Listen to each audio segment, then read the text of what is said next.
Introduction to 20,000 Leagues Under the Sea, An Underwater Tour of the World by Jules Verne, published 1871.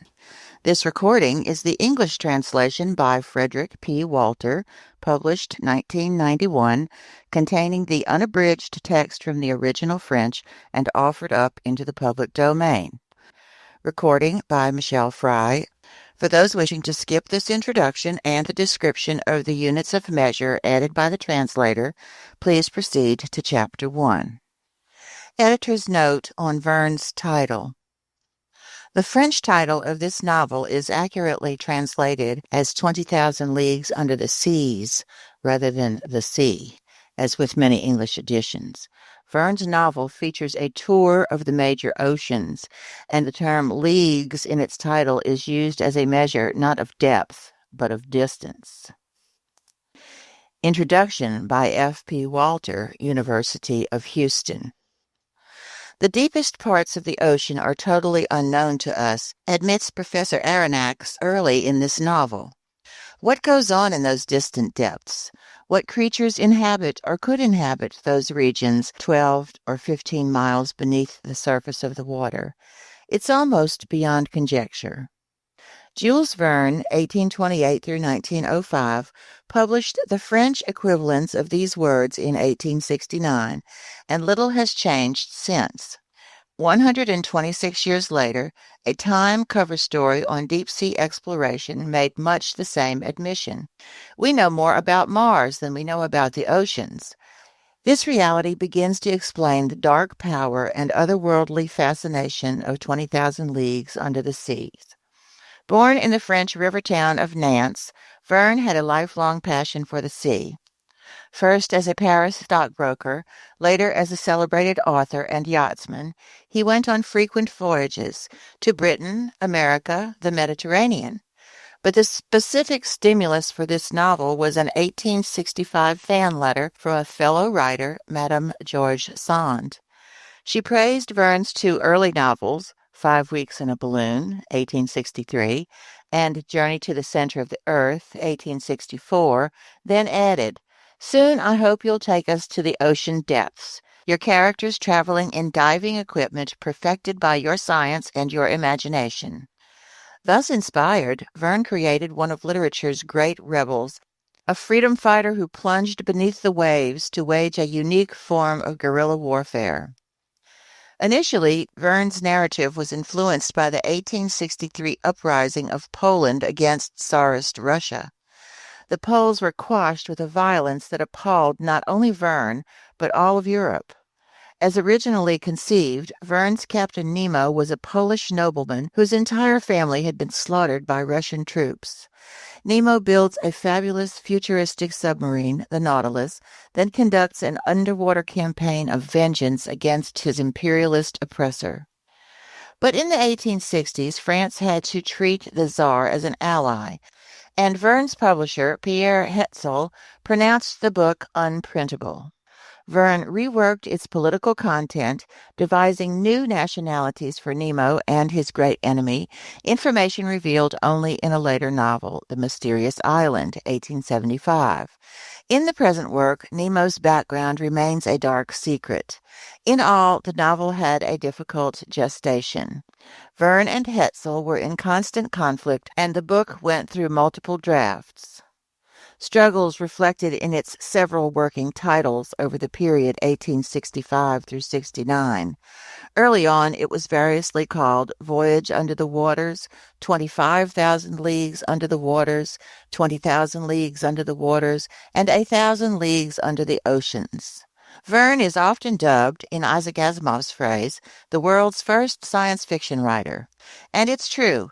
Many of his 60-odd books do anticipate future events and technologies. From the Earth to the Moon, 1865, and Hector Servadac, 1877, deal in space travel, while Journey to the Center of the Earth features travel to the Earth's core. But with Verne, the operative word is travel, and some of his best-known titles don't really qualify as sci-fi.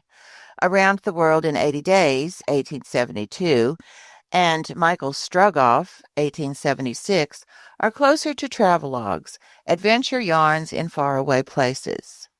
These observations partly apply here.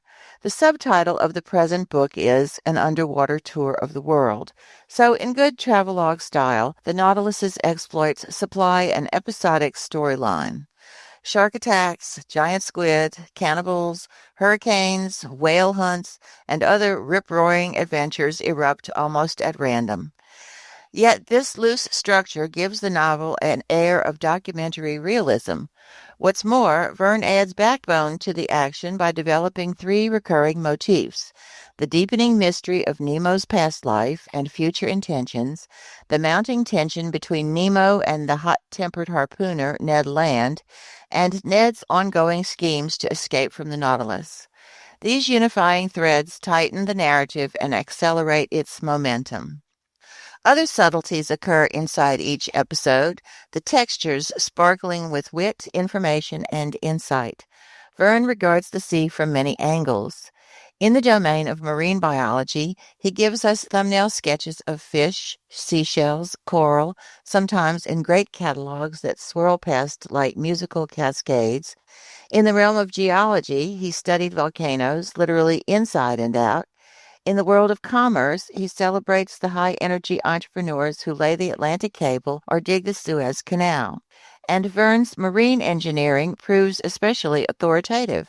His specifications for an open-sea submarine and a self-containing diving suit were decades before their time, yet modern technology bears them out triumphantly. True, today's scientists know a few things he didn't. The South Pole isn't at the water's edge, but far inland. Sharks don't flip over before attacking. Giant squids sport 10 tentacles, not 8. Sperm whales don't prey on their whalebone cousins.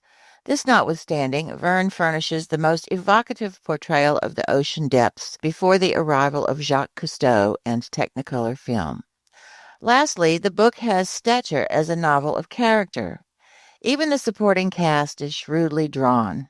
Professor Aronnax, the career scientist caught in an ethical conflict. Conseil, the compulsive classifier who supplies humorous taglines for Verne's fast facts. The harpooner Ned Land, a creature of constant appetites, man as heroic animal. But much of the novel's brooding power comes from Captain Nemo. Inventor, musician, Renaissance genius. He's a trailblazing creation, the prototype not only for countless renegade scientists in popular fiction, but even for such varied figures as Sherlock Holmes or Wolf Larsen. However, Verne gives his hero's brilliance and benevolence a dark underside, the man's obsessive hate for his old enemy. This compulsion leads Nemo into ugly contradictions. He's a fighter for freedom, yet all who board his ship are imprisoned there for good. He works to save lives, both human and animal, yet he himself creates a holocaust. He detests imperialism, yet he lays personal claim to the South Pole. And in this last action he falls into the classic sin of pride. He's swiftly punished. The Nautilus nearly perishes in the Antarctic, and Nemo sinks into a growing depression.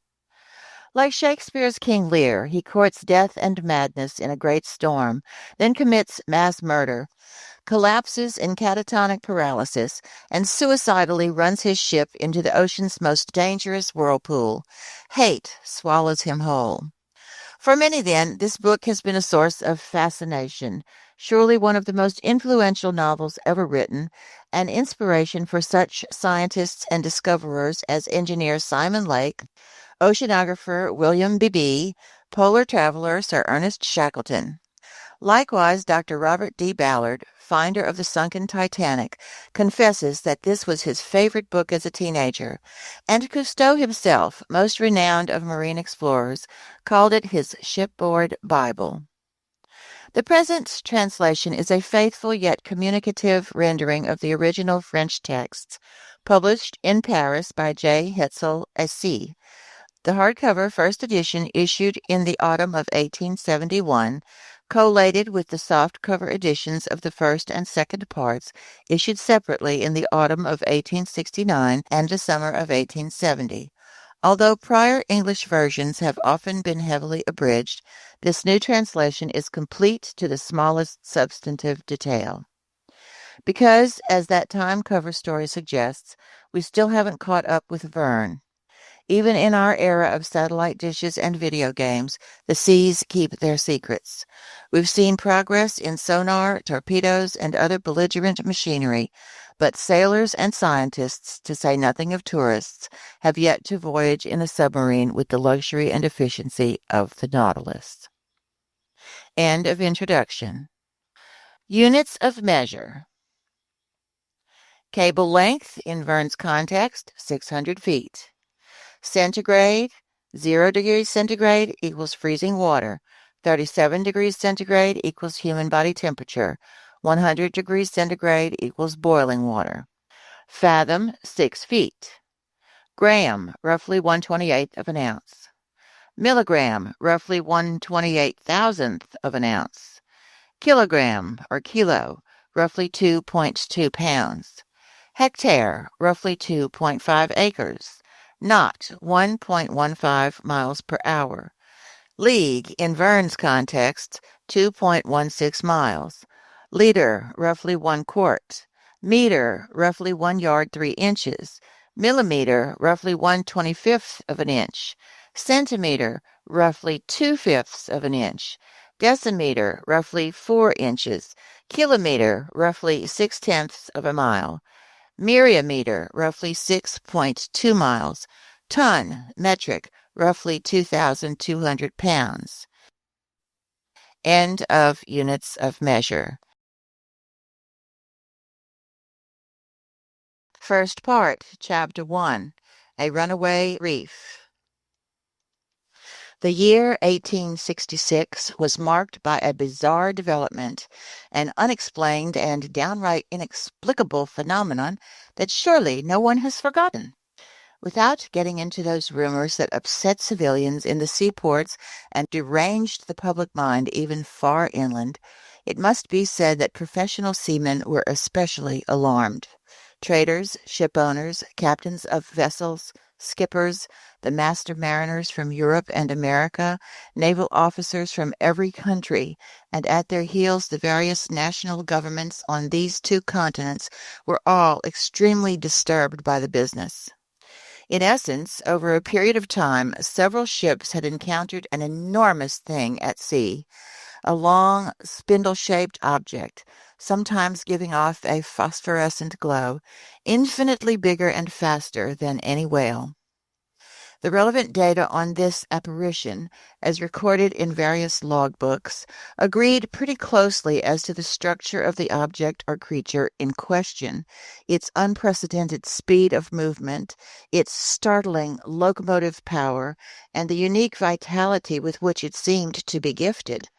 If it was cetacean, it exceeded in bulk any whale previously classified by science. No naturalist, neither Cuvier nor Lacépède, neither Professor de Merel nor Professor de Quatrefages, would have accepted the existence of such a monster sight unseen, specifically unseen by their own scientific eyes.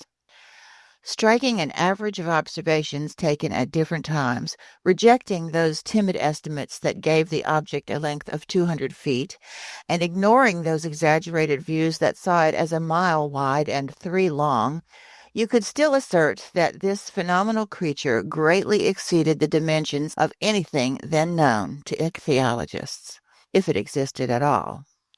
Now then, it did exist. This was an undeniable fact. And since the human mind dotes on objects of wonder, you can understand the worldwide excitement caused by this unearthly apparition. As for relegating it to the realm of fiction, that charge had to be dropped. In essence, on July 20th, 1866, the steamer Governor Higginson from the Calcutta and Bernash Steam Navigation Company encountered this moving mass 5 miles off the eastern shores of Australia. Captain Baker at first thought he was in the presence of an unknown reef. He was even about to fix its exact location when 2 waterspouts shot out of this inexplicable object and sprang hissing into the air some 150 feet. So, unless this reef was subject to the intermittent eruptions of a geyser, the Governor Higginson had fair and honest dealings with some aquatic mammal, until then unknown, that could spurt from its blowholes waterspouts mixed with air and steam. Similar events were likewise observed in Pacific seas on July 23rd of the same year by the Christopher Columbus from the West India and Pacific Steam Navigation Company. Consequently, this extraordinary cetacean could transfer itself from one locality to another with startling swiftness, since within an interval of just 3 days, the Governor Higginson and the Christopher Columbus had observed it at two positions on the charts separated by a distance of more than 700 nautical leagues. 15 days later, and 2,000 leagues farther, the Helvetia from the Compagnie Nationale and the Shannon from the Royal Mail Line, running on opposite tacks in that part of the Atlantic lying between the United States and Europe, respectively signaled each other that the monster had been sighted in latitude 42 degrees 15 minutes north and longitude 60 degrees 35 minutes west of the meridian of Greenwich. From their simultaneous observations, they were able to estimate the mammal's minimum length at more than 350 English feet. Author's note, about 106 meters. This was because both the Shannon and the Helvetia were of smaller dimensions, although each measured 100 meters stem to stern. Now then, the biggest whales, those rorqual whales that frequent the waterways of the Aleutian Islands, have never exceeded a length of 56 meters, if they reach even that. One after another, reports arrived that would profoundly affect public opinion. New observations taken by the transatlantic liner Perrier, the Inman line's Etna running afoul of the monster, an official report drawn up by officers on the French frigate Normandy, dead earnest reckonings obtained by the general staff of Commodore Fitzjames aboard the Lord Clyde. In light-hearted countries, people joked about this phenomenon, but such serious practical countries as England, America, and Germany were deeply concerned. In every big city, the monster was the latest rage. They sang about it in the coffee houses. They ridiculed it in the newspapers. They dramatized it in the theaters. The tabloids found it a fine opportunity for hatching all sorts of hoaxes. In those newspapers, short of copy, you saw the reappearance of every gigantic imaginary creature, from Moby Dick, that dreadful white whale from the high Arctic regions, to the stupendous kraken whose tentacles could entwine a 500-ton craft and drag it into the ocean depths.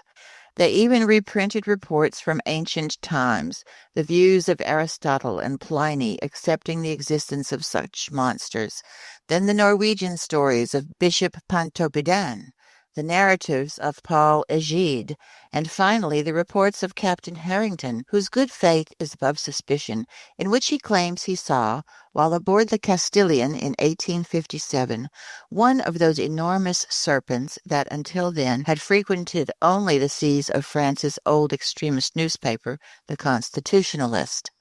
An interminable debate then broke out between believers and skeptics in the scholarly societies and scientific journals.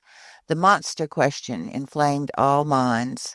During this memorable campaign, journalists making a profession of science battled with those making a profession of wit, spilling waves of ink and some of them even 2 or 3 drops of blood, since they went from sea serpents to the most offensive personal remarks. For 6 months the war seesawed. With inexhaustible zest, the popular press took potshots at feature articles from the Geographic Institute of Brazil, the Royal Academy of Science in Berlin, the British Association, the Smithsonian Institution in Washington, D.C., at discussions in the Indian Archipelago, in Cosmos, published by Father Moigno, in Petermann's Mitteilungen, German for Bulletin, and at scientific chronicles in the great French and foreign newspapers. When the monster's detractors cited a saying by the botanist Linnaeus that nature doesn't make leaps, witty writers in the popular periodicals parodied it, maintaining in essence that nature doesn't make lunatics, and ordering their contemporaries never to give the lie to nature by believing in krakens, sea serpents, Moby Dicks, and other all-out efforts from drunken seamen. Finally, in a much feared satirical journal, an article by its most popular columnist finished off the monster for good, spurning it in the style of Hippolytus repulsing the amorous advances of his stepmother Phaedra, and giving the creature its quietus amid a universal burst of laughter. Wit had defeated science. During the first months of the year 1867, the question seemed to be buried, and it didn't seem due for resurrection when new facts were brought to the public's attention. But now it was no longer an issue of a scientific problem to be solved, but a quite real and serious danger to be avoided. The question took an entirely new turn. The monster again became an islet, rock, or reef, but a runaway reef, unfixed and elusive. On March 5, 1867, the Moravian from the Montreal Ocean Company, lying during the night in latitude 27 degrees 30 minutes and longitude 72 degrees 15 minutes, ran its starboard quarter afoul of a rock marked on no charts of these waterways. Under the combined efforts of wind and 400 horsepower steam, it was traveling at a speed of 13 knots. Without the high quality of its hull, the Moravian would surely have split open from this collision and gone down together with those 237 passengers it was bringing back from Canada. This accident happened around 5 o'clock in the morning, just as day was beginning to break. The officers on watch rushed to the craft's stern. They examined the ocean with most scrupulous care. They saw nothing except a strong eddy breaking 3 cable lengths out, as if those sheets of water had been violently churned. The site's exact bearings were taken, and the Moravian continued on course, apparently undamaged. Had it run afoul of an underwater rock, or the wreckage of some enormous derelict ship? They were unable to say. But when they examined its undersides in the service yard, they discovered that part of its keel had been smashed. This occurrence, extremely serious in itself, might perhaps have been forgotten like so many others, if 3 weeks later it hadn't been reenacted under identical conditions. Only, thanks to the nationality of the ship victimized by this new ramming, and thanks to the reputation of the company to which this ship belonged, the event caused an immense uproar. No one is unaware of the name of that famous English shipowner, Cunard. In 1840, this shrewd industrialist founded a postal service between Liverpool and Halifax, featuring 3 wooden ships with 400 horsepower paddle wheels and a burden of 1,162 metric tons. 8 years later, the company's assets were increased by 4 650 horsepower ships at 1,820 metric tons, and in 2 more years by 2 other vessels of still greater power and tonnage. In 1853, the Cunard Company, whose mail-carrying charter had just been renewed, successively added to its assets the Arabia, the Persia, the China, the Scotia, the Java, and the Russia, all ships of top speed, and after the Great Eastern, the biggest ever to plow the seas. So in 1867, this company owned 12 ships, 8 with paddle wheels and 4 with propellers. If I give these highly condensed details, it is so everyone can fully understand the importance of this maritime transportation company, known the world over for its shrewd management.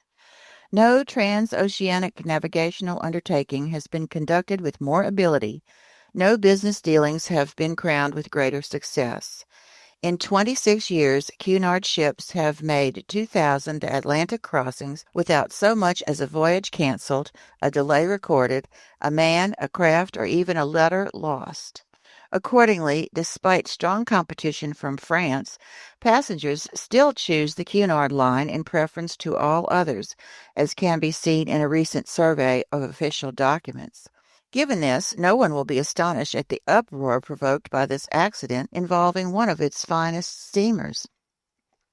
On April 13, 1867, With a smooth sea and a moderate breeze, the Scotia lay in longitude 15 degrees 12 minutes and latitude 45 degrees 37 minutes. It was traveling at a speed of 13.43 knots under the thrust of its 1,000 horsepower engines. Its paddle wheels were churning the sea with perfect steadiness. It was then drawing 6.7 meters of water and displacing 6,624 cubic meters. At 4:17 in the afternoon, during a high tea for passengers gathered in the main lounge, a collision occurred, scarcely noticeable on the whole, affecting the Scotia's hull in that quarter a little astern of its port paddle wheel. The Scotia hadn't run afoul of something, it had been fouled, and by a cutting or perforating instrument rather than a blunt one. This encounter seemed so minor that nobody on board would have been disturbed by it had it not been for the shouts of crewmen in the hold who climbed on deck yelling, "We're sinking! We're sinking!" At first the passengers were quite frightened, but Captain Anderson hastened to reassure them. In fact, there could be no immediate danger. Divided into 7 compartments by watertight bulkheads, the Scotia could brave any leak with impunity. Captain Anderson immediately made his way into the hold. He discovered that the 5th compartment had been invaded by the sea, and the speed of this invasion proved that the leak was considerable. Fortunately, this compartment didn't contain the boilers, because their furnaces would have been abruptly extinguished. Captain Anderson called an immediate halt, and one of his sailors dived down to assess the damage. Within moments they had located a hole 2 meters in width on the steamer's underside. Such a leak could not be patched, and with its paddle wheels half swamped, the Scotia had no choice but to continue its voyage. By then it lay 300 miles from Cape Clear, and after 3 days of delay that filled Liverpool with acute anxiety, it entered the company docks. The engineers then proceeded to inspect the Scotia, which had been put in dry dock. They couldn't believe their eyes. 2.5 meters below its waterline, there gaped a symmetrical gash in the shape of an isosceles triangle. This breach in the sheet iron was so perfectly formed, no punch could have done a cleaner job of it. Consequently, it must have been produced by a perforating tool of uncommon toughness.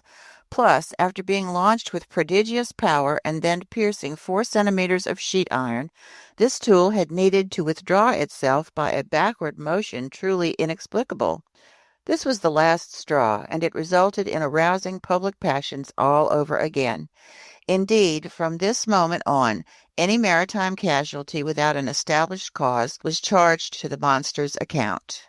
This outrageous animal had to shoulder responsibility for all derelict vessels, whose numbers are unfortunately considerable, since out of those 3,000 ships whose losses are recorded annually at the Marine Insurance Bureau, the figure for steam or sailing ships supposedly lost with all hands, in the absence of any news, amounts to at least 200. Now then, justly or unjustly, it was the monster who stood accused of their disappearance, and since, thanks to it, travel between the various continents had become more and more dangerous, the public spoke up and demanded straight out that at all cost the seas be purged of this fearsome cetacean. Chapter 2. The Pros and Cons. During the period in which these developments were occurring, I had returned from a scientific undertaking organized to explore the Nebraska Badlands in the United States. In my capacity as assistant professor at the Paris Museum of Natural History, I had been attached to this expedition by the French government. After spending 6 months in Nebraska, I arrived in New York laden with valuable collections near the end of March. My departure for France was set for early May. In the meantime, then, I was busy classifying my mineralogical, botanical, and zoological treasures when that incident took place with the Scotia. I was perfectly abreast of this question, which was the big news of the day, and how could I not have been? I had read and reread every American and European newspaper without being any farther along. This mystery puzzled me. Finding it impossible to form any views, I drifted from one extreme to the other. Something was out there, that much was certain, and any doubting Thomas was invited to place his finger on the Scotia's wound. When I arrived in New York, the question was at the boiling point. The hypothesis of the drifting islet or the elusive reef, put forward by people not quite in their right minds, was completely eliminated. And indeed, unless this reef had an engine in its belly, how could it move about with such prodigious speed? Also discredited was the idea of a floating hull or some other enormous wreckage, and again because of this speed of movement. So only two possible solutions to the question were left, creating two very distinct groups of supporters. On one side, those favoring a monster of colossal strength, on the other, those favoring an underwater boat of tremendous motor power. Now then, although the latter hypothesis was completely admissible, it couldn't stand up to inquiries conducted in both the New World and the Old. That a private individual had such a mechanism at his disposal was less than probable. Where and when had he built it, and how could he have built it in secret? Only some government could own such an engine of destruction, and in these disaster-filled times, when men taxed their ingenuity to build increasingly powerful, aggressive weapons, it was possible that, unknown to the rest of the world, some nation could have been testing such a fearsome machine.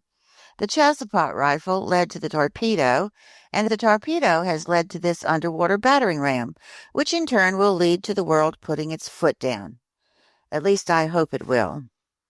But this hypothesis of a war machine collapsed in the face of formal denials from the various governments. Since the public interest was at stake and transoceanic travel was suffering, the sincerity of these governments could not be doubted. Besides, how could the assembly of this underwater boat have escaped public notice? Keeping a secret under such circumstances would be difficult enough for an individual, and certainly impossible for a nation whose every move is under constant surveillance by rival powers. So, after inquiries conducted in England, France, Russia, Prussia, Spain, Italy, America, and even Turkey, the hypothesis of an underwater monitor was ultimately rejected. And so the monster surfaced again, despite the endless witticisms heaped on it by the popular press, and the human imagination soon got caught up in the most ridiculous ichthyological fantasies. After I arrived in New York, several people did me the honor of consulting me on the phenomenon in question. In France, I had published a 2-volume work, in quarto, entitled The Mysteries of the Great Ocean Depths. Well received in scholarly circles, this book had established me as a specialist in this pretty obscure field of natural history. My views were in demand. As long as I could deny the reality of the business, I confined myself to a flat no comment. But soon, pinned to the wall, I had to explain myself straight out, and in this vein, the Honorable Pierre Aronnax, professor at the Paris Museum, was summoned by the New York Herald to formulate his views no matter what. I complied. Since I could no longer hold my tongue, I let it wag. I discussed the question in its every aspect, both political and scientific, and this is an excerpt from the well-padded article I published in the issue of April 30th. Therefore, I wrote, after examining these different hypotheses one by one, we are forced, every other supposition having been refuted, to accept the existence of an extremely powerful marine animal. The deepest parts of the ocean are totally unknown to us. No soundings have been able to reach them. What goes on in those distant depths? What creatures inhabit or could inhabit those regions 12 or 15 miles beneath the surface of the water? What is the constitution of these animals? It's almost beyond conjecture. However, the solution to this problem submitted to me can take the form of a choice between two alternatives. Either we know every variety of creature populating our planet, or we do not. If we do not know every one of them, if nature still keeps ichthyological secrets from us, nothing is more admissible than to accept the existence of fish or cetaceans of new species or even new genera, animals with basically cast-iron constitution that inhabit strata beyond the reach of our soundings, and which some development or other an urge or whim if you prefer, can bring to the upper level of the ocean for long intervals. If, on the other hand, we do know every living species, we must look for the animal in question among those marine creatures already catalogued, and in this event I would be inclined to accept the existence of a giant narwhal. The common narwhal, or sea unicorn, often reaches a length of 60 feet. Increase its dimensions five-fold or even tenfold, then give this cetacean a strength in proportion to its size, while enlarging its offensive weapons, and you have the animal we are looking for. It would have the proportions determined by the officers of the Shannon, the instrument needed to perforate the Scotia, and the power to pierce a steamer's hull. In essence, the narwhal is armed with a sort of ivory sword or lance, as certain naturalists have expressed it. It's a king-sized tooth as hard as steel.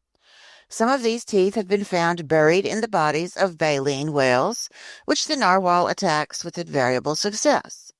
Others have been wrenched, not without difficulty, from the undersides of vessels that narwhals have pierced clean through, as a gimlet pierces a wine barrel. The museum at the Faculty of Medicine in Paris owns one of these tusks with a length of 2.25 meters and a width at its base of 48 centimeters. All right, then. Imagine this weapon to be 10 times stronger and the animal 10 times more powerful. Launch it at a speed of 20 miles per hour, multiply its mass times its velocity, and you get just the collision we need to cause the specified catastrophe. So, until information becomes more abundant, I plumb for the sea unicorn of colossal dimensions, no longer armed with a mere lance, but with an actual spur, like ironclad frigates or those warships called rams, whose mass and motor power it would possess simultaneously. This inexplicable phenomenon is thus explained away, unless it's something else entirely, which, despite everything that has been cited, studied, explored, and experienced, is still possible.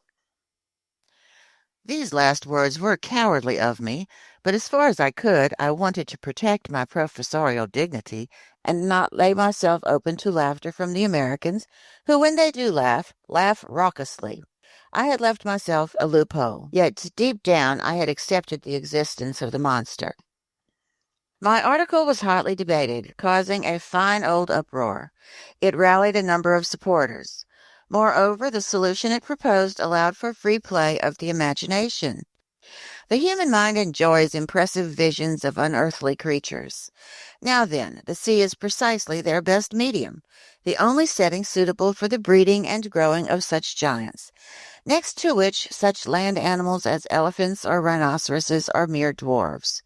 The liquid masses support the largest known species of mammals, and perhaps conceal mollusks of incomparable size or crustaceans too frightful to contemplate, such as 100-meter lobsters or crabs weighing 200 metric tons. Why not? Formerly, in prehistoric days, land animals, quadrupeds, apes, reptiles, birds, were built on a gigantic scale.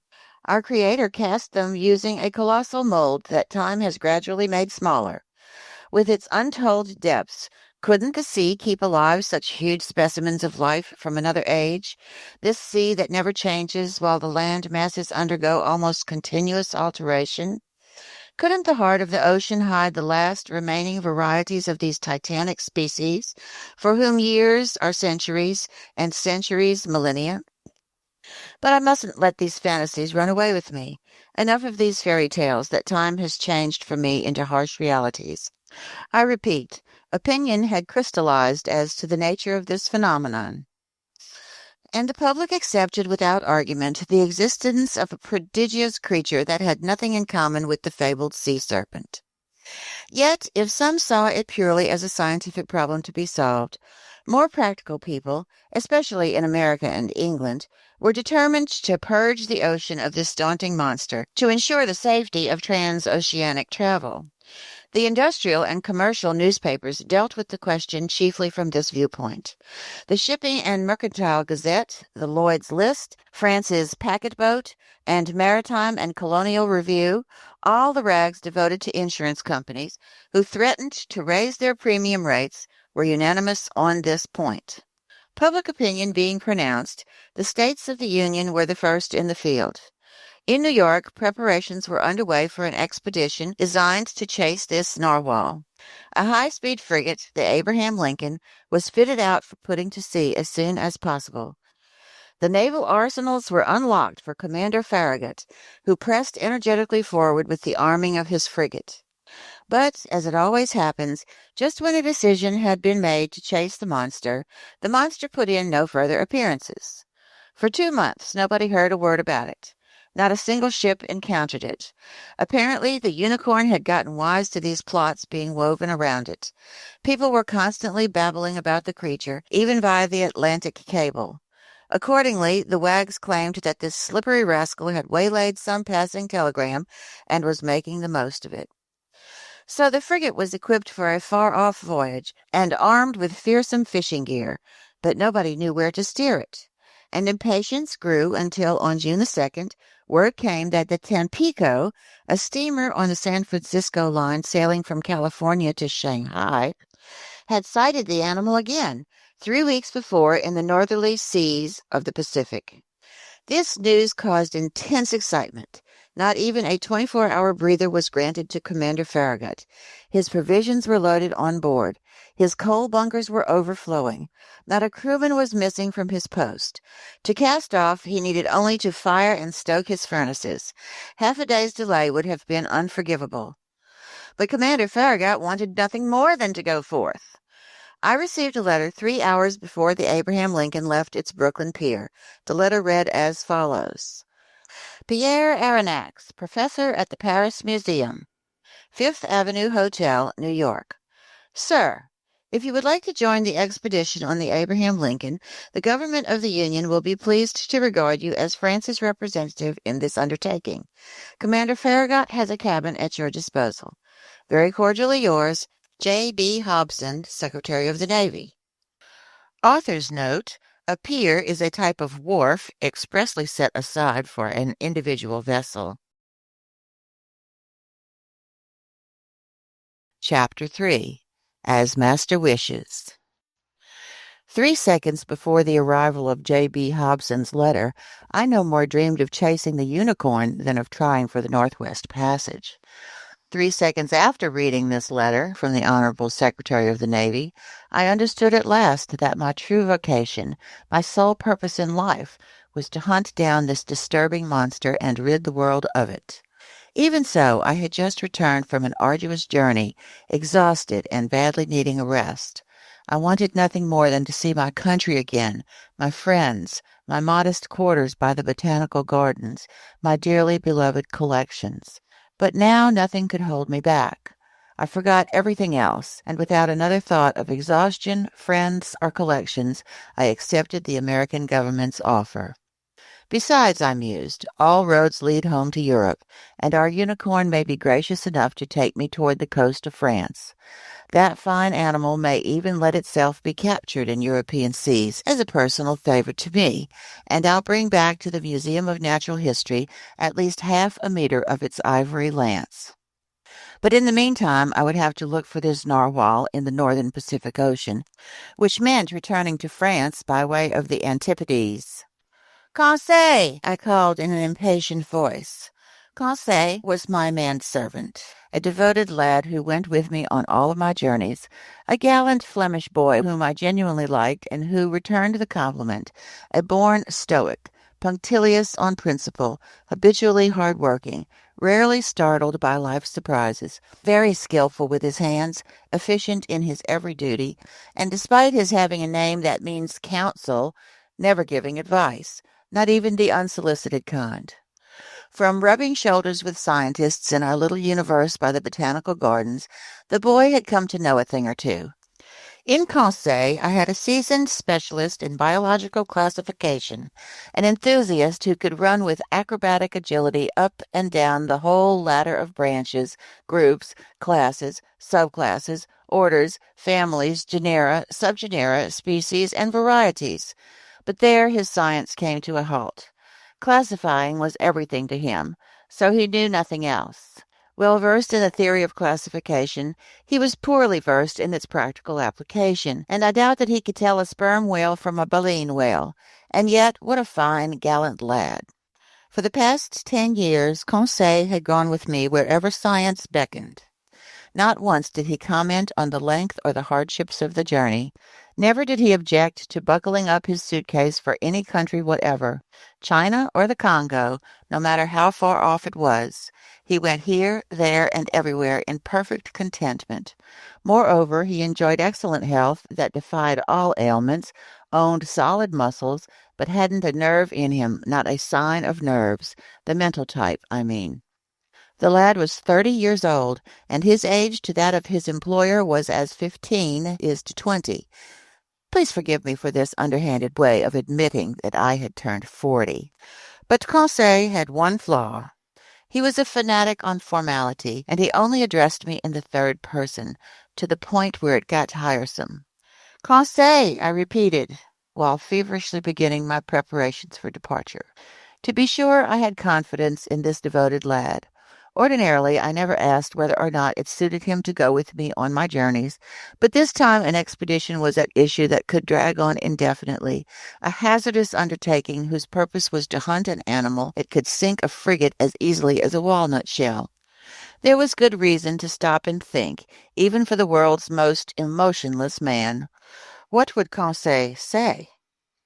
Conseil! I called a third time. Conseil appeared. Did master summon me? He said, entering. Yes, my boy. Get my things ready. Get yours ready. We're departing in 2 hours. As master wishes, Conseil replied serenely.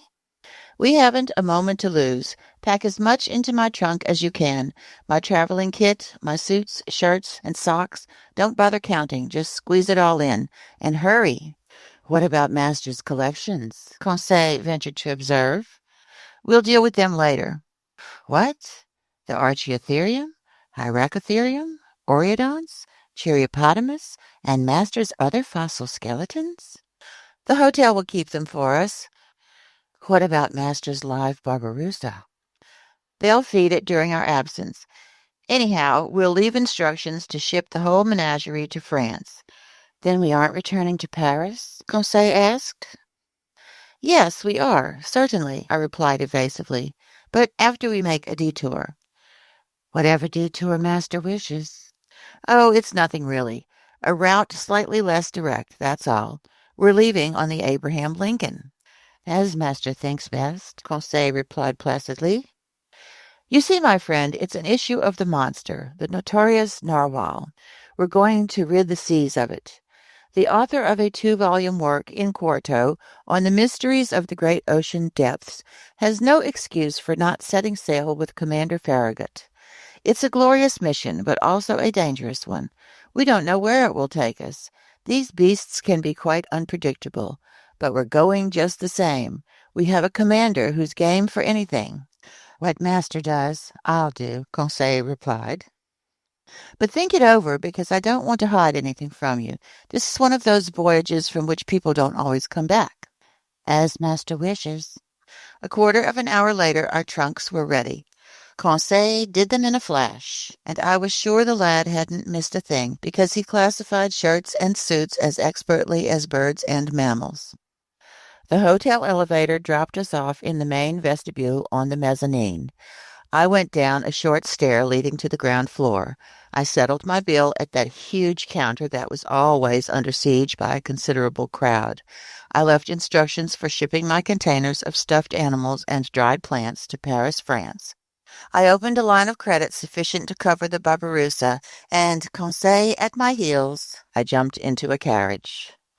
For a fare of 20 francs, the vehicle went down Broadway to Union Square, took 4th Avenue to its junction with Bowery Street, turned into Catherine Street, and halted at Pier 34. There, the Catherine ferry transferred men, horses, and carriage to Brooklyn, that great New York annex located on the left bank of the East River, and in a few minutes we arrived at the wharf next to which the Abraham Lincoln was vomiting torrents of black smoke from its 2 funnels. Our baggage was immediately carried to the deck of the frigate. I rushed aboard. I asked for Commander Farragut.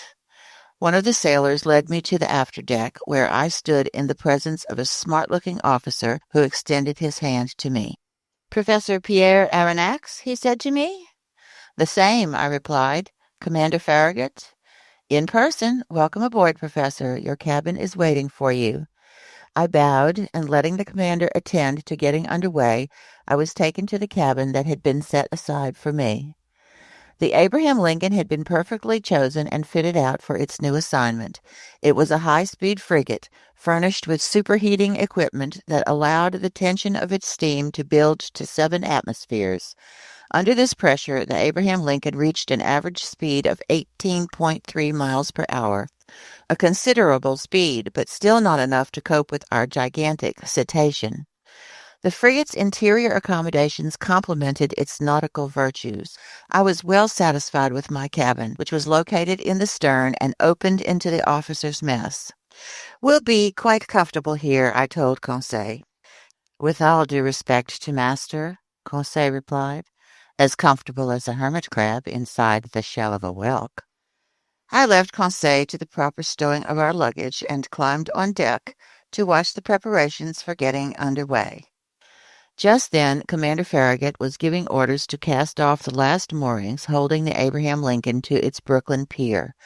And so, if I had been delayed by a quarter of an hour or even less, the frigate would have gone without me, and I would have missed out on this unearthly, extraordinary, and inconceivable expedition, whose true story might well meet with some skepticism. But Commander Farragut did not want to waste a single day or even a single hour in making for those seas where the animal had just been sighted. He summoned his engineer. "Are we up to pressure?" he asked the man. "Aye, sir," the engineer replied. "Go ahead, then," Commander Farragut called.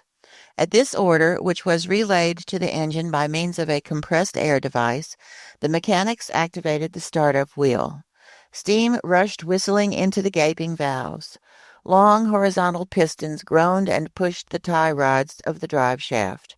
The blades of the propeller churned the waves with increasing speed, and the Abraham Lincoln moved out majestically amid a spectator-laden escort of some 100 ferries and tenders. Author's note: tenders are small steamboats that assist the big liners. The wharves of Brooklyn and every part of New York bordering the East River were crowded with curiosity seekers. Departing from 500,000 throats, 3 cheers burst forth in succession. Thousands of handkerchiefs were waving above these tightly packed masses, hailing the Abraham Lincoln until it reached the waters of the Hudson River at the tip of the long peninsula that forms New York City. The frigate then went along the New Jersey coast, the wonderful right bank of this river, all loaded down with country homes, and passed by the forts to salutes from their biggest cannons. The Abraham Lincoln replied by 3 times lowering and hoisting the American flag, whose 39 stars gleamed from the gaff of the mizzen sail. Then changing speed to take the buoy-marked channel that curved into the inner bay, formed by the spit of Sandy Hook, it hugged this sand-covered strip of land where thousands of spectators acclaimed us one more time. The escort of boats and tenders still followed the frigate and only left us when we came abreast of the lightship, whose 2 signal lights marked the entrance of the Narrows to Upper New York Bay. 3 o'clock then sounded. The harbor pilot went down in his dinghy and rejoined a little schooner waiting for him to leeward.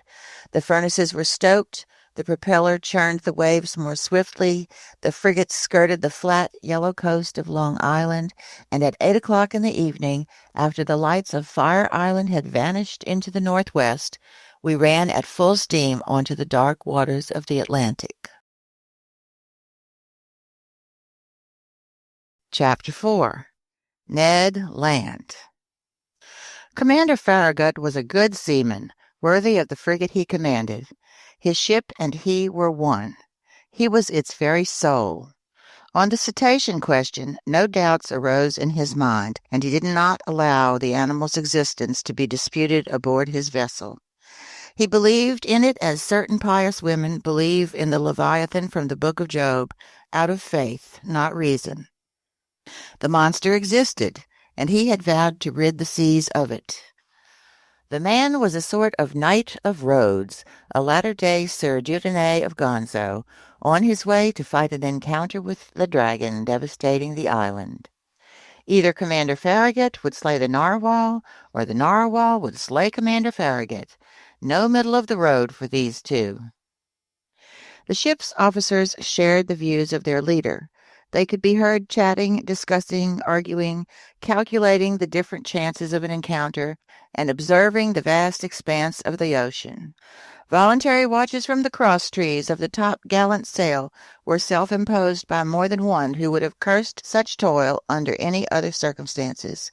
As often as the sun swept over its daily arc, the masts were populated with sailors whose feet itched and couldn't hold still on the planking of the deck below, and the Abraham Lincoln's stem post hadn't even cut the suspected waters of the Pacific.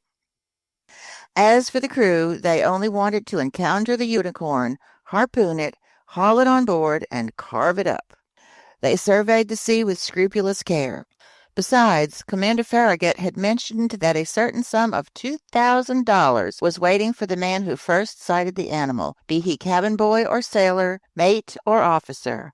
I'll let the reader decide whether eyes got proper exercise aboard the Abraham Lincoln. As for me, I didn't lag behind the others, and I yielded to no one my share in these daily observations. Our frigate would have had 50 good reasons for renaming itself the Argus, after that mythological beast with 100 eyes. The lone rebel among us was Conseil, who seemed utterly uninterested in the question exciting us, and was out of step with the general enthusiasm on board. As I said, Commander Farragut had carefully equipped his ship with all the gear needed to fish for the gigantic cetacean. No whaling vessel could have been better armed. We had every known mechanism, from the hand-hurled harpoon to the blunderbuss firing barbed arrows to the duck gun with exploding bullets. On the forecastle was mounted the latest model breech-loading cannon, very heavy of barrel and narrow of bore, a weapon that would figure in the Universal Exhibition of 1867. Made in America, this valuable instrument could fire a 4-kilogram conical projectile an average distance of 16 kilometers without the least bother. So the Abraham Lincoln wasn't lacking in means of destruction, but it had better still. It had Ned Land, the king of harpooners. Gifted with uncommon manual ability, Ned Land was a Canadian who had no equal in his dangerous trade. Dexterity, coolness, bravery, and cunning were virtues he possessed to a high degree, and it took a truly crafty baleen whale or an exceptionally astute sperm whale to elude the thrusts of his harpoon. Ned Land was about 40 years old, a man of great height, over 6 English feet. He was powerfully built, serious in manner, not very sociable, sometimes headstrong, and quite ill-tempered when crossed. His looks caught the attention, and above all the strength of his gaze, which gave a unique emphasis to his facial appearance. Commander Farragut, to my thinking, had made a wise move in hiring on this man. With his eye and his throwing arm, he was worth the whole crew all by himself. I can do no better than to compare him with a powerful telescope that could double as a cannon always ready to fire. To say Canadian is to say French, and as unsociable as Ned Land was, I must admit he took a definite liking to me. No doubt it was my nationality that attracted him. It was an opportunity for him to speak, and for me to hear that old Rabelaisian dialect still used in some Canadian provinces. The harpooner's family originated in Quebec, and they were already a line of bold fishermen back in the days when this town still belonged to France. Little by little, Ned developed a taste for chatting, and I loved hearing the tales of his adventures in the polar seas. He described his fishing trips and his battles with great natural lyricism. His tales took on the form of an epic poem, and I felt I was hearing some Canadian Homer reciting his Iliad of the high Arctic regions. I'm writing of this bold companion as I currently know him, because we've become old friends, united in that permanent comradeship born and cemented during only the most frightful crises. Ah, my gallant Ned, I ask only to live 100 years more, the longer to remember you. And now, what were Ned Land's views on this question of the marine monster? I must admit that he flatly didn't believe in the unicorn, and alone on board, he didn't share the general conviction. He avoided even dealing with the subject, for which one day I felt compelled to take him to task. During the magnificent evening of June 25th, in other words, 3 weeks after our departure, the frigate lay abreast of Cabo Blanco, 30 miles to leeward of the coast of Patagonia. We had crossed the Tropic of Capricorn, and the Strait of Magellan opened less than 700 miles to the south. Before 8 days were out, the Abraham Lincoln would plow the waves of the Pacific. Seated on the afterdeck, Ned Land and I chatted about one thing and another, staring at that mysterious sea whose depths to this day are beyond the reach of human eyes. Quite naturally, I led our conversation around to the giant unicorn, and I weighed our expedition's various chances for success or failure. Then, seeing that Ned just let me talk without saying much himself, I pressed him more closely. "Ned," I asked him, "how can you still doubt the reality of this cetacean we're after? Do you have any particular reasons for being so skeptical?" The harpooner stared at me a while before replying, slapped his broad forehead in one of his standard gestures, closed his eyes as if to collect himself, and finally said, "Just maybe, Professor Aronnax." "But Ned, you're a professional whaler, a man familiar with all the great marine mammals. Your mind should easily accept this hypothesis of an enormous cetacean, and you ought to be the last one to doubt it under these circumstances." "That's just where you're mistaken, Professor," Ned Land replied. "The common man may still believe in fabulous comets crossing outer space, or in prehistoric monsters living at the Earth's core. But astronomers and geologists don't swallow such fairy tales. It's the same with whalers. I've chased plenty of cetaceans. I've harpooned a good number. I've killed several. But no matter how powerful and well-armed they were, neither their tails or their tusks could puncture the sheet-iron plates of a steamer." "Even so, Ned, people mention vessels that narwhal tusks have run clean through." "Wooden ships, maybe," the Canadian replied, "but I've never seen the like. So till I have proof to the contrary, I'll deny that baleen whales, sperm whales, or unicorns can do any such thing." "Listen to me, Ned." "No, no, Professor. I'll go along with anything you want except that. Some gigantic devilfish, maybe." "Even less likely, Ned. The devilfish is merely a mollusk, and even this name hints at its semi-liquid flesh, because it's Latin, meaning soft one. The devilfish doesn't belong to the vertebrate branch, and even if it were 500 feet long, it would still be utterly harmless to ships like the Scotia or the Abraham Lincoln. Consequently, the feats of krakens or other monsters of that ilk must be relegated to the realm of fiction." "So, Mr. Naturalist," Ned Land continued in a bantering tone, "you'll just keep on believing in the existence of some enormous cetacean?" "Yes, Ned," I repeated with a conviction backed by factual logic. "I believe in the existence of a mammal with a powerful constitution, belonging to the vertebrate branch like baleen whales, sperm whales, or dolphins, and armed with a tusk made of horn that has tremendous penetrating power." "Huh!" the harpooner put in, shaking his head with an attitude of a man who doesn't want to be convinced. "Note well, my fine Canadian," I went on, "if such an animal exists, if it lives deep in the ocean, if it frequents the liquid strata located miles beneath the surface of the water, it needs to have a constitution so solid it defies all comparison." "And why this powerful constitution?" Ned asked. "Because it takes incalculable strength just to live in those deep strata and withstand their pressure." "Oh, really?" Ned said, tipping me a wink. "Oh, really, and I can prove it to you with a few simple figures." "Bosh," Ned replied. "You can make figures do anything you want." "In business, Ned, but not in mathematics. Listen to me. Let's accept that the pressure of one atmosphere is represented by the pressure of a column of water 32 feet high. In reality, such a column of water wouldn't be quite so high, because here we're dealing with salt water, which is denser than fresh water. Well then, when you dive under the waves, Ned, for every 32 feet of water above you, Your body is tolerating the pressure of one more atmosphere. In other words, 1 more kilogram per each square centimeter on your body's surface. So it follows that at 320 feet down, this pressure is equal to 10 atmospheres, to 100 atmospheres at 3,200 feet, and to 1,000 atmospheres at 32,000 feet. That is, at about 2.5 vertical leagues down, which is tantamount to saying that if you could reach such a depth in the ocean, each square centimeter on your body's surface would be experiencing 1,000 kilograms of pressure. Now, my gallant Ned, do you know how many square centimeters you have on your bodily surface? I haven't the foggiest notion, Professor Aronnax. About 17,000. As many as that? Yes, and since the atmosphere's pressure actually weighs slightly more than 1 kilogram per square centimeter, your 17,000 square centimeters are tolerating 17,568 kilograms at this very moment. Without my noticing it? Without your noticing it.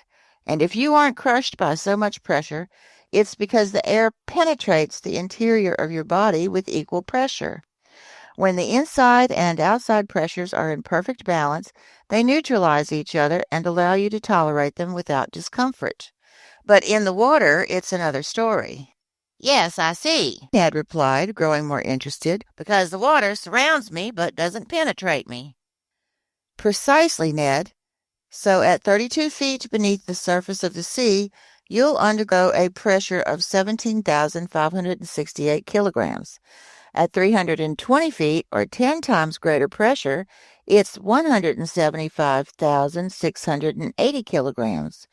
At 3,200 feet, or 100 times greater pressure, it's 1,756,800 kilograms. Finally, at 32,000 feet, or 1,000 times greater pressure, it's 17,568,000 kilograms. In other words, you'd be squashed as flat as if you'd just been yanked from between the plates of a hydraulic press. Fire and brimstone, Ned put in. All right then, my fine harpooner. If vertebrates several hundred meters long and proportionate in bulk live at such depths, their surface areas make up millions of square centimeters, and the pressure they undergo must be assessed in billions of kilograms. Calculate, then, how much resistance of bone structure and strength of constitution they'd need in order to withstand such pressures. They'd need to be manufactured, Ned Land replied, from sheet iron plates 8 inches thick, like ironclad frigates. Right, Ned, and then picture the damage such a mass could inflict if it were launched with the speed of an express train against a ship's hull. Yes, indeed. Maybe, the Canadian replied, staggered by these figures, but still not willing to give in. Well, have I convinced you? You convinced me of one thing, Mr. Naturalist, that deep in the sea, such animals would need to be just as strong as you say, if they exist. But if they don't exist, my stubborn harpooner, how do you explain the accident that happened to the Scotia? It's maybe, Ned said, hesitating. Go on. Because it just couldn't be true, the Canadian replied, unconsciously echoing a famous catchphrase of the scientist Arago. But this reply proved nothing other than how bull-headed the harpooner could be. That day I pressed him no further.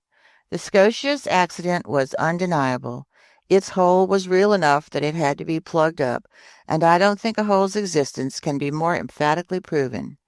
Now then, this hole did not make itself, and since it hadn't resulted from underwater rocks or underwater machines, it must have been caused by the perforating tool of some animal. Now, for all the reasons put forward to this point, I believed that this animal was a member of the branch Vertebrata, class Mammalia, group Pisciforma, and finally, order Cetacea. As for the family in which it would be placed, baleen whale, sperm whale, or dolphin, the genus to which it belonged, and the species in which it would find its proper home, these questions had to be left for later. To answer them called for dissecting this unknown monster. To dissect it called for catching it. To catch it called for harpooning it, which was Ned Land's business. To harpoon it called for sighting it, which was the crew's business, and to sight it called for encountering it, which was a chancy business. Chapter 5. At Random. For some while, the voyage of the Abraham Lincoln was marked by no incident. But one circumstance arose that displayed Ned Land's marvelous skills and showed just how much confidence we could place in him. Off the Falkland Islands on June the 30th, the frigate came in contact with a fleet of American whalers, and we learned that they had not seen the narwhal. But one of them, the captain of the Monroe, knew that Ned Land had shipped aboard the Abraham Lincoln and asked his help in hunting a baleen whale that was in sight. Anxious to see Ned Land at work, Commander Farragut authorized him to make his way aboard the Monroe. And the Canadian had such good luck that with a right and left shot, he harpooned not one whale but two, striking the first straight to the heart and catching the other after a few minutes' chase. Assuredly, if the monster ever had to deal with Ned Land's harpoon, I wouldn't bet on the monster. The frigate sailed along the east coast of South America with prodigious speed. By July 3rd, they were at the entrance to the Strait of Magellan, abreast of Cabo de las Virgenes. But Commander Farragut was unwilling to attempt this tortuous passageway and maneuvered instead to double Cape Horn. The crew sided with him unanimously. Indeed, were we likely to encounter the narwhal in such a cramped strait? Many of our sailors swore that the monster couldn't negotiate this passageway, simply because he is too big for it. Near 3 o'clock in the afternoon on July 6th, 15 miles south of shore, the Abraham Lincoln doubled that solitary islet at the tip of the South American continent, that stray rock Dutch seamen had named Cape Horn after their hometown of Horn. Our course was set for the northwest, and the next day our frigate's propeller finally churned the waters of the Pacific. "Open your eyes! Open your eyes!" repeated the sailors of the Abraham Lincoln, and they opened amazingly wide. Eyes and spyglasses, a bit dazzled, it is true, by the vista of $2,000, didn't remain at rest for an instant. Day and night we observed the surface of the ocean, and those with nyctalopic eyes, whose ability to see in the dark increased their chances by 50%, had an excellent shot at winning the prize. As for me, I was hardly drawn by the lure of money, and yet was far from the least attentive on board. Snatching only a few minutes for meals and a few hours for sleep, come rain or come shine, I no longer left the ship's deck. Sometimes bending over the forecastle railings, sometimes leaning against the stern rail, I eagerly scouted that cotton-colored wake that whitened the ocean as far as the eye could see. And how many times I shared the excitement of general staff and crew when some unpredictable whale lifted its blackish back above the waves. In an instant the frigate's deck would become densely populated. The cowls over the companionways would vomit a torrent of sailors and officers. With panting chests and anxious eyes, we each would eye the cetacean's movements. I stared until I nearly went blind from a worn-out retina, while Conseil, as stoic as ever, kept repeating to me in a calm tone, "If Master's eyes would kindly stop bulging, Master will see farther." But what a waste of energy! The Abraham Lincoln would change course and race after the animal sighted, only to find an ordinary baleen whale or a common sperm whale that soon disappeared amid a chorus of curses. However, the weather held good. Our voyage was proceeding under the most favorable conditions. By then it was the bad season in these southernmost regions, because July in this zone corresponds to our January in Europe, but the sea remained smooth and easily visible over the vast perimeter. Ned Land still kept up the most tenacious skepticism, Beyond his spells on watch, he pretended that he never even looked at the surface of the waves, at least while no whales were in sight. And yet the marvelous power of his vision could have performed yeoman service. But this stubborn Canadian spent 8 hours out of every 12 reading or sleeping in his cabin. 100 times I chided him for his unconcern. "Bah!" he replied. "Nothing's out there, Professor Aronnax. And if there is some animal, what chance would we have of spotting it? Can't you see we're just wandering around at random? People say they've sighted this slippery beast again in the Pacific high seas. I am truly willing to believe it, but 2 months have already gone by since then, and judging by your narwhal's personality, it hates growing moldy from hanging out too long in the same waterways. It's blessed with a terrific gift for getting around. Now, Professor, you know even better than I that nature doesn't violate good sense, and she wouldn't give some naturally slow animal the ability to move swiftly if it hadn't a need to use that talent. So, if the beast does exist, it's already long gone." I had no reply to this. Obviously, we were just groping blindly, but how else could we go about it? All the same, our chances were automatically pre-limited. Yet everyone still felt confident of success, and not a sailor on board would have bet against the narwhal's appearing, and soon. On July 20th, we cut the Tropic of Capricorn at longitude 105 degrees, and by the 27th of the same month, we had cleared the equator on the 110th meridian. These bearings determined, the frigate took a more decisive westward heading and tackled the seas of the Central Pacific. Commander Farragut felt, and with good reason, that it was best to stay in deep waters and keep his distance from continents or islands, whose neighborhoods the animal always seemed to avoid. No doubt, our boatswain said, because there isn't enough water for him. So the frigate kept well out when passing the Tuamotu, Marquesas, and Hawaiian Islands, then cut the Tropic of Cancer at longitude 132 degrees and headed for the seas of China. We were finally in the area of the monster's latest antics, and in all honesty, shipboard conditions became life-threatening. Hearts were pounding hideously, gearing up for futures full of incurable aneurysms.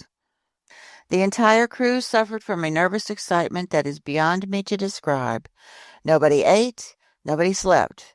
20 times a day some error in perception or the optical illusions of some sailor perched in the crosstrees would cause intolerable anguish, and this emotion, repeated 20 times over, kept us in a state of irritability so intense that a reaction was bound to follow. And this reaction wasn't long in coming. For 3 months, during which each day seemed like a century, the Abraham Lincoln plowed all the northerly seas of the Pacific, racing after whales sighted, abruptly veering off course, swerving sharply from one tack to another, stopping suddenly, putting on steam and reversing engines in quick succession, at the risk of stripping its gears, and it didn't leave a single point unexplored, from the beaches of Japan to the coasts of America, and we found nothing. Nothing except an immenseness of deserted waves. Nothing remotely resembling a gigantic narwhal, or an underwater islet, or a derelict shipwreck, or a runaway reef, or anything the least bit unearthly. So the reaction set in. At first, discouragement took hold of people's minds, opening the door to disbelief. A new feeling appeared on board, made up of 3/10 shame and 7/10 fury. The crew called themselves out-and-out fools for being hoodwinked by a fairy tale, then grew steadily more furious. The mountains of arguments amassed over a year collapsed all at once, and each man now wanted only to catch up on his eating and sleeping to make up for the time he had so stupidly sacrificed. With typical human fickleness, they jumped from one extreme to the other. Inevitably, the most enthusiastic supporters of the undertaking became its most energetic opponents. This reaction mounted upward from the bowels of the ship, from the quarters of the bunker hands to the mess room of the general staff, and for certain, if it hadn't been for Commander Farragut's characteristic stubbornness, the frigate would ultimately have put back to that cape in the south. But this futile search couldn't drag on much longer. The Abraham Lincoln had done everything it could to succeed and had no reason to blame itself. Never had the crew of an American naval craft shown more patience and zeal. They weren't responsible for this failure. There was nothing to do but go home. A request to this effect was presented to the commander. The commander stood his ground. His sailors couldn't hide their discontent, and their work suffered because of it. I'm unwilling to say that there was mutiny on board, but after a reasonable period of intransigence, Commander Farragut, like Christopher Columbus before him, asked for a grace period of just 3 days more. After this 3-day delay, if the monster hadn't appeared, our helmsman would give 3 turns of the wheel, and the Abraham Lincoln would chart a course toward European seas. This promise was given on November the 2nd. It had the immediate effect of reviving the crew's failing spirits. The ocean was observed with renewed care. Each man wanted one last look with which to sum up his experience. Spyglasses functioned with feverish energy. A supreme challenge had been issued to the giant narwhal, and the latter had no acceptable excuse for ignoring this summons to appear. 2 days passed. The Abraham Lincoln stayed at half steam. On the off chance that the animal might be found in these waterways, 1,000 methods were used to spark its interest or rouse it from its apathy. Enormous sides of bacon were trailed in our wake, to the great satisfaction, I must say, of assorted sharks. While the Abraham Lincoln heaved to, its longboats radiated in every direction around it and didn't leave a single point of the sea unexplored. But the evening of November the 4th arrived with this underwater mystery still unsolved. At noon the next day, November the 5th, the agreed-upon delay expired. After a position fix, true to his promise, Commander Farragut would have to set his course for the southeast and leave the northerly regions of the Pacific decisively behind. By then, the frigate lay in latitude 31 degrees 15 minutes north and longitude 136 degrees 42 minutes east. The shores of Japan were less than 200 miles to our leeward. Night was coming on. 8 o'clock had just struck. Huge clouds covered the moon's disk, then in its first quarter. The sea undulated placidly beneath the frigate's stem post. Just then I was in the bow, leaning over the starboard rail. Conseil, stationed beside me, stared straight ahead. Roosting in the shrouds, the crew examined the horizon, which shrank and darkened little by little. Officers were probing the increasing gloom with their night glasses. Sometimes the murky ocean sparkled beneath moonbeams that darted between the fringes of 2 clouds. Then all traces of light vanished into the darkness. Observing Conseil, I discovered that, just barely, the gallant lad had fallen under the general influence. At least, so I thought. Perhaps his nerves were twitching with curiosity for the first time in history. "Come on, Conseil," I told him. "Here's your last chance to pocket that $2,000. "If master will permit me saying so," Conseil replied. "I never expected to win that prize, and the Union government could have promised $100,000 and been none the poorer." "You're right, Conseil. It turned out to be a foolish business after all, and we jumped into it too hastily. What a waste of time. What a futile expense of emotion. 6 months ago we could have been back in France." "In master's little apartment," Conseil answered. "In master's museum.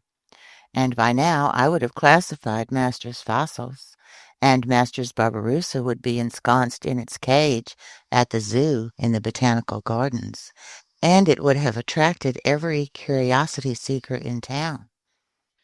"Quite so, Conseil, and what's more, I imagine that people will soon be poking fun at us." "To be sure," Conseil replied serenely. "I do think they'll have fun at master's expense, and must it be said?"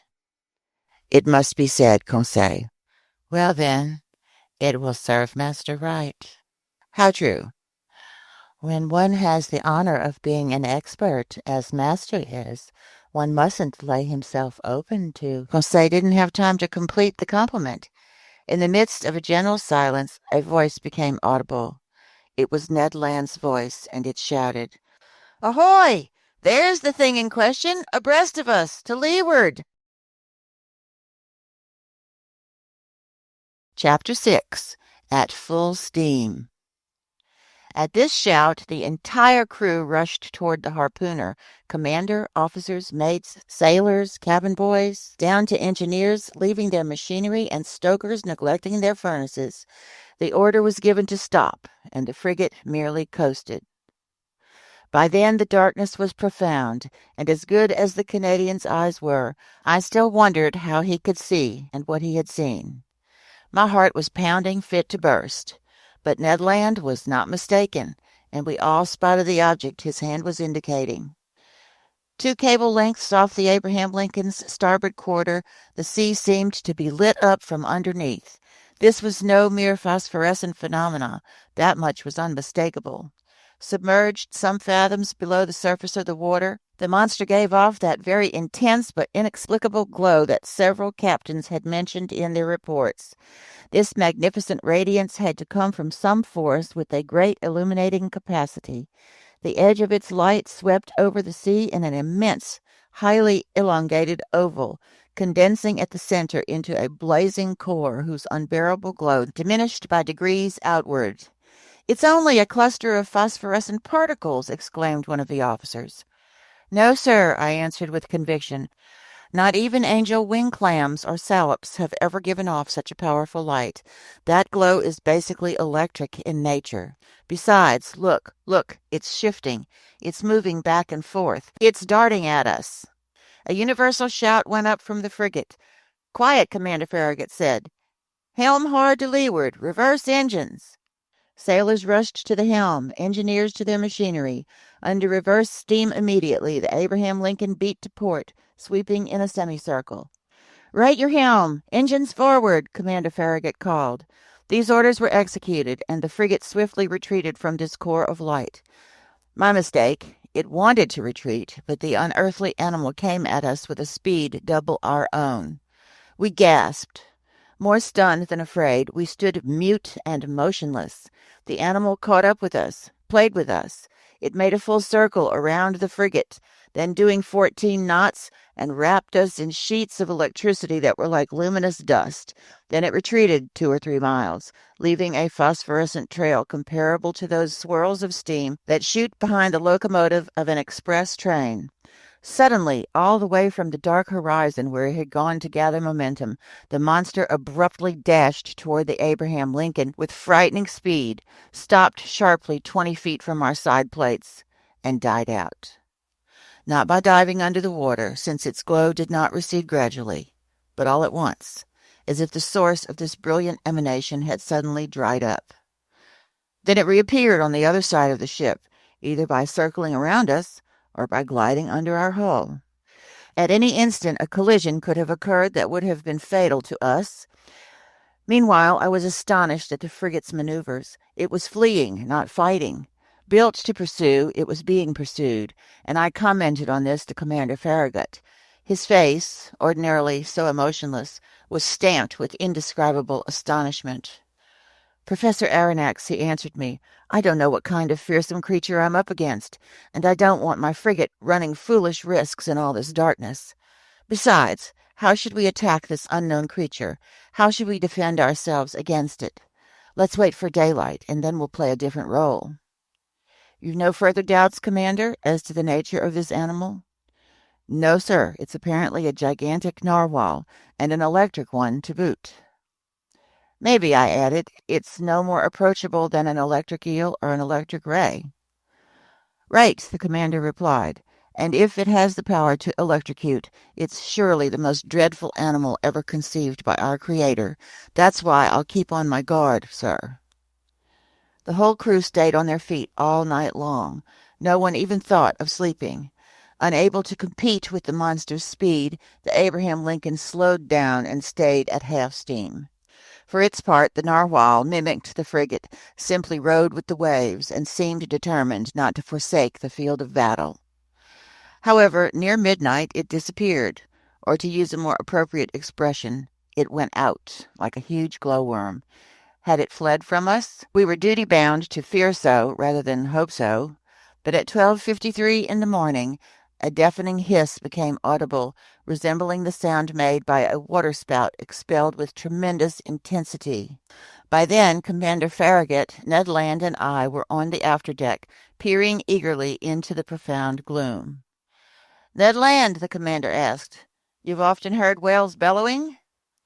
"Often, sir, but never a whale like this, whose sighting earned me $2,000. "Correct, the prize is rightfully yours. But tell me, isn't that the noise cetaceans make when they spout water from their blowholes?" "The very noise, sir, but this one's way louder. So there can be no mistake. There's definitely a whale lurking in our waters. With your permission, sir," the harpooner added, "tomorrow at daybreak we'll have words with it." "If it's in the mood to listen to you, Mr. Land," I replied in a tone far from convinced. "Let me get within 4 harpoon lengths of it," the Canadian shot back, "and it had better listen." "But to get near it," the commander went on, "I'd have to put a whaleboat at your disposal." "Certainly, sir. That would be gambling with the lives of my men." "And with my own," the harpooner replied simply. Near 2 o'clock in the morning, the core of light reappeared, no less intense, 5 miles to windward of the Abraham Lincoln. Despite the distance, despite the noise of wind and sea, we could distinctly hear the fearsome thrashings of the animal's tail, and even its panting breath. Seemingly, the moment this enormous narwhal came up to breathe at the surface of the ocean, air was sucked into its lungs like steam into the huge cylinders of a 2,000 horsepower engine. I said to myself, a cetacean as powerful as a whole cavalry regiment. Now that's a whale of a whale. We stayed on the alert until daylight, getting ready for action. Whaling gear was set up along the railings. Our chief officer loaded the blunderbusses, which can launch harpoons as far as a mile, and long duck guns with exploding bullets that can mortally wound even the most powerful animals. Ned Land was content to sharpen his harpoon, a dreadful weapon in his hands. At 6 o'clock day began to break, and with the dawn's early light, the narwhal's electric glow disappeared. At 7 o'clock the day was well along, but a very dense morning mist shrank the horizon, and our best spyglasses were unable to pierce it. The outcome? Disappointment and anger. I hoisted myself up to the crosstrees of the mizzensail. Some officers were already perched on the mastheads. At 8 o'clock the mist rolled ponderously over the waves, and its huge curls were lifting little by little. The horizon grew wider and clearer all at once. Suddenly, just as on the previous evening, Ned Land's voice was audible. "There's the thing in question! Astern, to port!" the harpooner shouted. Every eye looked toward the point indicated. There, a mile and a half from the frigate, a long, blackish body emerged a meter above the waves. Quivering violently, its tail was creating a considerable eddy. Never had caudal equipment thrashed the sea with such power. An immense wake of glowing whiteness marked the animal's track, sweeping in a long curve. Our frigate drew nearer to the cetacean. I examined it with a completely open mind. Those reports from the Shannon and the Helvetia had slightly exaggerated its dimensions, and I put its length at only 250 feet.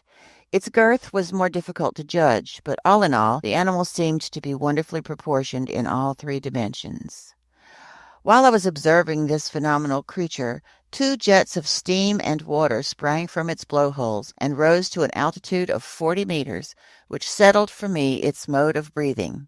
From this, I finally concluded that it belonged to the branch Vertebrata, class Mammalia, subclass Monodelphia, group Pisciforma, order Cetacea, family, but here I couldn't make up my mind. The order Cetacea consists of 3 families: baleen whales, sperm whales, dolphins, and it's in this last group that narwhals are placed. Each of these families is divided into several genera, each genus into species, each species into varieties. So I was still missing variety, species, genus, and family, but no doubt I would complete my classifying with the aid of Heaven and Commander Farragut. The crew were waiting impatiently for orders from their leader. The latter, after carefully observing the animal, called for his engineer. The engineer raced over. "Sir," the commander said, "are you up to pressure?" "Aye, sir," the engineer replied. "Fine. Stoke your furnaces and clap on full steam." 3 cheers greeted this order. The hour of battle had sounded. A few moments later the frigate's 2 funnels vomited torrents of black smoke, and its deck quaked from the trembling of its boilers. Driven forward by its powerful propeller, the Abraham Lincoln headed straight for the animal. Unconcerned, the latter let us come within half a cable length. Then, not bothering to dive, it got up a little speed, retreated, and was content to keep its distance. This chase dragged on for 3/4 of an hour without the frigate gaining 2 fathoms on the cetacean. At this rate, it was obvious that we would never catch up with it. Infuriated, Commander Farragut kept twisting the thick tuft of hair that flourished below his chin. "Ned Land!" he called. The Canadian reported at once. "Well, Mr. Land," the commander asked, "do you still advise putting my longboats to sea?" "No, sir," Ned Land replied, "because that beast won't be caught against its will." "Then what should we do?" "Stoke up more steam, sir, if you can. As for me, with your permission, I'll go perch on the bobstays under the bowsprits, and if we can get within a harpoon length, I'll harpoon the brute."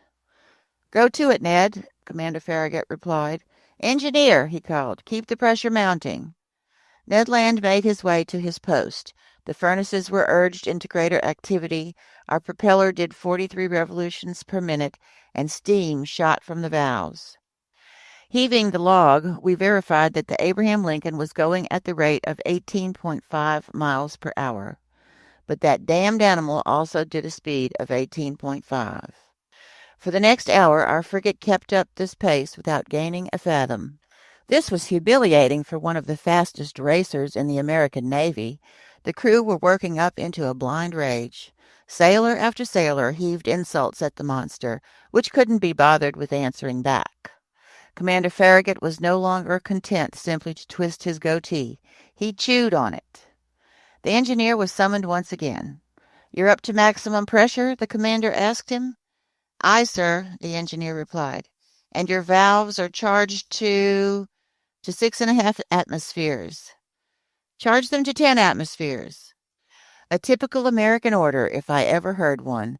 It would have sounded just fine during some Mississippi paddle wheeler race, to outstrip the competition.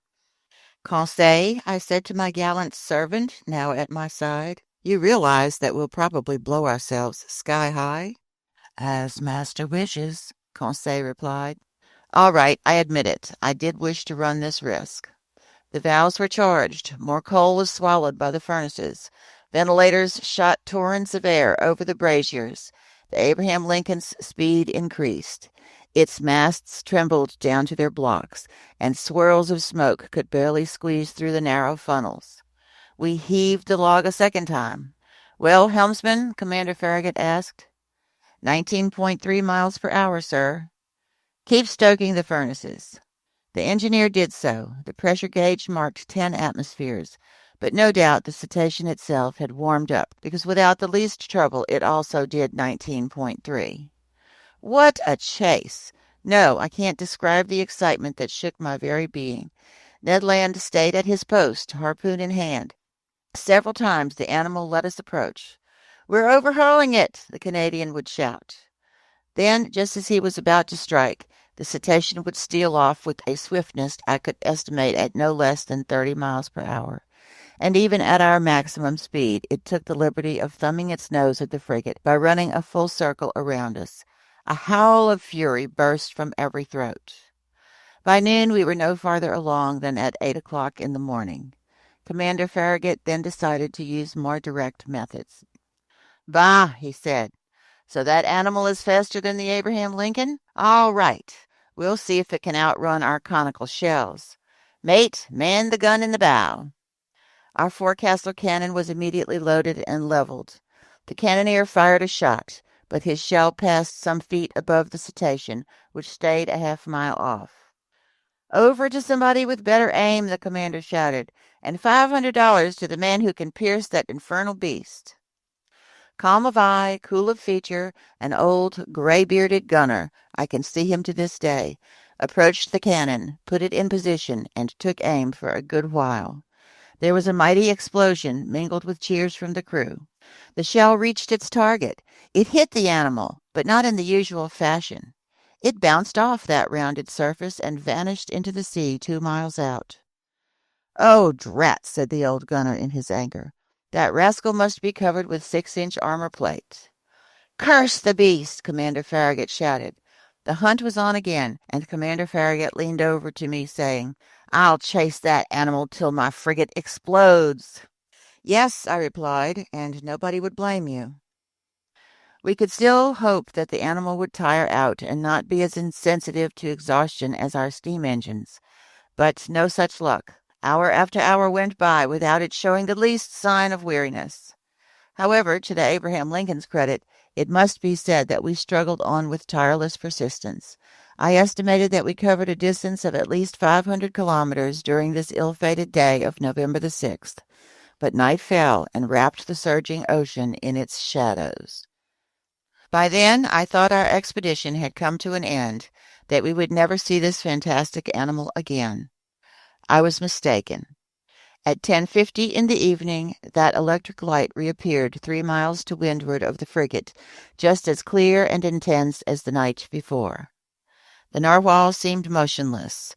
It was asleep, perhaps, weary from its workday, just riding with the waves. This was our chance, and Commander Farragut was determined to take full advantage of it. He gave his orders. The Abraham Lincoln stayed at half steam, advancing cautiously so as not to awaken its adversary. In mid-ocean, it's not unusual to encounter whales so sound asleep they can successfully be attacked, and Ned Land had harpooned more than one in its slumber. The Canadian went to resume his post on the bobstays under the bowsprit.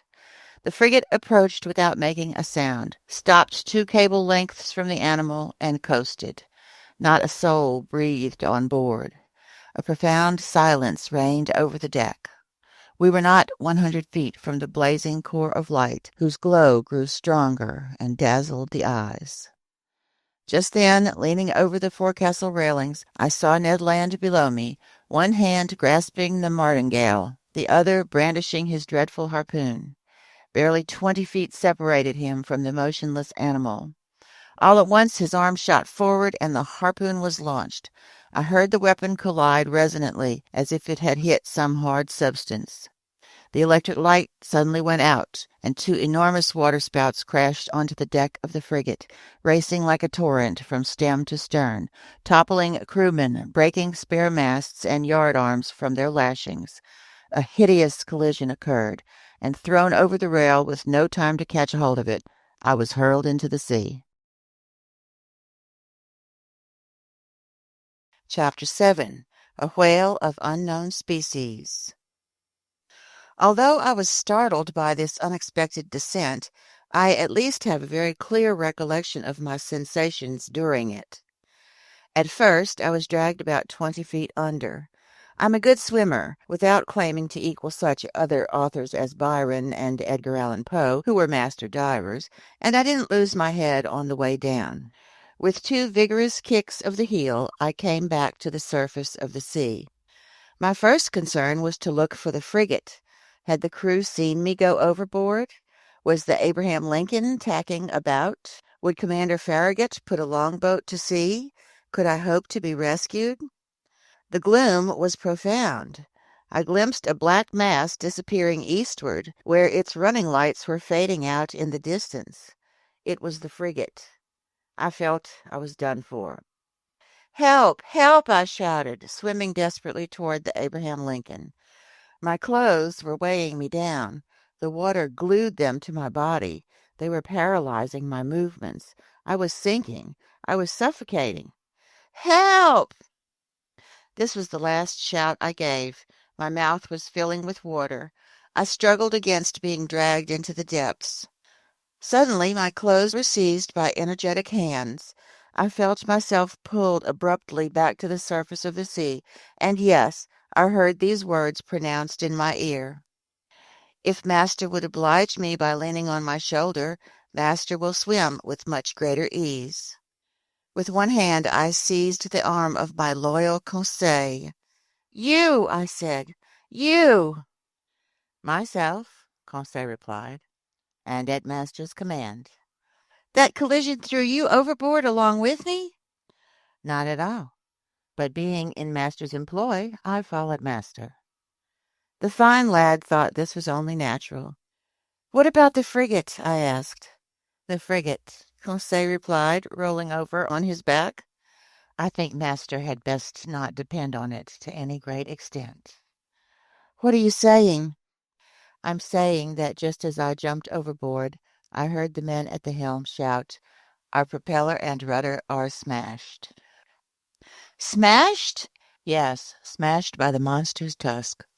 I believe it's the sole injury that Abraham Lincoln has sustained, but, most inconveniently for us, the ship can no longer steer. Then we're done for. Perhaps, Conseil replied serenely. However, we still have a few hours before us, and in a few hours one can do a great many things. Conseil's unflappable composure cheered me up. I swam more vigorously, but hampered by clothes that were as restricting as a cloak made of lead, I was managing with only the greatest difficulty. Conseil noticed as much. Master will allow me to make an incision, he said, and he slipped an open-clasp knife under my clothes, slitting them from top to bottom with one swift stroke. Then he briskly undressed me while I swam for us both. I then did Conseil the same favor, and we continued to navigate side by side. But our circumstances were no less dreadful. Perhaps they hadn't seen us go overboard, and even if they had, the frigate, being undone by its rudder, couldn't return to leeward after us, so we could count only on its longboats. Conseil had coolly reasoned out this hypothesis and laid his plans accordingly. An amazing character, this boy. In mid-ocean, this stoic lad seemed right at home. So, having concluded that our sole chance for salvation lay in being picked up by the Abraham Lincoln's longboats, we had to take steps to wait for them as long as possible. Consequently, I decided to divide our energies so we wouldn't both be worn out at the same time, and this was the arrangement. While one of us lay on his back, staying motionless with arms crossed and legs outstretched, the other would swim and propel his partner forward. This towing role was to last no longer than 10 minutes, and by relieving each other in this way, we could stay afloat for hours, perhaps even until daybreak. Slim chance, but hope springs eternal in the human breast. Besides, there were two of us. Lastly, I can vouch, as improbable as it seems, that even if I had wanted to destroy all my illusions, even if I had been willing to give in to despair, I could not have done so. The cetacean had rammed our frigate at about 11 o'clock in the evening. I therefore calculated on 8 hours of swimming until sunrise. A strenuous task, but feasible, thanks to our relieving each other. The sea was pretty smooth and barely tired us. Sometimes I tried to peer through the dense gloom, which was broken only by the phosphorescent flickers coming from our movements. I stared at the luminous ripples breaking over my hands, shimmering sheets spattered with blotches of bluish gray. It seemed as if we'd plunged into a pool of quicksilver. Near 1 o'clock in the morning, I was overcome with tremendous exhaustion. My limbs stiffened in the grip of intense cramps. Conseil had to keep me going, and attending to our self-preservation became his sole responsibility. I soon heard the poor lad gasping. His breathing became shallow and quick. I didn't think he could stand such exertions for much longer. Go on, I told him. Leave master behind, he replied. Never. I'll drown before he does. Just then, past the fringes of a large cloud that the wind was driving eastward, the moon appeared. The surface of the sea glistened under its rays. That kindly light rekindled our strength.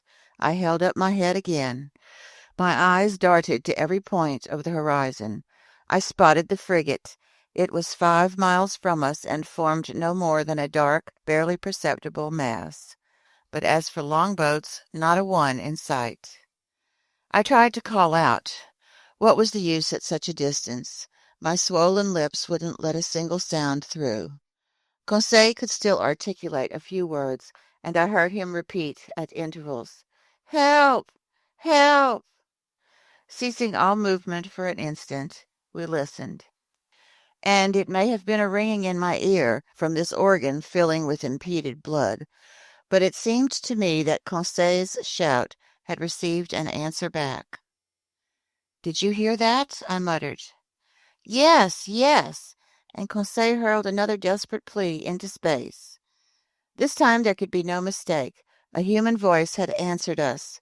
Was it the voice of some poor devil left behind in mid-ocean, some other victim of that collision suffered by our ship, or was it one of the frigate's longboats hailing us out of the gloom? Conseil made one final effort, and bracing his hands on my shoulders while I offered resistance with one supreme exertion, he raised himself half out of the water, then fell back exhausted. "What did you see?" "I saw," he muttered. "I saw, but we mustn't talk. Save our strength." What had he seen? Then, Lord knows why, the thought of the monster came into my head for the first time. But even so, that voice. Gone are the days when Jonahs took refuge in the bellies of whales. Nevertheless, Conseil kept towing me. Sometimes he looked up, stared straight ahead, and shouted a request for directions, which was answered by a voice that was getting closer and closer. I could barely hear it. I was at the end of my strength. My fingers gave out. My hands were no help to me. My mouth opened convulsively, filling with brine. Its coldness ran through me. I raised my head one last time. Then I collapsed. Just then something hard banged against me. I clung to it. Then I felt myself being pulled upward, back to the surface of the water. My chest caved in, and I fainted. For certain, I came to quickly, because someone was massaging me so vigorously it left furrows in my flesh. I half opened my eyes. "Conseil," I muttered. "Did Master ring for me?" Conseil replied. Just then, in the last light of a moon setting on the horizon, I spotted a face that wasn't Conseil's, but which I recognized at once. "Ned!" I exclaimed. "In person, sir, and still after his prize," the Canadian replied. "You were thrown overboard after the frigate's collision?" "Yes, Professor, but I was luckier than you, and right away I was able to set foot on this floating islet." "Islet?"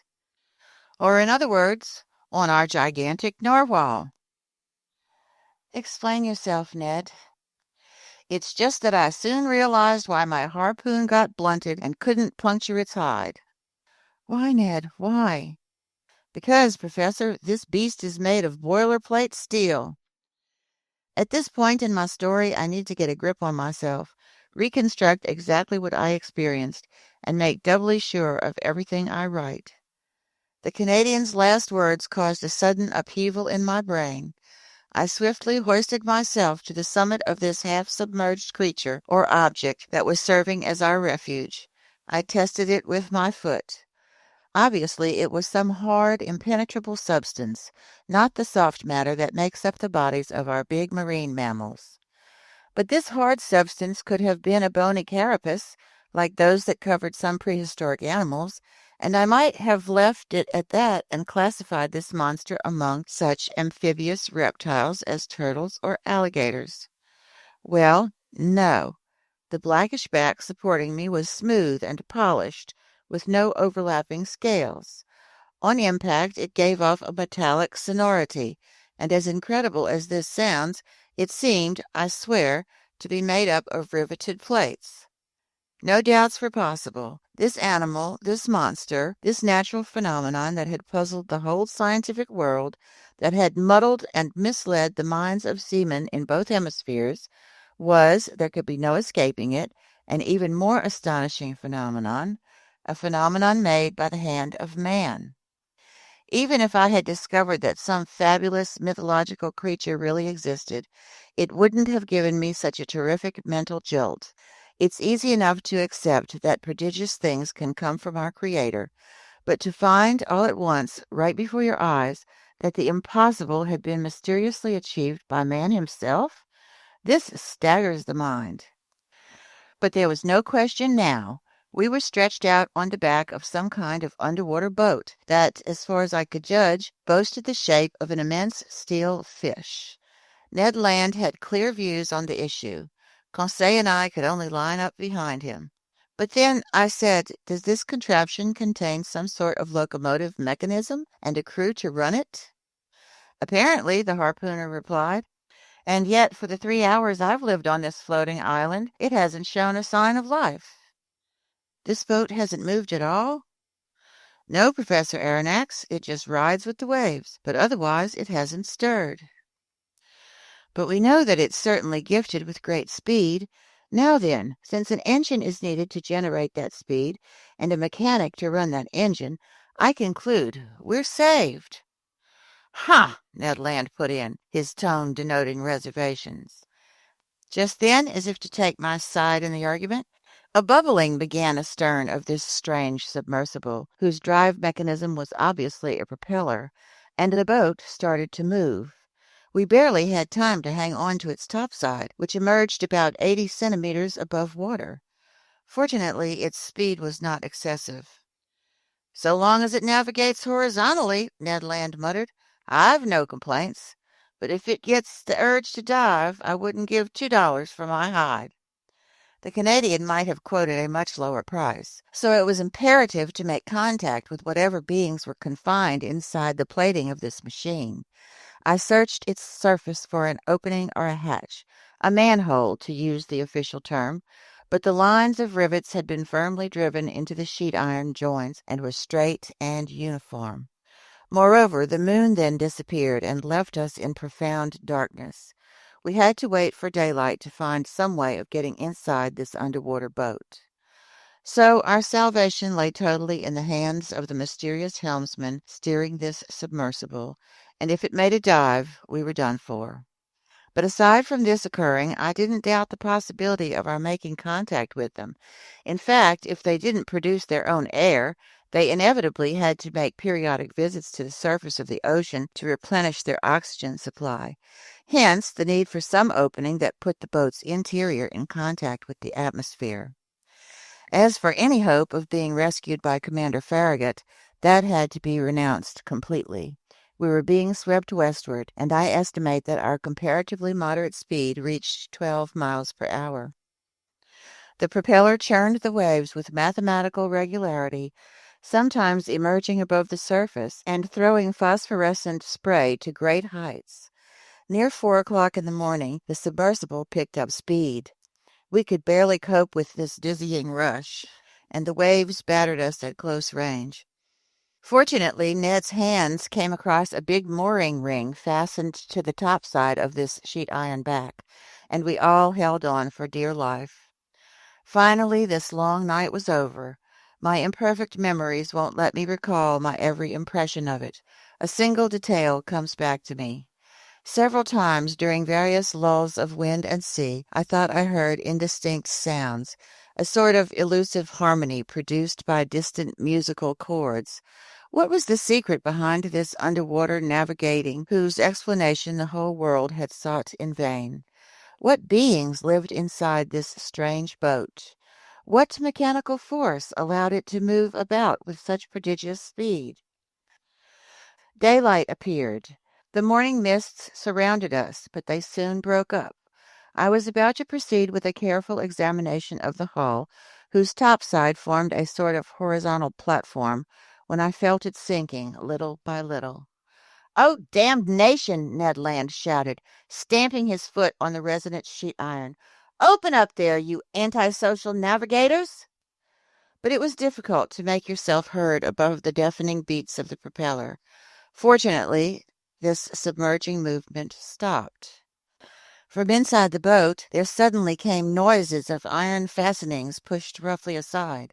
One of the steel plates flew up. A man appeared, gave a bizarre yell, and instantly disappeared. A few moments later 8 strapping fellows appeared silently, their faces like masks, and dragged us down into their fearsome machine. Chapter 8. Mobilis in Mobili. This brutally executed capture was carried out with lightning speed. My companions and I had no time to collect ourselves. I don't know how they felt about being shoved inside this aquatic prison, but as for me, I was shivering all over. With whom were we dealing? Surely with some new breed of pirates, exploiting the sea after their own fashion. The narrow hatch had barely closed over me when I was surrounded by profound darkness. Saturated with the outside light, my eyes couldn't make out a thing. I felt my naked feet clinging to the steps of an iron ladder. Forcibly seized, Ned Land and Conseil were behind me. At the foot of the ladder, a door opened and instantly closed behind us with a loud clang. We were alone. Where? I couldn't say, could barely even imagine. All was darkness, but such utter darkness that after several minutes my eyes were still unable to catch a single one of those hazy gleams that drift through even the blackest nights. Meanwhile, furious at these goings-on, Ned Land gave free rein to his indignation. "Damnation!" he exclaimed. "These people are about as hospitable as the savages of New Caledonia. All that's lacking is for them to be cannibals. I wouldn't be surprised if they were, but believe you me, they won't eat me without my kicking up a protest." "Calm yourself, Ned, my friend," Conseil replied serenely. "Don't flare up so quickly. We aren't in a kettle yet." "In a kettle, no," the Canadian shot back, "but in an oven for sure. It's dark enough for one. Luckily, my bowie knife hasn't left me, and I can still see well enough to put it to use. The first one of these bandits who lays a hand on me." Author's note: a bowie knife is a wide-bladed dagger that Americans are forever carrying around. "Don't be so irritable, Ned," I then told the harpooner, "and don't ruin things for us with pointless violence. Who knows whether they might be listening to us? Instead, let's try to find out where we are." I started moving, groping my way. After 5 steps, I encountered an iron wall made of riveted boilerplate.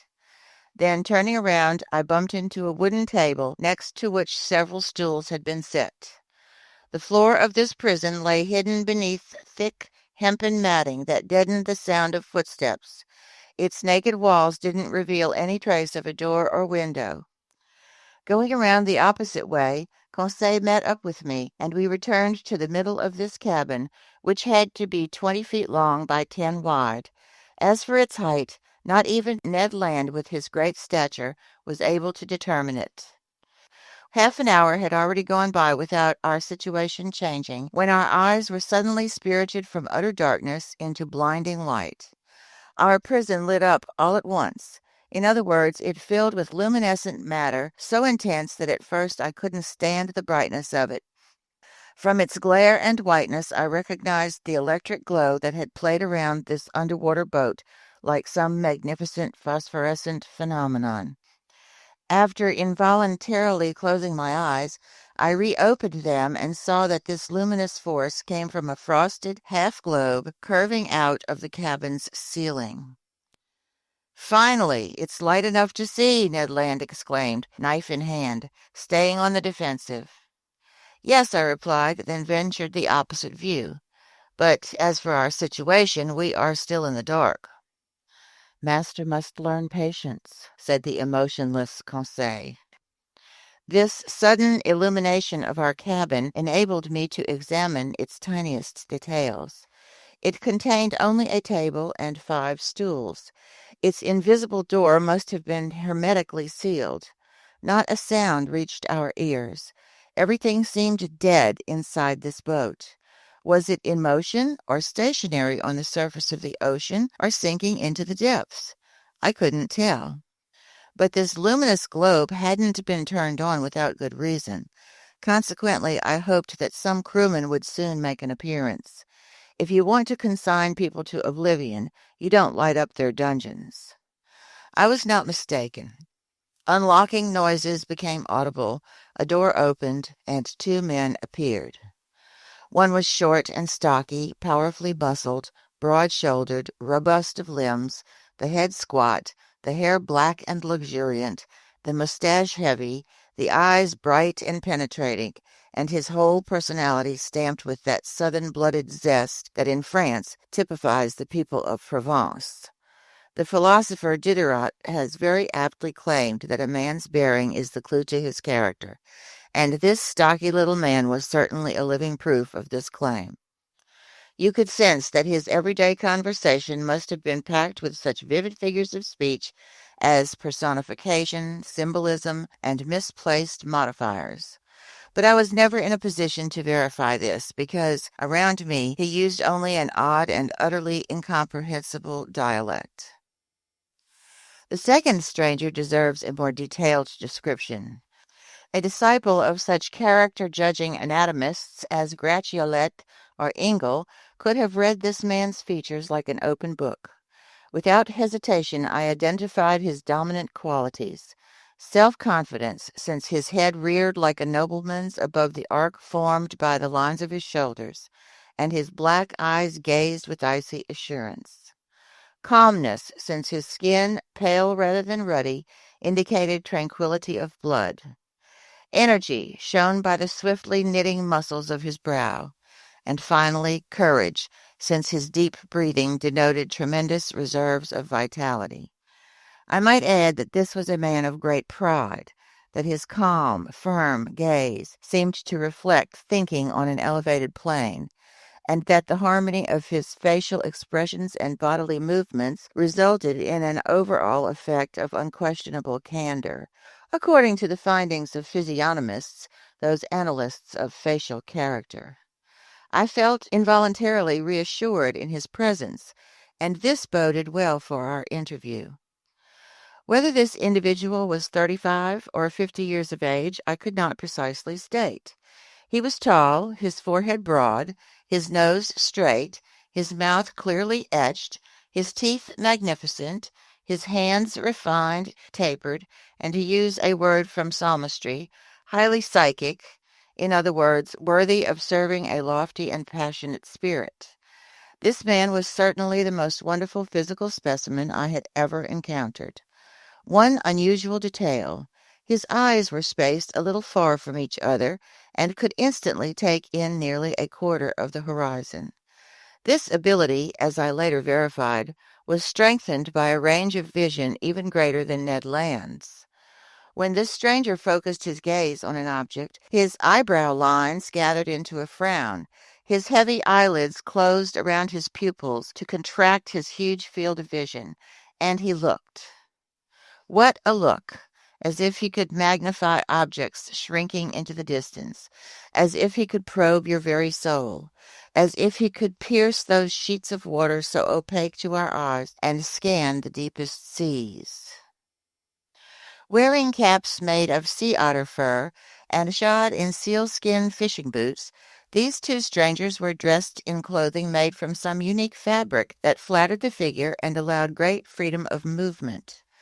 The taller of the two, apparently the leader on board, examined us with the greatest care but without pronouncing a word. Then, turning to his companion, he conversed with him in a language I didn't recognize. It was a sonorous, harmonious, flexible dialect, whose vowels seemed to undergo a highly varied accentuation. The other replied with a shake of the head, and added 2 or 3 utterly incomprehensible words.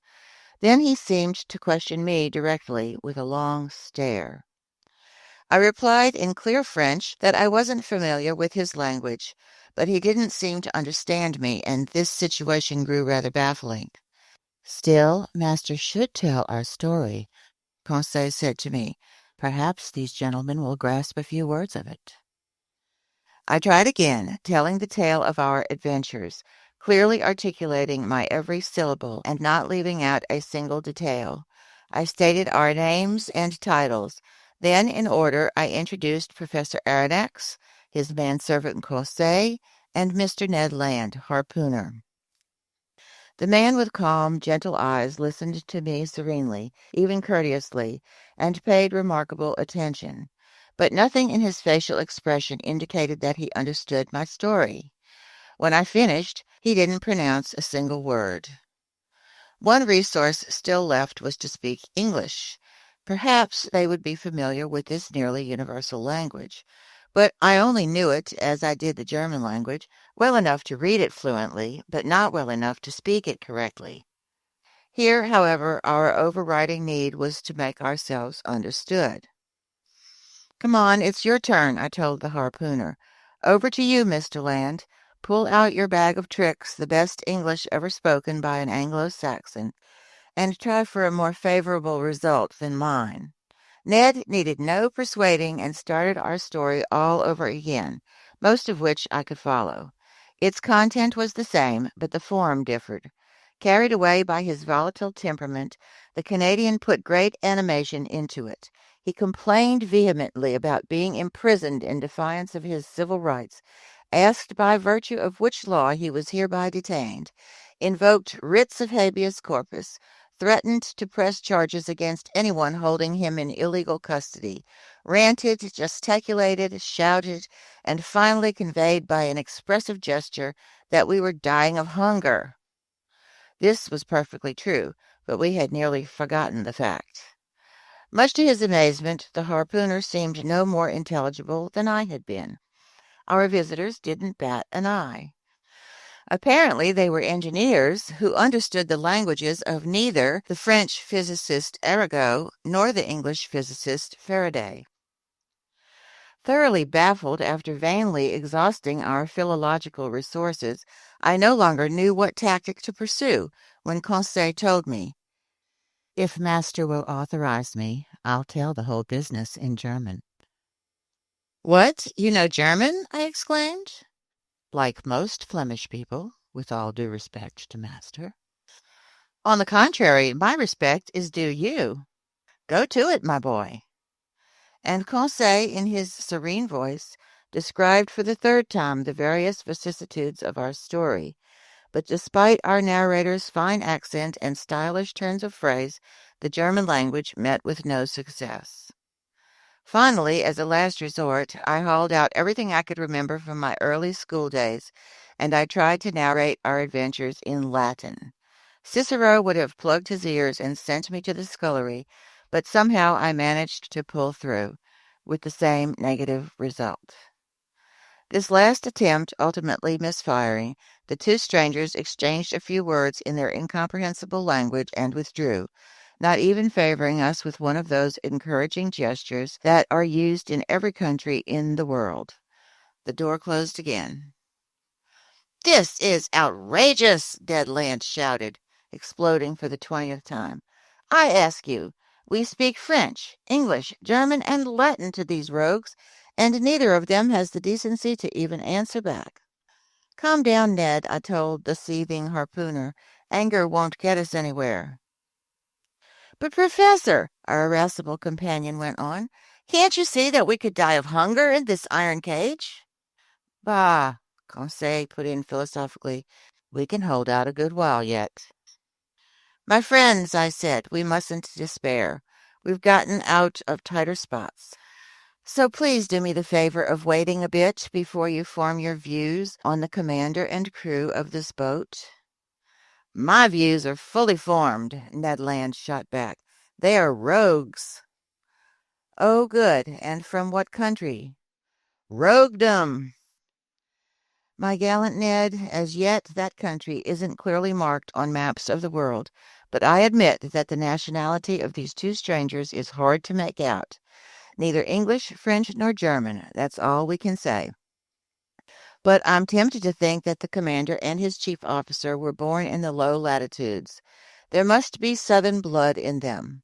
But as to whether they are Spaniards, Turks, Arabs, or East Indians, their physical characteristics don't give me enough to go on. And as for their speech, it's utterly incomprehensible." "That's the nuisance in not knowing every language," Conseil replied, "or the drawback in not having one universal language." "Which would all go out the window," Ned Land replied. Don't you see, these people have a language all to themselves, a language they've invented just to cause despair in decent people who ask for a little dinner. Why, in every country on earth, when you open your mouth, snap your jaws, smack your lips and teeth, isn't that the world's most understandable message? From Quebec to the Tuamotu Islands, from Paris to the Antipodes, doesn't it mean I'm hungry? Give me a bite to eat? Oh, Conseil put in, there are some people so unintelligent by nature. As he was saying these words, the door opened. A steward entered. He brought us some clothes, jackets, and sailor's pants, made out of a fabric whose nature I didn't recognize. I hurried to change into them, and my companions followed suit. Author's note, a steward is a waiter on board a steamer. Meanwhile, our silent steward, perhaps a deaf-mute, set the table and laid 3 place settings. There's something serious afoot, Conseil said, and it bodes well. Bah! Replied the rancorous harpooner. What the devil do you suppose they eat around here? Turtle livers? Loin of shark? Dogfish steaks? We'll soon find out, Conseil said. Overlaid with silver dish covers, various platters had been neatly positioned on the tablecloth, and we sat down to eat. Assuredly, we were dealing with civilized people, and if it hadn't been for this electric light flooding over us, I would have thought we were in the dining room of the Hotel Adelphi in Liverpool or the Grand Hotel in Paris. However, I feel compelled to mention that bread and wine were totally absent. The water was fresh and clear, but it was still water, which wasn't what Ned Land had in mind. Among the foods we were served, I was able to identify various daintily dressed fish, but I couldn't make up my mind about certain otherwise excellent dishes, and I couldn't even tell whether their contents belonged to the vegetable or the animal kingdom. As for the tableware, it was elegant and in perfect taste. Each utensil, spoon, fork, knife, and plate bore on its reverse a letter encircled by a Latin motto, and here is its exact duplicate. Mobilis in Mobili. N. Moving within the moving element. It was a highly appropriate motto for this underwater machine, so long as the preposition in is translated as within and not upon. The letter N was no doubt the initial of the name of that mystifying individual in command beneath the seas. Ned and Conseil had no time for such musings. They were wolfing down their food, and without further ado I did the same. By now I felt reassured about our fate, and it seemed obvious that our hosts didn't intend to let us die of starvation. But all earthly things come to an end. All things must pass, even the hunger of people who haven't eaten for 15 hours. Our appetites appeased, we felt an urgent need for sleep, a natural reaction after that interminable night of fighting for our lives. Hey, gods, I'll sleep soundly, Conseil said. Me, I'm out like a light, Ned Land replied. My 2 companions lay down on the cabin's carpeting and were soon deep in slumber. As for me, I gave in less readily to this intense need for sleep. Too many thoughts had piled up in my mind. Too many insoluble questions had arisen. Too many images were keeping my eyelids open. Where were we? What strange power was carrying us along? I felt, or at least I thought I did, the submersible sinking toward the sea's lower strata. Intense nightmares besieged me. In these mysterious marine sanctuaries, I envisioned hosts of unknown animals, and this underwater boat seemed to be a blood relation of theirs, living, breathing, just as fearsome. Then my mind grew calmer, my imagination melted into hazy drowsiness, and I soon fell into an uneasy slumber. Chapter 9. The Tantrums of Ned Land. I have no idea how long this slumber lasted, but it must have been a good while since we were completely over our exhaustion. I was the first one to wake up. My companions weren't yet stirring and still lay in their corners like inanimate objects. I had barely gotten up from my passably hard mattress when I felt my mind clear, my brain go on the alert. So I began a careful re-examination of our cell. Nothing had changed in its interior arrangements. The prison was still a prison, and its prisoners still prisoners. But taking advantage of our slumber, the steward had cleared the table. Consequently, nothing indicated any forthcoming improvement in our situation, and I seriously wondered if we were doomed to spend the rest of our lives in this cage. This prospect seemed increasingly painful to me because, even though my brain was clear of its obsessions from the night before, I was feeling an odd short-windedness in my chest. It was becoming hard for me to breathe. The heavy air was no longer sufficient for the full play of my lungs. Although our cell was large, we obviously had used up most of the oxygen it contained.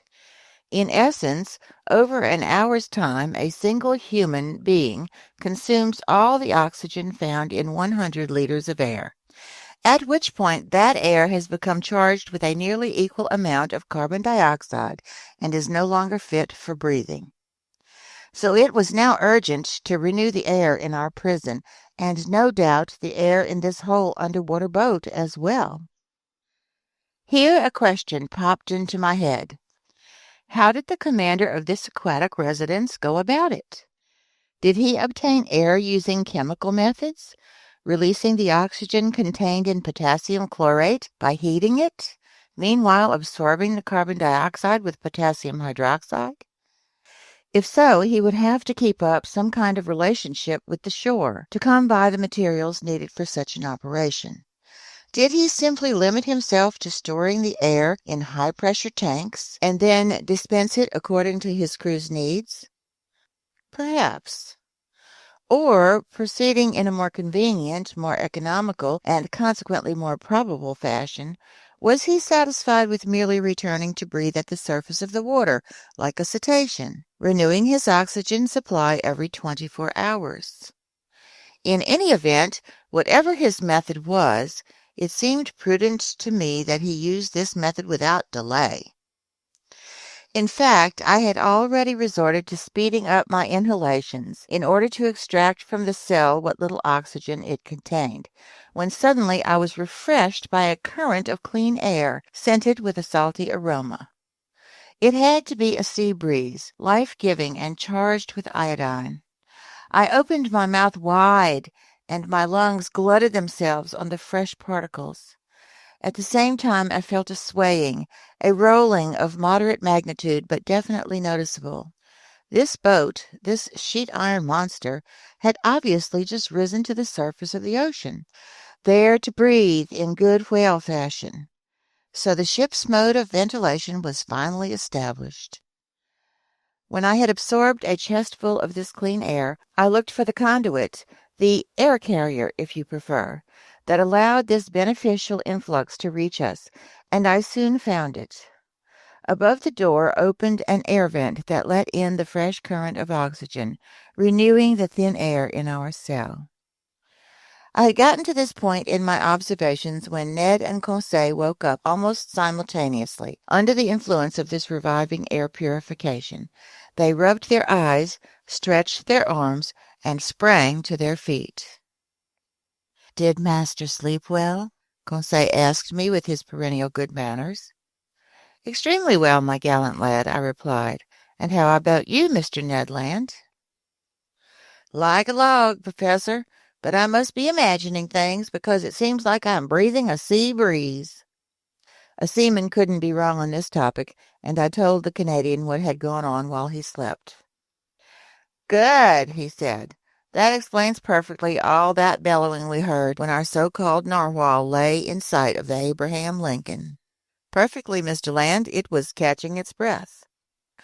"Only I've no idea what time it is, Professor Aronnax, unless maybe it's dinner time." "Dinner time, my fine harpooner? I'd say at least breakfast time, because we've certainly woken up to a new day." "Which indicates," Conseil replied, "that we've spent 24 hours in slumber." "That's my assessment," I replied. I won't argue with you, Ned Land answered. But dinner or breakfast, that steward will be plenty welcome whether he brings the one or the other. The one and the other, Conseil said. Well put, the Canadian replied. We deserve 2 meals, and speaking for myself, I'll do justice to them both. All right, Ned, let's wait and see, I replied. It's clear that these strangers don't intend to let us die of hunger.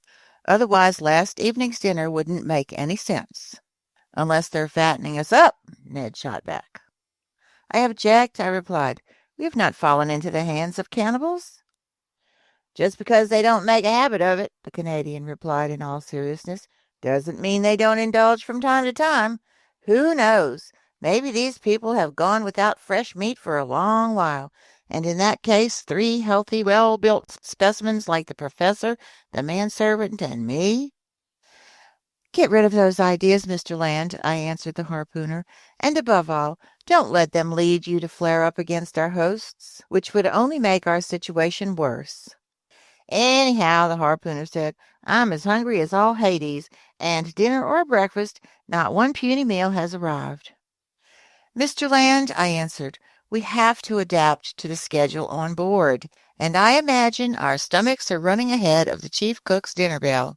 Well, then, we'll adjust our stomachs to the chef's timetable, Conseil replied serenely. There you go again, Conseil, my friend, the impatient Canadian shot back. You never allow yourself any displays of bile or attacks of nerves. You're everlastingly calm. You'd say your after-meal grace even if you didn't get any food for your before-meal blessing, and you'd starve to death rather than complain. What good would it do? Conseil asked. Complaining doesn't have to do good. It just feels good. And if these pirates, I say pirates out of consideration for the professor's feelings, since he doesn't want us to call them cannibals, if these pirates think they're going to smother me in this cage without hearing my cuss words spice up my outbursts, they've got another thing coming. Look here, Professor Aronnax, speak frankly. How long do you figure they'll keep us in this iron box? To tell the truth, friend Land, I know little more about it than you do. But in a nutshell, what do you suppose is going on? My supposition is that sheer chance has made us privy to an important secret.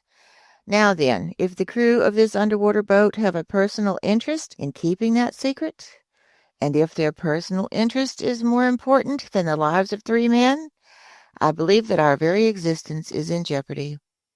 If such is not the case, then at the first available opportunity, this monster that has swallowed us will return us to the world inhabited by our own kind. Unless they recruit us to serve on the crew, Conseil said, and keep us here. Till the moment, Ned Land answered, when some frigate that's faster or smarter than the Abraham Lincoln captures this den of buccaneers, then hangs all of us by the neck from the tip of the mainmast yardarm. Well thought out, Mr. Land, I replied, but as yet I don't believe we've been tendered any enlistment offers. Consequently, it's pointless to argue about what tactics we should pursue in such a case. I repeat, let's wait. Let's be guided by events, and let's do nothing, since right now there's nothing we can do. On the contrary, Professor, the harpooner replied, not wanting to give in, there is something we can do. Oh, and what, Mr. Land? Break out of here! Breaking out of a prison on shore is difficult enough, but with an underwater prison, it strikes me as completely unworkable. Come now, Ned, my friend, Conseil asked, how would you answer Master's objection? I refuse to believe that an American is at the end of his tether. Visibly baffled, the harpooner said nothing. Under the conditions in which fate had left us, it was absolutely impossible to escape. But a Canadian's wits is half French, and Mr. Ned Land made this clear in his reply. So, Professor Aronnax, he went on after thinking for a few moments, you haven't figured out what people do when they can't escape from their prison? No, my friend. Easy. They fix things so they stay there. Of course, Conseil put in. Since we're deep in the ocean, being inside this boat is vastly preferable to being above it or below it. But we fix things by kicking out all the jailers, guards, and wardens, Ned Land added. What's this, Ned? I asked. You'd seriously consider taking over this craft? Very seriously, the Canadian replied. It's impossible.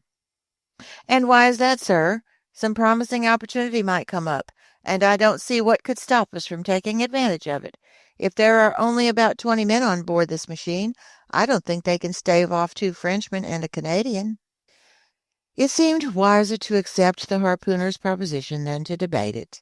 Accordingly, I was content to reply, let such circumstances come, Mr. Land, and we'll see. But until then, I beg you to control your impatience. We need to act shrewdly, and your flare-ups won't give rise to any promising opportunities. So swear to me that you'll accept our situation without throwing a tantrum over it. I give you my word, Professor, Ned Land replied in an unenthusiastic tone. No vehement phrases will leave my mouth. No vicious gestures will give my feelings away, not even when they don't feed us on time. I have your word, Ned, I answered the Canadian. Then our conversation petered out, and each of us withdrew into his own thoughts. For my part, despite the harpooner's confident talk, I admit that I entertained no illusions. I had no faith in those promising opportunities that Ned Land mentioned. To operate with such efficiency, this underwater boat had to have a sizable crew. So if it came to a physical contest, we would be facing an overwhelming opponent. Besides, before we could do anything, we had to be free, and that we definitely were not. I didn't see any way out of this sheet-iron, hermetically sealed cell.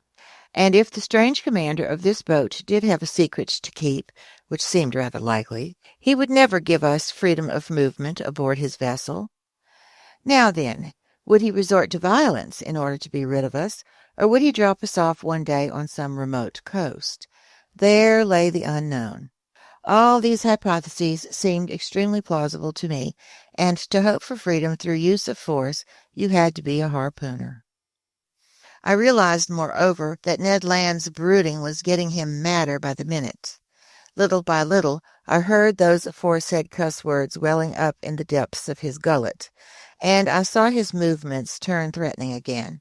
He stood up, pacing in circles like a wild beast in a cage, striking the walls with his foot and fist. Meanwhile the hours passed, our hunger nagged unmercifully, and this time the steward did not appear. Which amounted to forgetting our castaway status for much too long, if they really had good intentions toward us. Tortured by the growling of his well-built stomach, Ned Land was getting more and more riled, and despite his word of honor, I was in real dread of an explosion when he stood in the presence of one of the men on board. For 2 more hours Ned Land's rage increased. The Canadian shouted and pleaded, but to no avail. The sheet-iron walls were deaf. I didn't hear a single sound inside this dead-seeming boat. The vessel hadn't stirred, because I obviously would have felt its hull vibrating under the influence of the propeller. It had undoubtedly sunk into the watery deep, and no longer belonged to the outside world. All this dismal silence was terrifying. As for our neglect, our isolation in the depths of this cell, I was afraid to guess at how long it might last. Little by little, hopes I had entertained after our interview with the ship's commander were fading away. The gentleness of the man's gaze, the generosity expressed in his facial features, the nobility of his bearing, all vanished from my memory. I saw this mystifying individual anew for what he inevitably must be, cruel and merciless. I viewed him as outside humanity, beyond all feelings of compassion, the implacable foe of his fellow man, toward whom he must have sworn an undying hate. But even so, was the man going to let us die of starvation, locked up in this cramped prison, exposed to those horrible temptations to which people are driven by extreme hunger? This grim possibility took on a dreadful intensity in my mind, and fired by my imagination, I felt an unreasoning terror run through me. Conseil stayed calm. Ned Land bellowed. Just then a noise was audible outside. Footsteps rang on the metal tiling. The locks were turned, the door opened, the steward appeared. Before I could make a single movement to prevent him, the Canadian rushed at the poor man, threw him down, held him by the throat. The steward was choking in the grip of those powerful hands. Conseil was already trying to loosen the harpooner's hands from his half-suffocated victim, and I had gone to join in the rescue when I was abruptly nailed to the spot by these words pronounced in French. "Calm down, Mr. Land, and you, Professor, kindly listen to me." Chapter 10. The Man of the Waters. It was the ship's commander who had just spoken. At these words, Ned Land stood up quickly. Nearly strangled, the steward staggered out at the signal from his superior. But such was the commander's authority aboard his vessel, not one gesture gave away the resentment that this man must have felt toward the Canadian. In silence we waited for the outcome of this scene. Conseil, in spite of himself, seemed almost fascinated. I was stunned. Arms crossed, leaning against a corner of the table, the commander studied us with great care. Was he reluctant to speak further? Did he regret those words he had just pronounced in French? You would have thought so. After a few moments of silence, which none of us would have dreamed of interrupting, "Gentlemen," he said in a calm, penetrating voice, "I speak French, English, German, and Latin with equal fluency. Hence I could have answered you as early as our initial interview. But first I wanted to make your acquaintance and then think things over. Your 4 versions of the same narrative, perfectly consistent by and large, established your personal identities for me. I now know that sheer chance has placed in my presence Professor Pierre Aronnax, specialist in natural history at the Paris Museum, and entrusted with a scientific mission abroad. His manservant, Conseil, and Ned Land, a harpooner of Canadian origin, aboard the Abraham Lincoln, a frigate in the National Navy of the United States of America. I bowed in agreement. The commander hadn't put a question to me, so no answer was called for. This man expressed himself with perfect ease and without a trace of an accent. His phrasing was clear, his words well chosen, his facility in elocution remarkable. And yet, to me, he didn't have the feel of a fellow countryman. He went on with the conversation as follows. "No doubt, sir, you've felt I waited rather too long before paying you this second visit.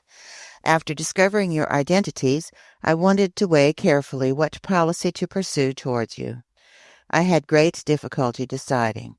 Some extremely inconvenient circumstances have brought you into the presence of a man who has cut himself off from humanity.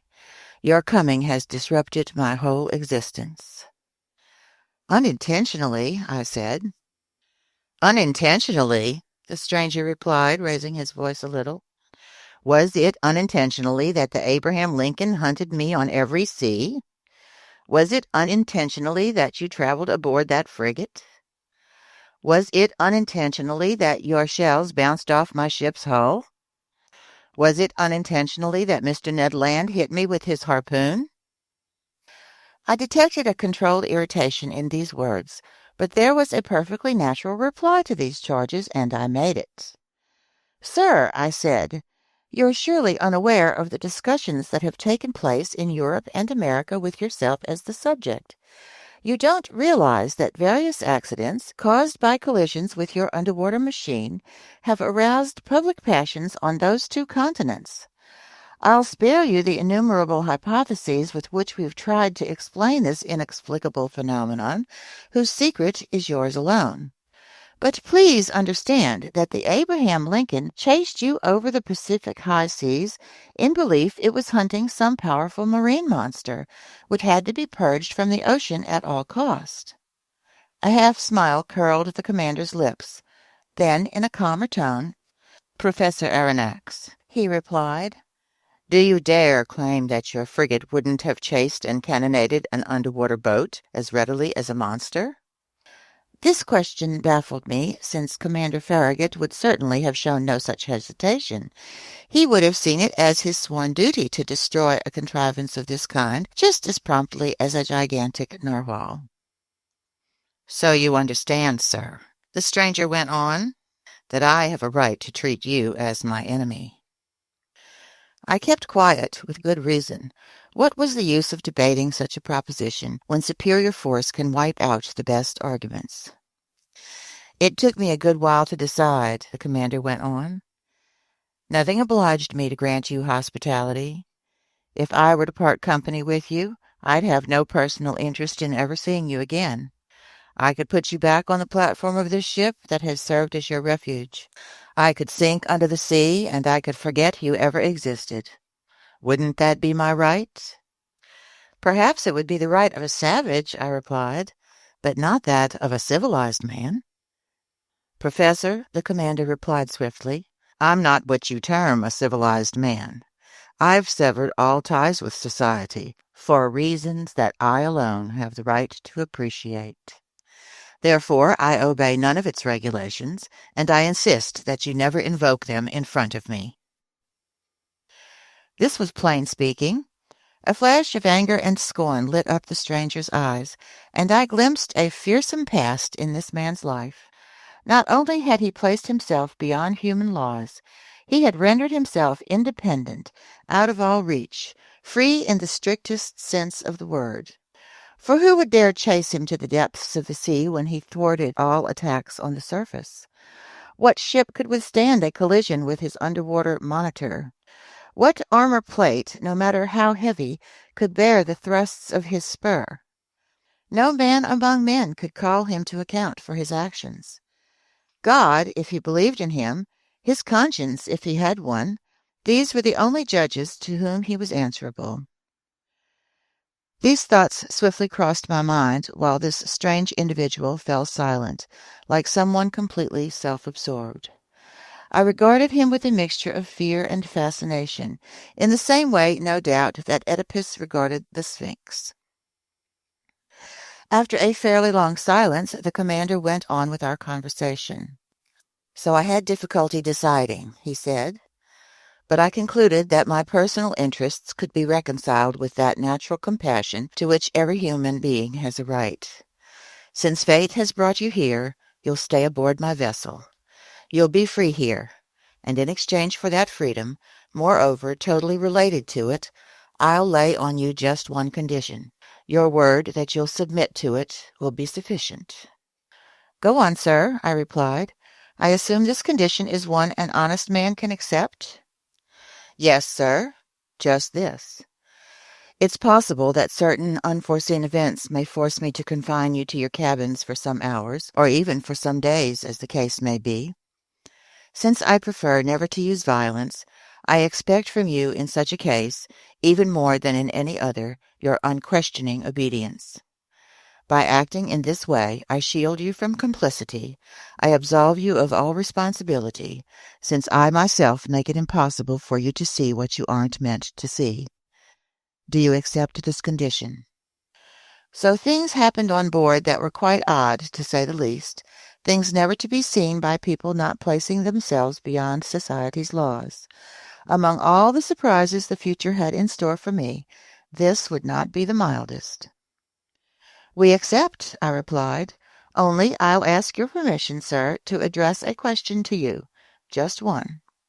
"Go ahead, sir." "You said we'd be free aboard your vessel." "Completely." "Then I would ask what you mean by this freedom." "Why, the freedom to come, go, see, and even closely observe everything here, except under certain rare circumstances. In short, the freedom we ourselves enjoy, my companions and I." It was obvious that we did not understand each other. "Pardon me, sir," I went on, "but that's merely the freedom that every prisoner has, the freedom to pace his cell. That's not enough for us." "Nevertheless, it will have to do." "What? We must give up seeing our homeland, friends, and relatives ever again?" "Yes, sir. But giving up that intolerably earthly yoke that some men call freedom is perhaps less painful than you think." "By thunder!" Ned Land shouted. "I'll never promise I won't try getting out of here." "I didn't ask for such a promise, Mr. Land," the commander replied coldly. "Sir," I replied, flaring up in spite of myself, "you're taking unfair advantage of us. This is sheer cruelty." "No, sir, it is an act of mercy. You are my prisoners of war. I've cared for you when, with a single word, I could plunge you back into the ocean depths. You attacked me. You've just stumbled on a secret no living man must probe, the secret of my entire existence. Do you think I'll send you back to a world that must know nothing more of me? Never. By keeping you on board, it isn't you whom I care for. It's me." These words indicated that the commander pursued a policy impervious to arguments. "Then, sir," I went on, "you give us, quite simply, a choice between life and death?" "Quite simply."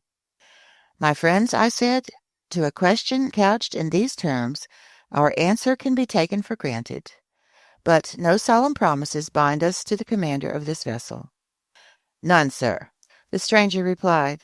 Then, in a gentler voice, he went on, "Now, allow me to finish what I have to tell you. I've heard of you, Professor Aronnax. You, if not your companions, won't perhaps complain too much about the stroke of fate that has brought us together. Among the books that make up my favorite reading, you'll find the work you've published on the great ocean depths. I've pored over it. You've taken your studies as far as terrestrial science can go. But you don't know everything because you haven't seen everything. Let me tell you, Professor, you won't regret the time you spend aboard my vessel. You're going to voyage through a land of wonders. Stunned amazement will probably be your habitual state of mind. It will be a long while before you tire of the sights constantly before your eyes. I'm going to make another underwater tour of the world, perhaps my last, who knows? And I'll review everything I've studied in the depths of these seas that I've crossed so often, and you can be my fellow student. Starting this very day, you'll enter a new element. You'll see what no human being has ever seen before, since my men and I no longer count. And thanks to me, you're going to learn the ultimate secrets of our planet." I can't deny it. The commander's words had a tremendous effect on me. He had caught me on my weak side, and I momentarily forgot that not even this sublime experience was worth the loss of my freedom. Besides, I counted on the future to resolve this important question, so I was content to reply, "Sir, even though you've cut yourself off from humanity, I can see that you haven't disowned all human feeling. We're castaways whom you've charitably taken aboard. We'll never forget that. Speaking for myself, I don't rule out that the interests of science could override even the need for freedom, which promises me that, in exchange, our encounter will provide great rewards." I thought the commander would offer me his hand to seal our agreement. He did nothing of the sort. I regretted that. "One last question," I said, just as this inexplicable being seemed ready to withdraw. "Ask it, Professor." "By what name am I to call you?" "Sir," the commander replied, "to you I'm simply Captain Nemo. To me, you and your companions are simply passengers on the Nautilus." Editor's note: in Latin, Nemo means no one. Captain Nemo called out. A steward appeared. The captain gave him his orders in that strange language I couldn't even identify. Then, turning to the Canadian and Conseil, "A meal is waiting for you in your cabin," he told him. "Kindly follow this man." "That's an offer I can't refuse," the harpooner replied. After being confined for over 30 hours, he and Conseil were finally out of this cell. "And now, Professor Aronnax, our own breakfast is ready. Allow me to lead the way." "Yours to command, Captain." I followed Captain Nemo, and as soon as I passed through the doorway, I went down a kind of electrically lit passageway that resembled a gangway on a ship. After a stretch of some 10 meters, a second door opened before me. I then entered a dining room, decorated and furnished in austere good taste. Inlaid with ebony trim, Tall oaken sideboards stood at both ends of this room, and sparkling on their shelves were staggered rows of earthenware, porcelain, and glass of incalculable value. There, silver-plated dinnerware gleamed under rays pouring from light fixtures in the ceiling, whose glare was softened and tempered by delicately painted designs. In the center of this room stood a table, richly spread. Captain Nemo indicated the place I was to occupy. "Be seated," he told me, "and eat like the famished man you must be." Our breakfast consisted of several dishes whose contents were all supplied by the sea, and some foods whose nature and derivation were unknown to me. They were good, I admit, but with a peculiar flavor to which I would soon grow accustomed. These various food items seemed to be rich in phosphorus, and I thought that they too must have been of marine origin. Captain Nemo stared at me. I had asked him nothing, but he read my thoughts, and on his own he answered the questions I was itching to address him. "Most of these dishes are new to you," he told me, "but you can consume them without fear. They're healthy and nourishing. I renounced terrestrial foods long ago, and I'm none the worse for it. My crew are strong and full of energy, and they eat what I eat." "So," I said, "all these foods are products of the sea?" "Yes, Professor, the sea supplies all my needs. Sometimes I cast my nets in our wake, and I pull them up ready to burst. Sometimes I go hunting right in the midst of this element that has long seemed so far out of man's reach, and I corner the game that dwells in my underwater forests. Like the flocks of old Proteus, King Neptune's shepherd, my herds graze without fear on the ocean's immense prairies. There I own vast properties that I harvest myself, and which are forever sown by the hand of the Creator of all things." I stared at Captain Nemo in definite astonishment, and I answered him, "Sir, I understand perfectly how your nets can furnish excellent fish for your table. I understand less how you can chase aquatic game in your underwater forests.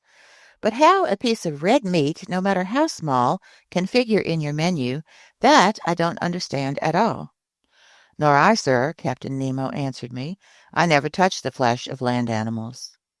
"Nevertheless, this," I went on, pointing to a dish where some slices of loin were still left. "What you believe to be red meat, Professor, is nothing other than loin of sea turtle. Similarly, here are some dolphin livers you might mistake for stewed pork. My chef is a skillful food processor who excels at pickling and preserving these various exhibits from the ocean. Feel free to sample all of these foods. Here are some preserves of sea cucumber that a Malaysian would declare to be unrivaled in the entire world. Here's cream from milk furnished by the udders of the cetacean, and sugar from the huge fucus plants in the North Sea. And finally, allow me to offer you some marmalade of sea anemone, equal to that from the tastiest fruits." So I sampled away, more as a curiosity seeker than an epicure, while Captain Nemo delighted me with his incredible anecdotes. "But this sea, Professor Aronnax," he told me, "this prodigious, inexhaustible wet nurse of a sea, not only feeds me, she dresses me as well. That fabric covering you was woven from the masses of filaments that anchor certain seashells, as the ancients were wont to do. It was dyed with purple ink from the murex snail, and shaded with violet tints that I extract from a marine slug, the Mediterranean sea hare. The perfumes you find on the washstand in your cabin were produced from the oozings of marine plants. Your mattress was made from the ocean's softest eelgrass. Your quill pen will be a whalebone, your ink a juice secreted by cuttlefish or squid.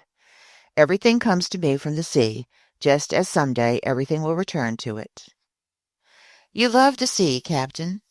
"Yes, I love it. The sea is the be-all and end-all.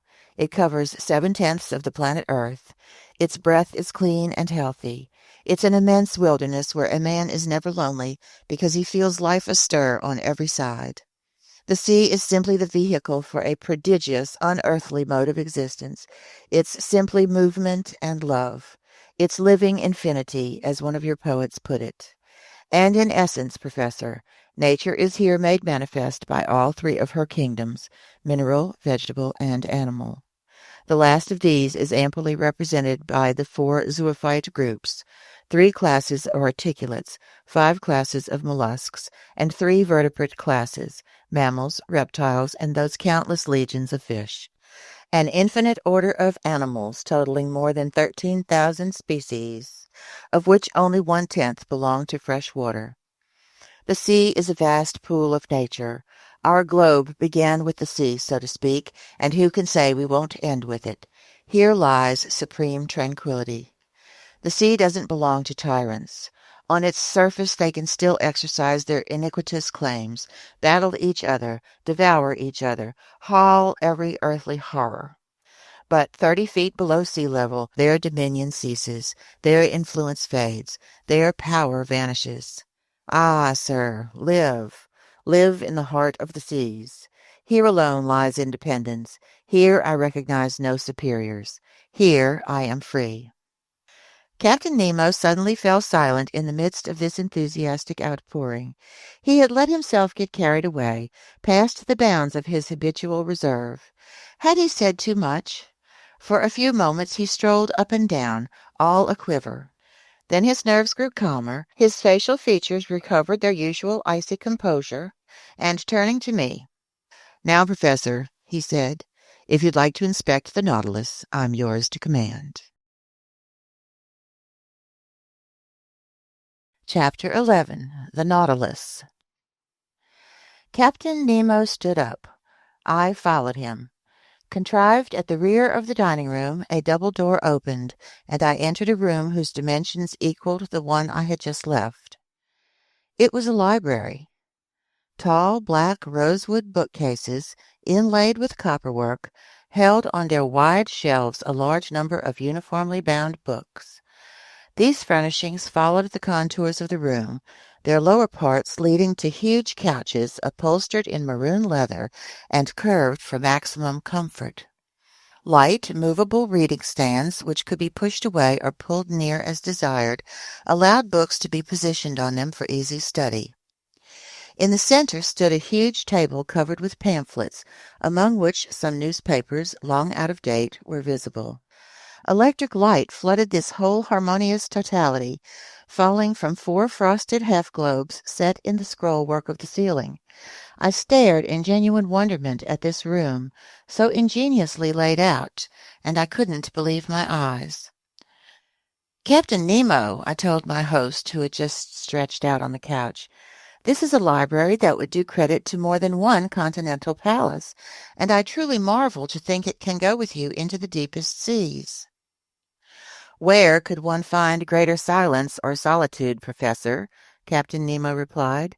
"Did your study at the museum afford you such a perfect retreat?" "No, sir, and I might add that it's quite a humble one next to yours. You own 6,000 or 7,000 volumes here." 12,000, Professor Aronnax. They are my sole remaining ties with dry land. But I was done with the shore the day my Nautilus submerged for the first time under the waters. That day I purchased my last volumes, my last pamphlets, my last newspapers, and ever since I've chosen to believe that humanity no longer thinks or writes. In any event, Professor, these books are at your disposal, and you may use them freely. I thanked Captain Nemo and approached the shelves of this library. Written in every language, books on science, ethics, and literature were there in abundance, but I didn't see a single work on economics. They seemed to be strictly banned on board.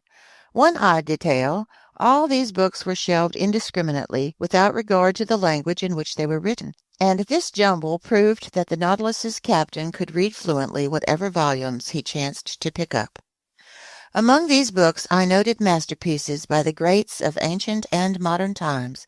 In other words, all of humanity's finest achievements in history, poetry, fiction, and science, from Homer to Victor Hugo, from Xenophon to Michelet, from Rabelais to Madame George Sand. But science in particular represented the major investment of this library. Books on mechanics, ballistics, hydrography, meteorology, geography, geology, etc., held a place there no less important than works on natural history, and I realized that they made up the captain's chief reading. There I saw the complete works of Humboldt, the complete Arago, as well as works by Foucault, Henri St. Clair Deville, Chasles, Milne Edwards, Quatrefages, John Tyndall, Faraday, Berthelot, Father Secchi, Peterman, Commander Maury, Louis Agassiz, etc., plus the transactions of France's Academy of Sciences, bulletins from the various geographical societies, etc., and in a prime location, those 2 volumes on the great ocean depths that had perhaps earned me this comparatively charitable welcome from Captain Nemo. Among the works of Joseph Bertrand, his book entitled The Founders of Astronomy even gave me a definite date, and since I knew it had appeared in the course of 1865, I concluded that the fitting out of the Nautilus hadn't taken place before then. Accordingly, 3 years ago at the most, Captain Nemo had begun his underwater existence. Moreover, I hoped some books even more recent would permit me to pinpoint the date precisely, but I had plenty of time to look for them, and I didn't want to put off any longer our stroll through the wonders of the Nautilus. "Sir," I told the captain, "thank you for placing this library at my disposal. There are scientific treasures here, and I'll take advantage of them." "This room isn't only a library," Captain Nemo said. "It's also a smoking room." "A smoking room?" I exclaimed. "Then one may smoke on board?" "Surely." "In that case, sir, I am forced to believe that you've kept up relations with Havana." "None whatever," the captain replied. "Try this cigar, Professor Aronnax, and even though it doesn't come from Havana, it will satisfy you if you're a connoisseur." I took the cigar offered me, whose shape recalled those from Cuba, but it seemed to be made of gold leaf. I lit it at a small brazier supported by an elegant bronze stand, and I inhaled my first whiffs with the relish of a smoker who hasn't had a puff in days. "It's excellent," I said, "but it's not from the tobacco plant." "Right," the captain replied. "This tobacco comes from neither Havana nor the Orient. It's a kind of nicotine-rich seaweed that the ocean supplies me, albeit sparingly. Do you still miss your Cubans, sir?" "Captain, I scorn them from this day forward." "Then smoke these cigars whenever you like, without debating their origin. They bear no government seal of approval, but I imagine they're none the worse for it." "On the contrary." Just then Captain Nemo opened a door facing the one by which I had entered the library, and I passed into an immense, splendidly lit lounge. It was a huge quadrilateral with canted corners, 10 meters long, 6 wide, 5 high. A luminous ceiling, decorated with delicate arabesques, distributed a soft, clear daylight over all the wonders gathered in this museum. For a museum it truly was, in which clever hands had spared no expense to amass every natural and artistic treasure, displaying them with the helter-skelter picturesqueness that distinguishes a painter's studio. Some 30 pictures by the masters, uniformly framed and separated by gleaming panoplies of arms, adorned walls on which were stretched tapestries of austere design. There I saw canvases of the highest value, the likes of which I had marveled at in private European collections and art exhibitions.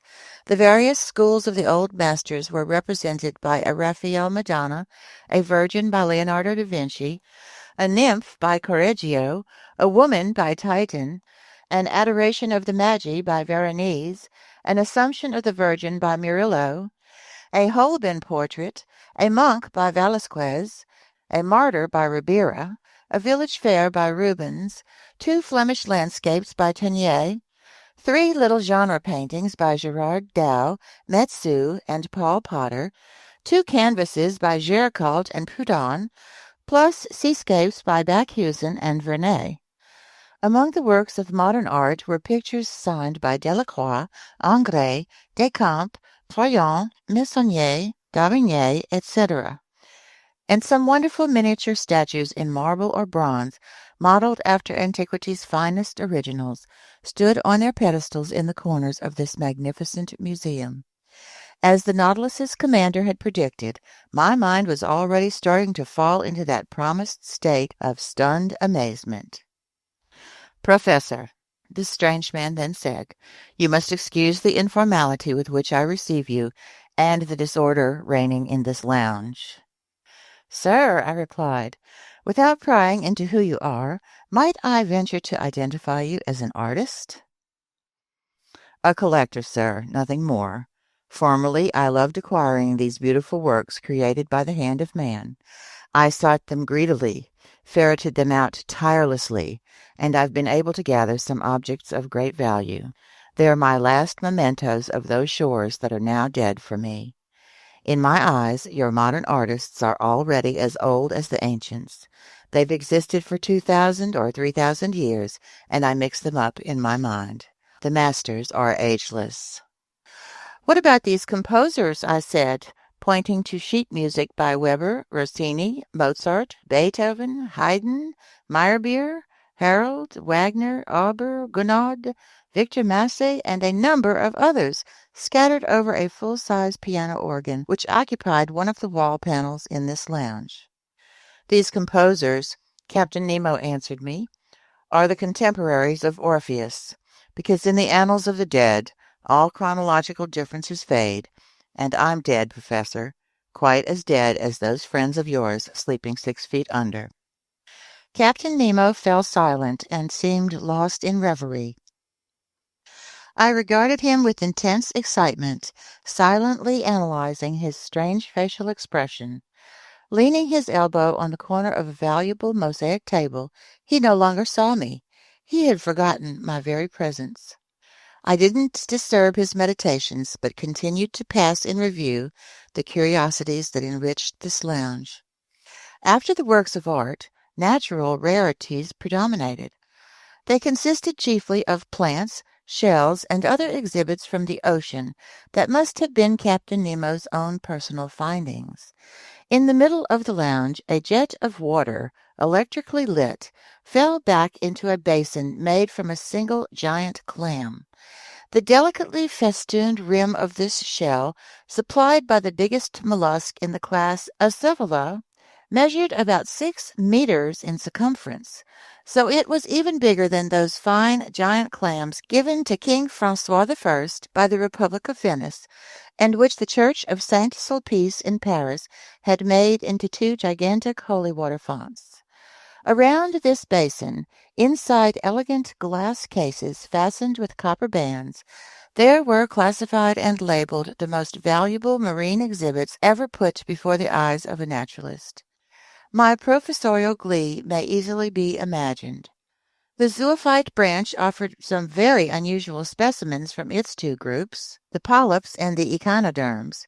In the first group, organ pipe coral, Gorgonian coral arranged into fan shapes, soft sponges from Syria, Isis coral from the Molucca Islands, sea pen coral, wonderful coral from the genus Virgularia from the waters of Norway, various coral of the genus Umbrellularia, Alcyanarian coral, then a whole series of those madrepores that my mentor, Professor Milne Edwards, has so shrewdly classified into divisions, and among which I noted the wonderful genus Flabellina, as well as the genus Oculina from Reunion Island, plus a Neptune's chariot from the Caribbean Sea. Every superb variety of coral, and, in short, every species of these unusual polyparies that congregate to form entire islands that will one day turn into continents. Among the echinoderms, notable for being covered with spines, starfish, feather stars, sea lilies, free-swimming crinoids, brittle stars, sea urchins, sea cucumbers, etc., represented a complete collection of the individuals in this group. An excitable conchologist would surely have fainted dead away before other, more numerous glass cases in which were classified specimens from the mollusk branch. There I saw a collection of incalculable value that I haven't time to describe completely. Among these exhibits I'll mention, just for the record, an elegant royal hammer shell from the Indian Ocean, whose evenly spaced white spots stood out sharply against a base of red and brown, an imperial spiny oyster, brightly colored, bristling with thorns, a specimen rare to European museums, whose value I estimated at 20,000 francs. A common hammer shell from the seas near Queensland, very hard to come by. Exotic cockles from Senegal, fragile white bivalve shells that a single breath could pop like a soap bubble. Several varieties of watering pot shell from Java, a sort of limestone tube fringed with leafy folds and much fought over by collectors. A whole series of top-shell snails, greenish-yellow ones fished up from American seas, others colored reddish-brown that patronize the waters off Queensland, the former coming from the Gulf of Mexico and notable for their overlapping shells, the latter some sun-carrier shells found in southernmost seas. Finally, and rarest of all, the magnificent spurred star shell from New Zealand. Then some wonderful peppery furrow shells, several valuable species of Cytherea clams and Venus clams, the trellis wentletrap snail from Trunk Bar on India's eastern shore, a marbled turban snail gleaming with mother of pearl, green parrot shells from the seas of China, the virtually unknown cone snail from the genus Nautilus, every variety of cowrie used as money in India and Africa, a glory of the seas, the most valuable shell in the East Indies, finally common periwinkles, delphinula snails, turret snails, violet snails, European cowries, volute snails, olive shells, miter shells, helmet shells, murex snails, whelks, harp shells, spiky periwinkles, triton snails, horn shells, spindle shells, conch shells, spider conchs, limpets, grass snails, sea butterflies, every kind of delicate, fragile seashell that science has baptized with its most delightful names. Aside and in special compartments, strings of supremely beautiful pearls were spread out, the electric light flecking them with little fiery sparks. Pink pearls pulled from saltwater fan shells in the Red Sea, green pearls from the rainbow abalone, yellow, blue, and black pearls, the unusual handiwork of various mollusks from every ocean and of certain mussels from rivers up north. In short, several specimens of incalculable worth that had been oozed by the rarest of shellfish. Some of these pearls were bigger than a pigeon egg. They more than equaled the one that the explorer Tavernier sold to Shah of Persia for 3,000,000 francs, and they surpassed that other pearl owned by the Imam of Muscat, which I had believed to be unrivaled in the entire world. Consequently, to calculate the value of this collection was, I should say, impossible. Captain Nemo must have spent millions in acquiring these different specimens, and I was wondering what financial resources he tapped to satisfy his collector's fancies when these words interrupted me. "You're examining my shells, Professor. They are indeed able to fascinate a naturalist, but for me they have an added charm, since I've collected every one of them with my own 2 hands, and not a sea on the globe has escaped my investigations." "I understand, Captain. I understand your delight at strolling in the midst of this wealth. You're a man who gathers his treasure in person. No museum in Europe owns such a collection of exhibits from the ocean. But if I exhaust all my wonderment on them, I'll have nothing left for the ship that carries them.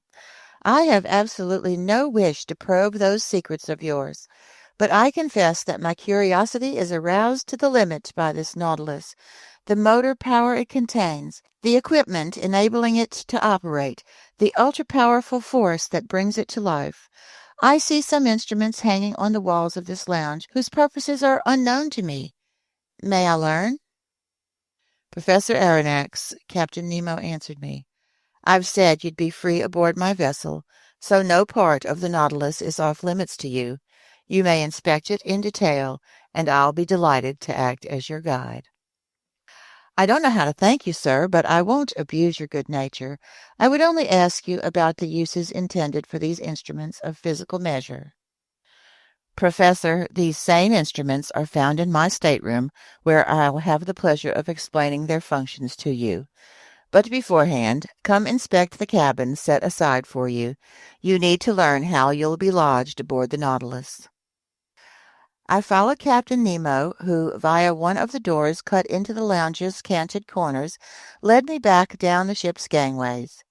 He took me to the bow, and there I found not just a cabin, but an elegant stateroom with a bed, a washstand, and various other furnishings.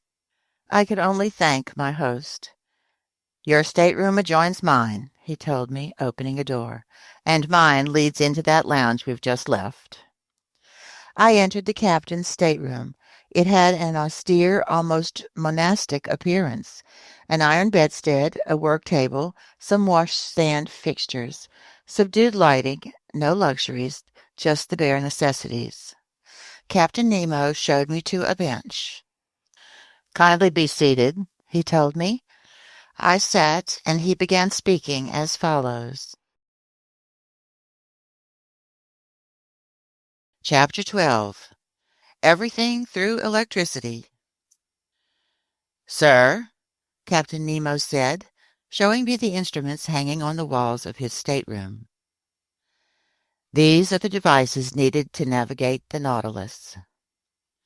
Here, as in the lounge, I always have them before my eyes, and they indicate my position and exact heading in the midst of the ocean. You're familiar with some of them, such as the thermometer, which gives the temperature inside the Nautilus, the barometer, which measures the heaviness of the outside air and forecasts changes in the weather, the humidistat, which indicates the degree of dryness in the atmosphere, the storm glass, whose mixture decomposes to foretell the arrival of tempests, the compass, which steers my course, the sextant, which takes the sun's altitude and tells me my latitude, chronometers, which allow me to calculate my longitude, and finally, spyglasses for both day and night, enabling me to scrutinize every point of the horizon once the Nautilus has risen to the surface of the waves. "These are the normal navigational instruments," I replied, "and I'm familiar with their uses. But no doubt these others answer pressing needs unique to the Nautilus. That dial I see there, with the needle moving across it. Isn't it a pressure gauge?" "It is indeed a pressure gauge. It's placed in contact with the water, and it indicates the outside pressure on our hull, which in turn gives me the depth at which my submersible is sitting." "And these are some new breed of sounding line?" "They're thermometric sounding lines that report water temperatures in the different strata." "And these other instruments, whose functions I can't even guess?" "Here, Professor, I need to give you some background information," Captain Nemo said. "So kindly hear me out." He fell silent for some moments. Then he said, "There's a powerful, obedient, swift, and effortless force that can be bent to any use and which reigns supreme aboard my vessel. It does everything. It lights me. It warms me. It is the soul of my mechanical equipment. This force is electricity." "Electricity!" I exclaimed in some surprise. "Yes, sir." "But, Captain, you have a tremendous speed of movement that doesn't square with the strength of electricity. Until now, its dynamic potential has remained quite limited, capable of producing only small amounts of power." "Professor," Captain Nemo replied, "my electricity isn't the run-of-the-mill variety, and with your permission, I'll leave it at that." "I won't insist, sir, and I'll rest content with simply being flabbergasted at your results. I would ask one question, however, which you needn't answer if it's indiscreet. The electric cells you use to generate this marvelous force must be depleted very quickly. Their zinc component, for example. How do you replace it, since you no longer stay in contact with the shore?" "That question deserves an answer," Captain Nemo replied. "First off, I'll mention that at the bottom of the sea there exist veins of zinc, iron, silver, and gold, whose mining would quite certainly be feasible. But I've tapped none of these land-based metals, and I wanted to make demands only on the sea itself for the sources of my electricity. The sea itself? Yes, Professor, and there was no shortage of such sources. In fact, by establishing a circuit between two wires immersed to different depths, I'd be able to obtain electricity through the diverging temperatures they experience. But I preferred to use a more practical procedure. And that is? You're familiar with the composition of salt water. In 1,000 grams, one finds 96.5% water and about 2.66% sodium chloride. Then small quantities of magnesium chloride, potassium chloride, magnesium bromide, sulfate of magnesia, calcium sulfate, and calcium carbonate. Hence, you observe that sodium chloride is encountered there in significant proportions. Now then, it's this sodium that I extract from salt water and with which I compose my electric cells. Sodium? Yes, sir. Mixed with mercury, it forms an amalgam that takes the place of zinc in Bunsen cells. The mercury is never depleted. Only the sodium is consumed, and the sea itself gives me that. Beyond this, I'll mention that sodium batteries have been found to generate the greater energy, and their electromotor strength is twice that of zinc batteries. Captain, I fully understand the excellence of sodium under the conditions in which you're placed. The sea contains it, fine, but it still has to be produced, in short, extracted. And how do you accomplish this? Obviously, your batteries could do the extracting, but if I'm not mistaken, the consumption of sodium needed by your electric equipment would be greater than the quantity you'd extract. It would come about, then, that in the process of producing your sodium, you'd use up more than you'd make. Accordingly, Professor, I don't extract it with batteries. Quite simply, I utilize the heat of coal from the earth. From the earth, I said, my voice going up on the word. We'll say coal from the seafloor, if you prefer, Captain Nemo replied.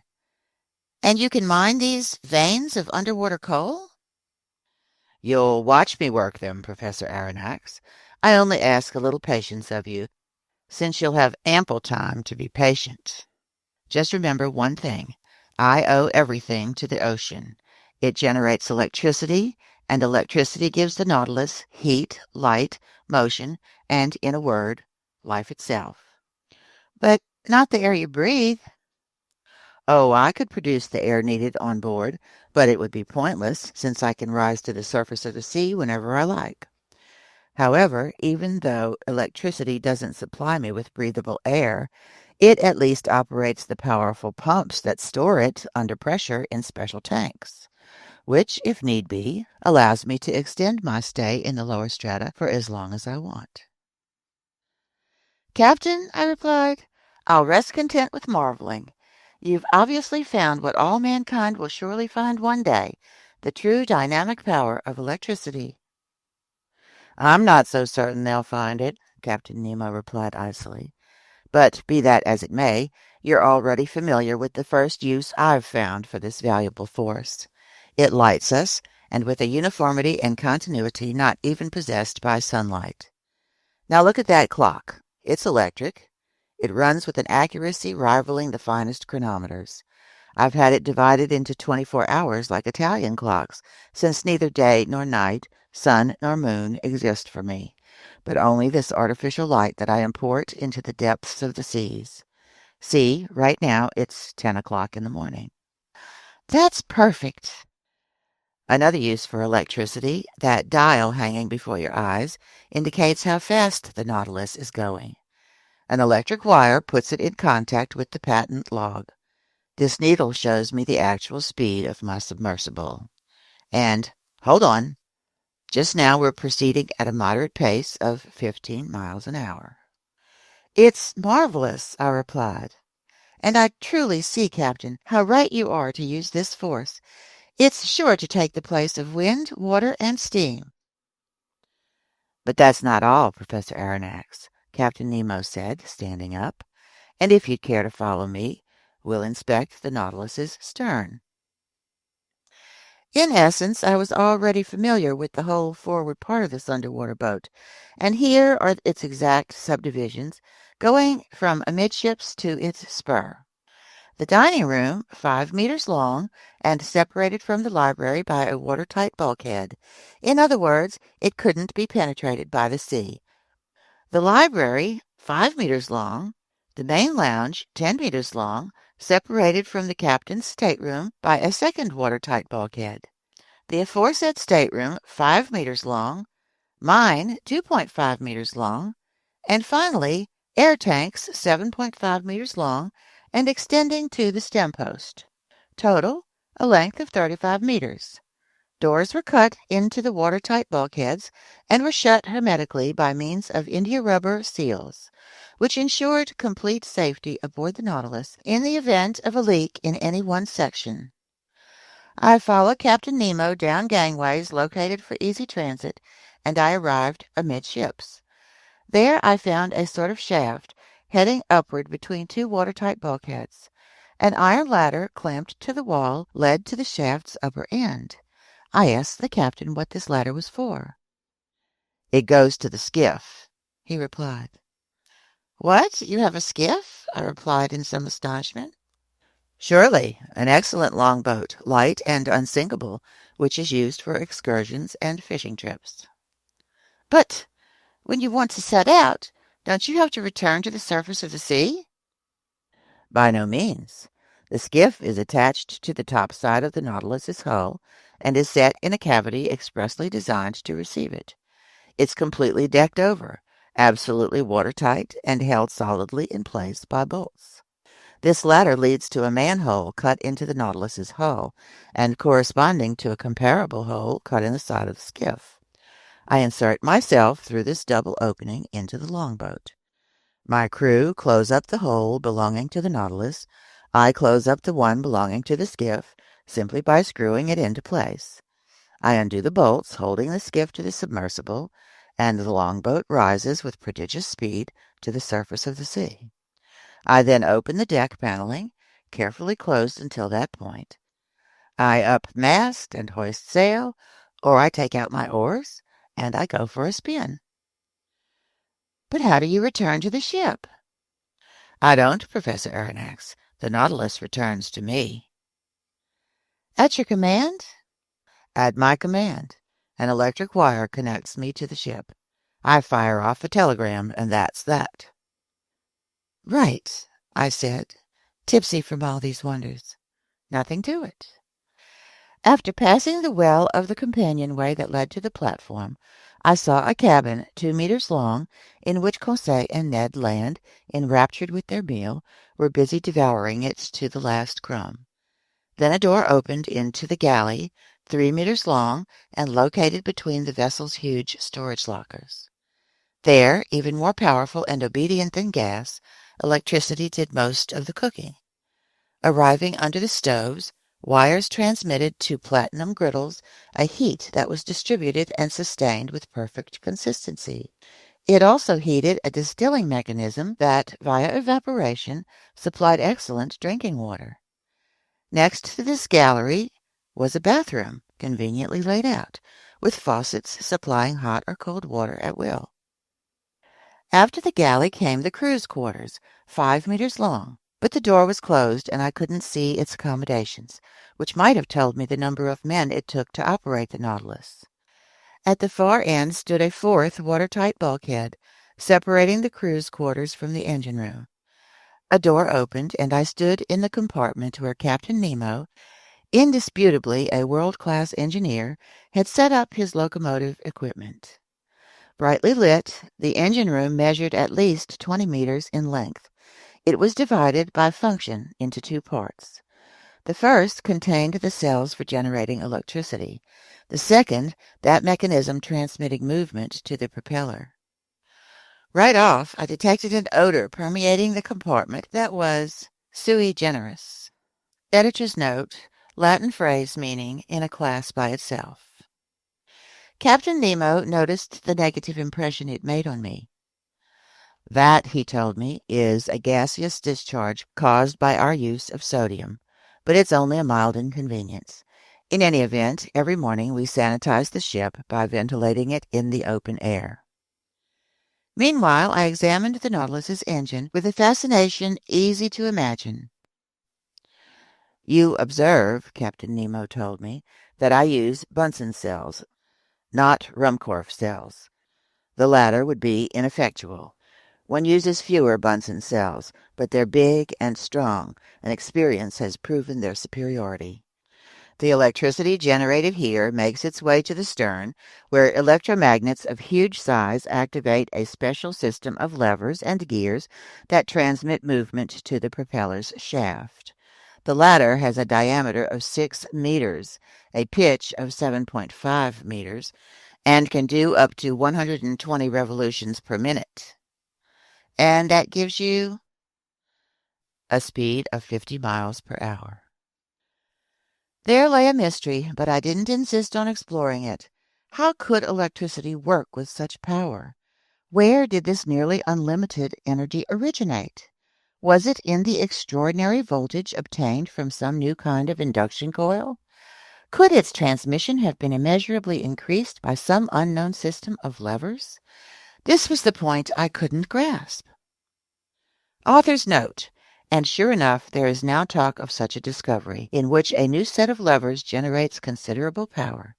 Did its inventor meet up with Captain Nemo? "Captain Nemo," I said. "I'll vouch for the results and not try to explain them. I've seen the Nautilus at work out in front of the Abraham Lincoln, and I know where I stand on its speed. But it isn't enough just to move. We have to see where we're going. We must be able to steer right or left, up or down. How do you reach the lower depths, where you meet an increasing resistance that's assessed in hundreds of atmospheres? How do you rise back to the surface of the ocean? Finally, how do you keep your ship at whatever level suits you? Am I indiscreet in asking you all these things?" "Not at all, Professor," the captain answered me after a slight hesitation, "since you'll never leave this underwater boat. Come into the lounge. It's actually our workroom, and there you'll learn the full story about the Nautilus." Chapter 13. Some Figures. A moment later, we were seated on a couch in the lounge, cigars between our lips. The captain placed before my eyes a working drawing that gave the ground plan, cross-section, and side view of the Nautilus. Then he began his description as follows. "Here, Professor Aronnax, are the different dimensions of this boat now transporting you. It's a very long cylinder with conical ends. It noticeably takes the shape of a cigar, a shape already adopted in London for several projects of the same kind. The length of this cylinder from end to end is exactly 70 meters, and its maximum breadth of beam is 8 meters.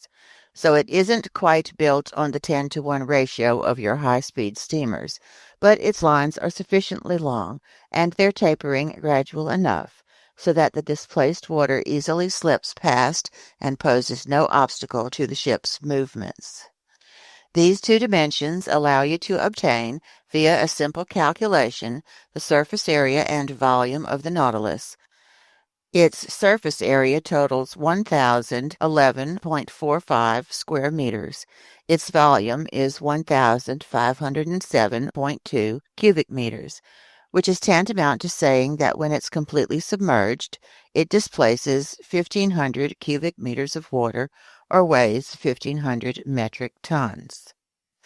In drawing up plans for a ship meant to navigate underwater, I wanted it, when floating on the waves, to lie 9/10 below the surface and to emerge only 1/10. Consequently, under these conditions, it needed to displace only 9/10 of its volume. Hence, 1,356.48 cubic meters. In other words, it was to weigh only that same number of metric tons. So I was obliged not to exceed this weight while building it to the aforesaid dimensions. The Nautilus is made up of two hulls, one inside the other. Between them, joining them together, are iron T-bars that give this ship the utmost rigidity. In fact, thanks to this cellular arrangement, it has the resistance of a stone block, as if it were completely solid. Its plating can't give way. It's self-adhering and not dependent on the tightness of its rivets. And due to the perfect union of its materials, the solidarity of its construction allows it to defy the most violent seas. The two hulls are manufactured from boilerplate steel, whose relative density is 7.8 times that of water. The first hull has a thickness of no less than 5 centimeters and weighs 394.96 metric tons. My second hull, the outer cover, includes a keel 50 centimeters high by 25 wide, which by itself weighs 62 metric tons.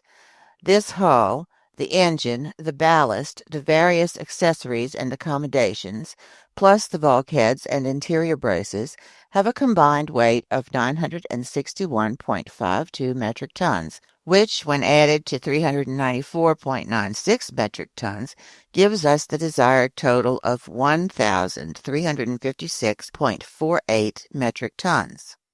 Clear? Clear, I replied.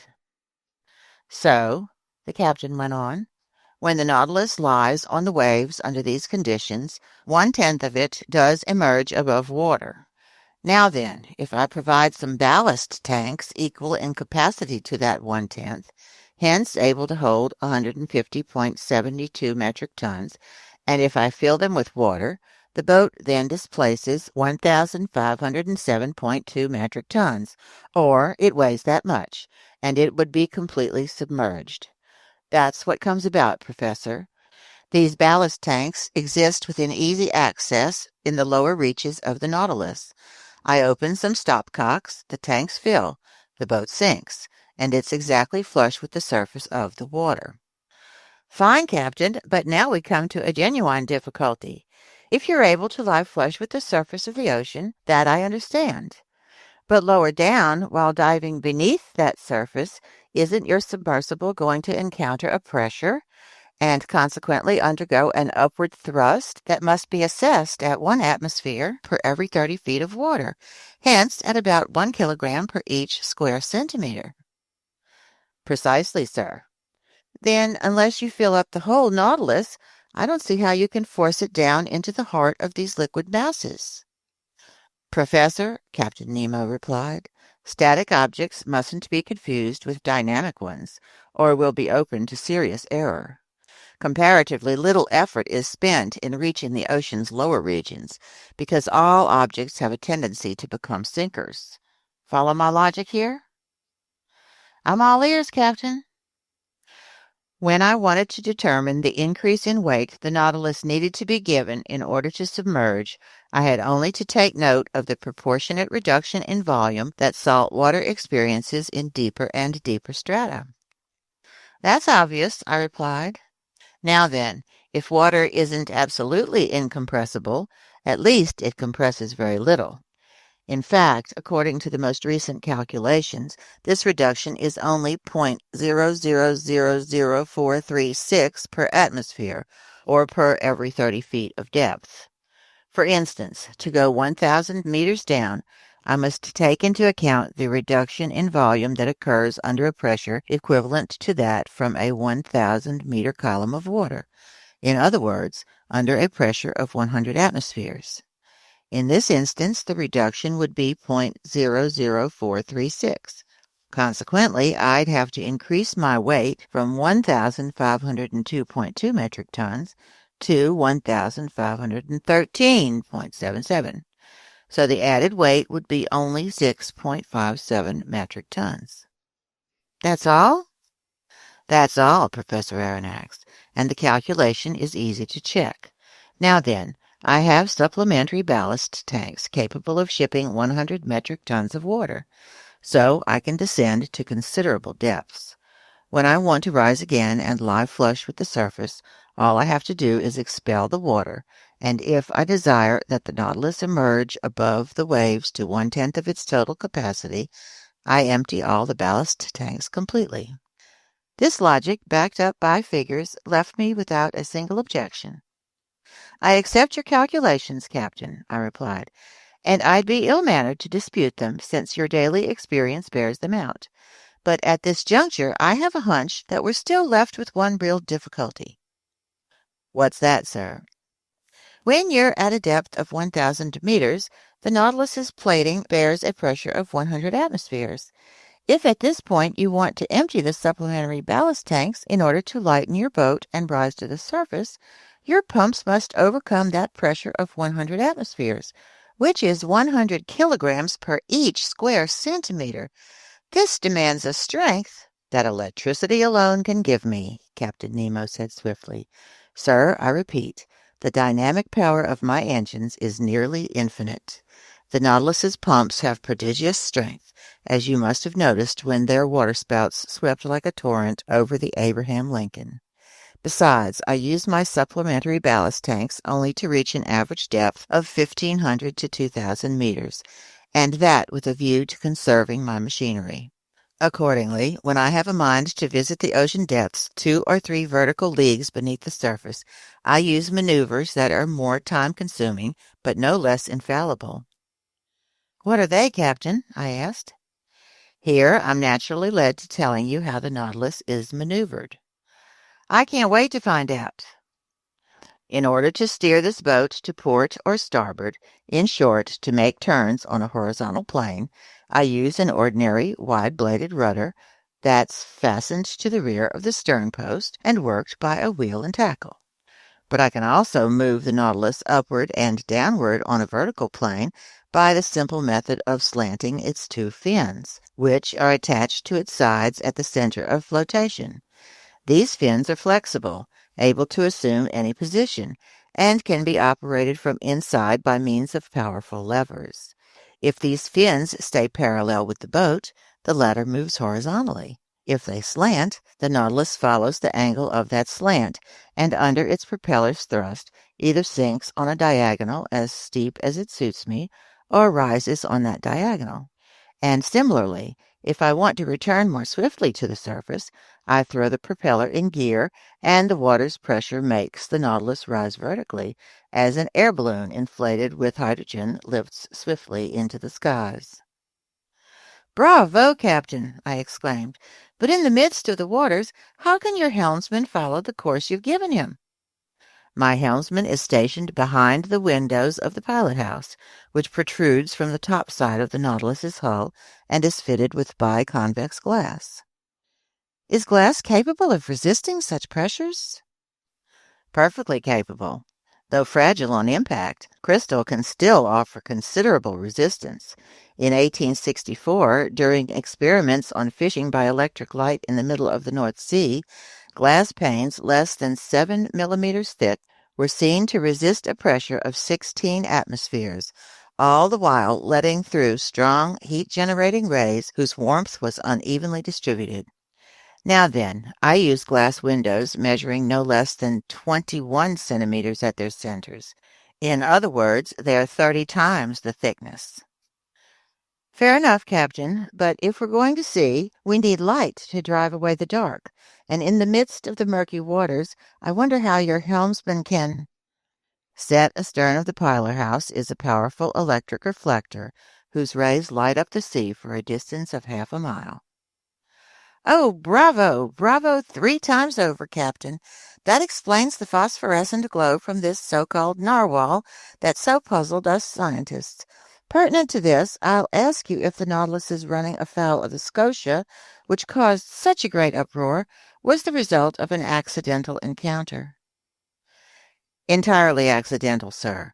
I was navigating 2 meters beneath the surface of the water when the collision occurred. However, I could see that it had no dire consequences. None, sir. But as for your encounter with the Abraham Lincoln...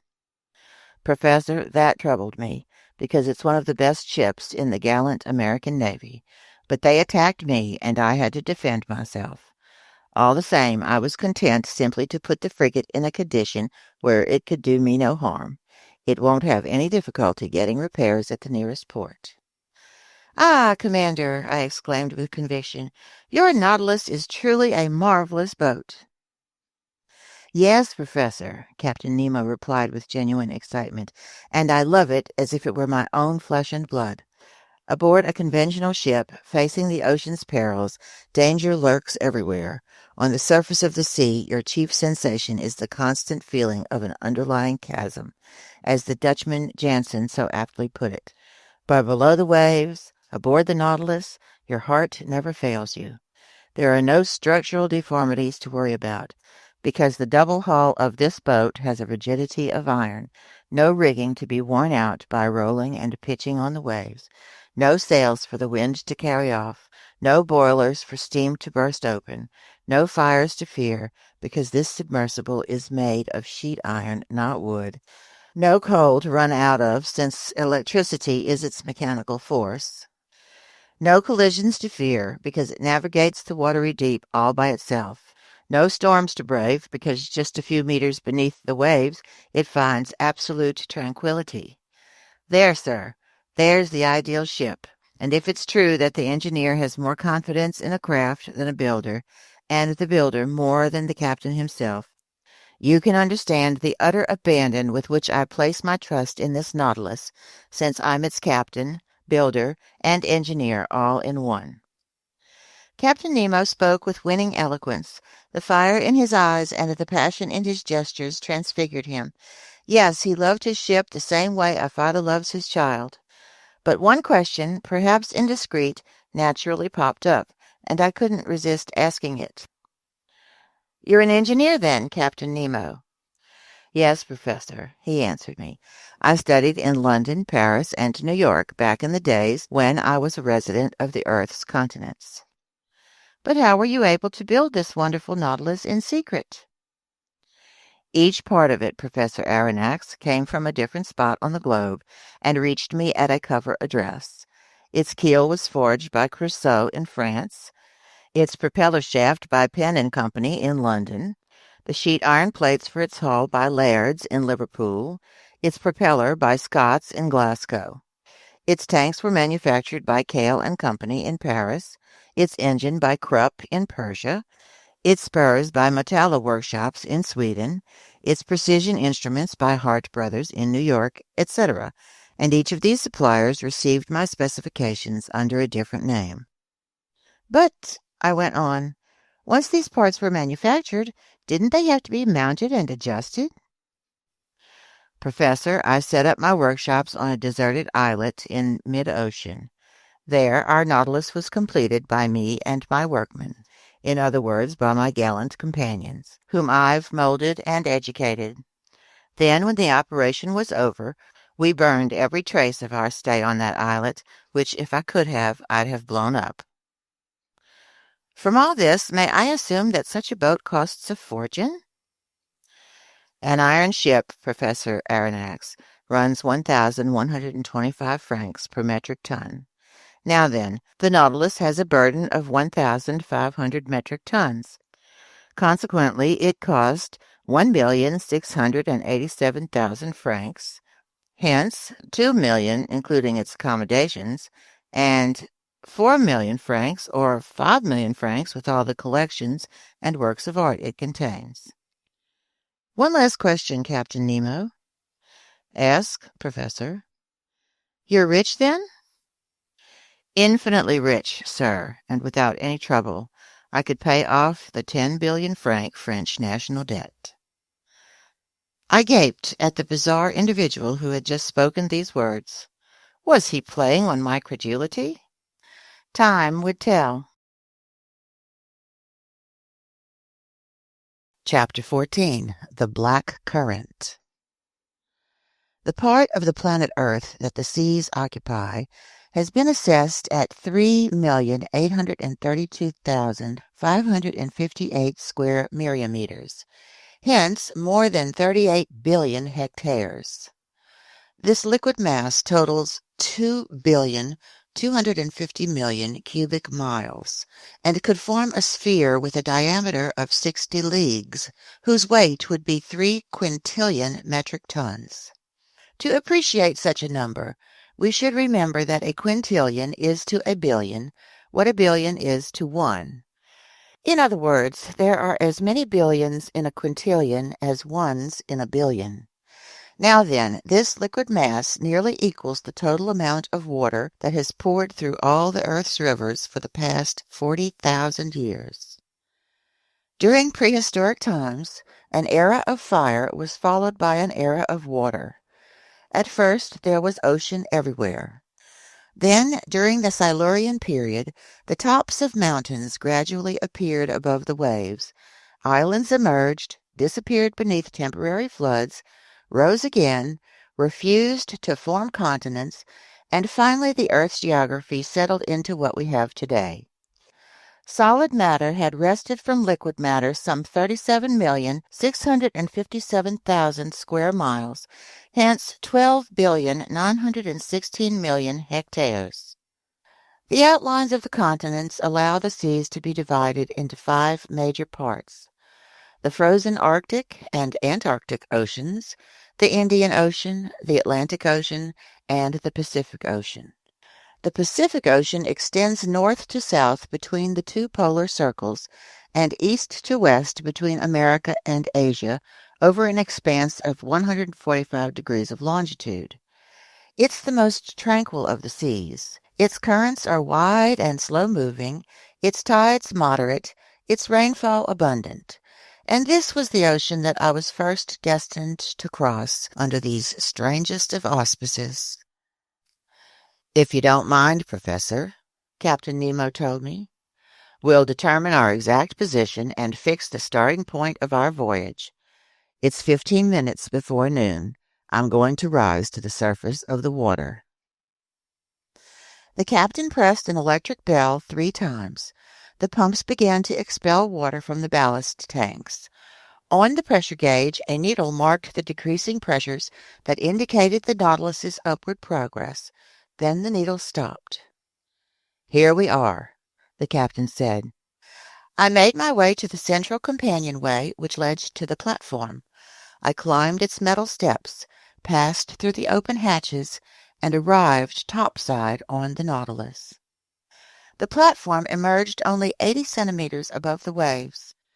The Nautilus's bow and stern boasted that spindle-shaped outline that had caused the ship to be compared appropriately to a long cigar. I noted the slight overlap of its sheet iron plates, which resembled the scales covering the bodies of our big land reptiles.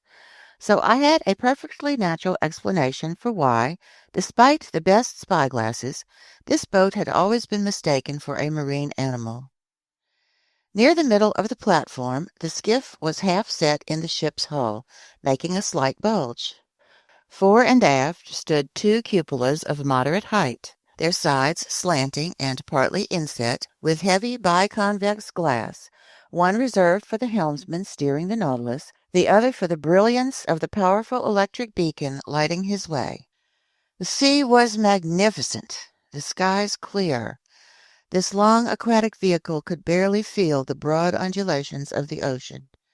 A mild breeze out of the east rippled the surface of the water. Free of all mist, the horizon was ideal for taking sights.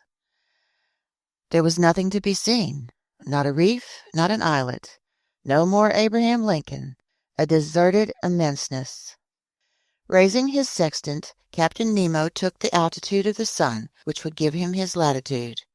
He waited for a few minutes until the orb touched the rim of the horizon. While he was taking his sights, he didn't move a muscle, and the instrument couldn't have been steadier in hands made out of marble. "Noon," he said. "Professor, whenever you're ready." I took one last look at the sea, a little yellowish near the landing places of Japan, and I went below again to the main lounge.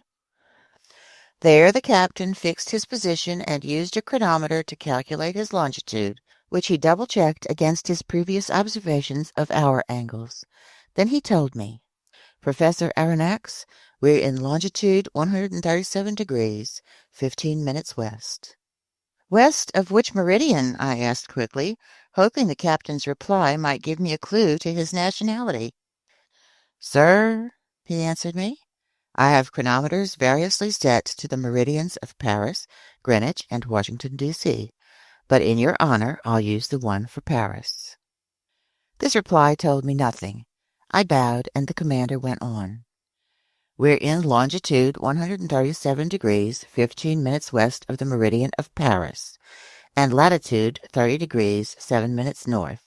In other words, about 300 miles from the shores of Japan. At noon on this day of November the 8th, we hereby begin our voyage of exploration under the waters." "May God be with us," I replied. "And now, Professor," the captain added, "I'll leave you to your intellectual pursuits. I've set our course east-northeast at a depth of 50 meters.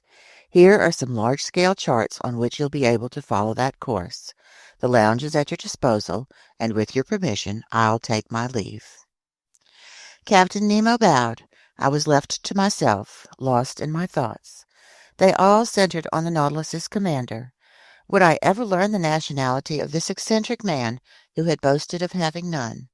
His sworn hate for humanity, a hate that perhaps was bent on some dreadful revenge. What had provoked it?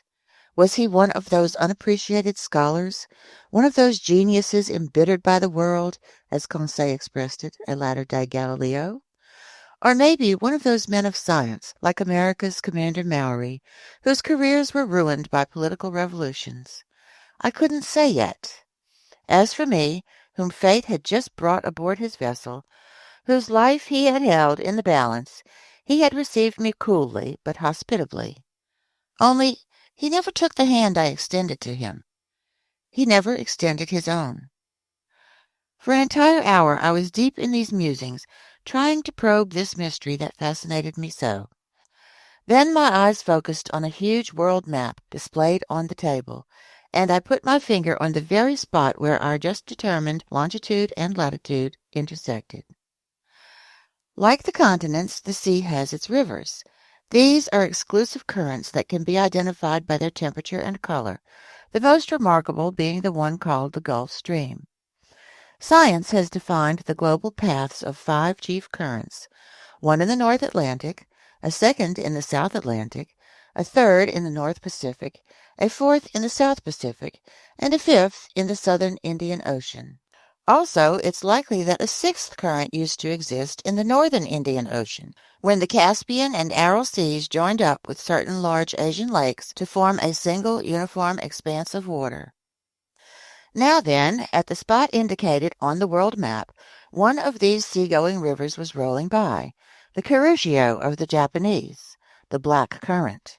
Heated by perpendicular rays from the tropical sun, it leaves the Bay of Bengal, crosses the Strait of Malacca, goes up the shores of Asia, and curves into the North Pacific as far as the Aleutian Islands, carrying along trunks of camphor trees and other local items, the pure indigo of its warm waters sharply contrasting with the ocean's waves. It was this current the Nautilus was about to cross. I watched it on the map with my eyes. I saw it lose itself in the immenseness of the Pacific, and I felt myself swept along with it when Ned Land and Conseil appeared in the lounge doorway. My 2 gallant companions stood petrified at the sight of the wonders on display. "Where are we?" the Canadian exclaimed. "In the Quebec Museum?" "Begging master's pardon," Conseil answered, "but this seems more like the Sommerard Artifacts exhibition." "My friends," I replied, signaling them to enter, "you're in neither Canada nor France, but securely aboard the Nautilus, 50 meters below sea level." "If master says so, then so be it," Conseil answered. "But in all honesty, this lounge is enough to astonish even someone Flemish like myself." "Indulge your astonishment, my friend, and have a look, because there's plenty of work here for a classifier of your talents." Conseil needed no encouraging.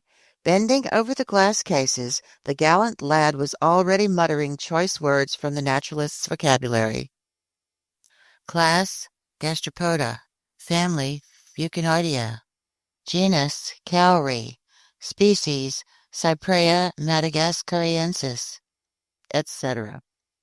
Meanwhile, Ned Land, less dedicated to conchology, questioned me about my interview with Captain Nemo. Had I discovered who he was, where he came from, where he was heading, how deep he was taking us? In short, 1,000 questions I had no time to answer.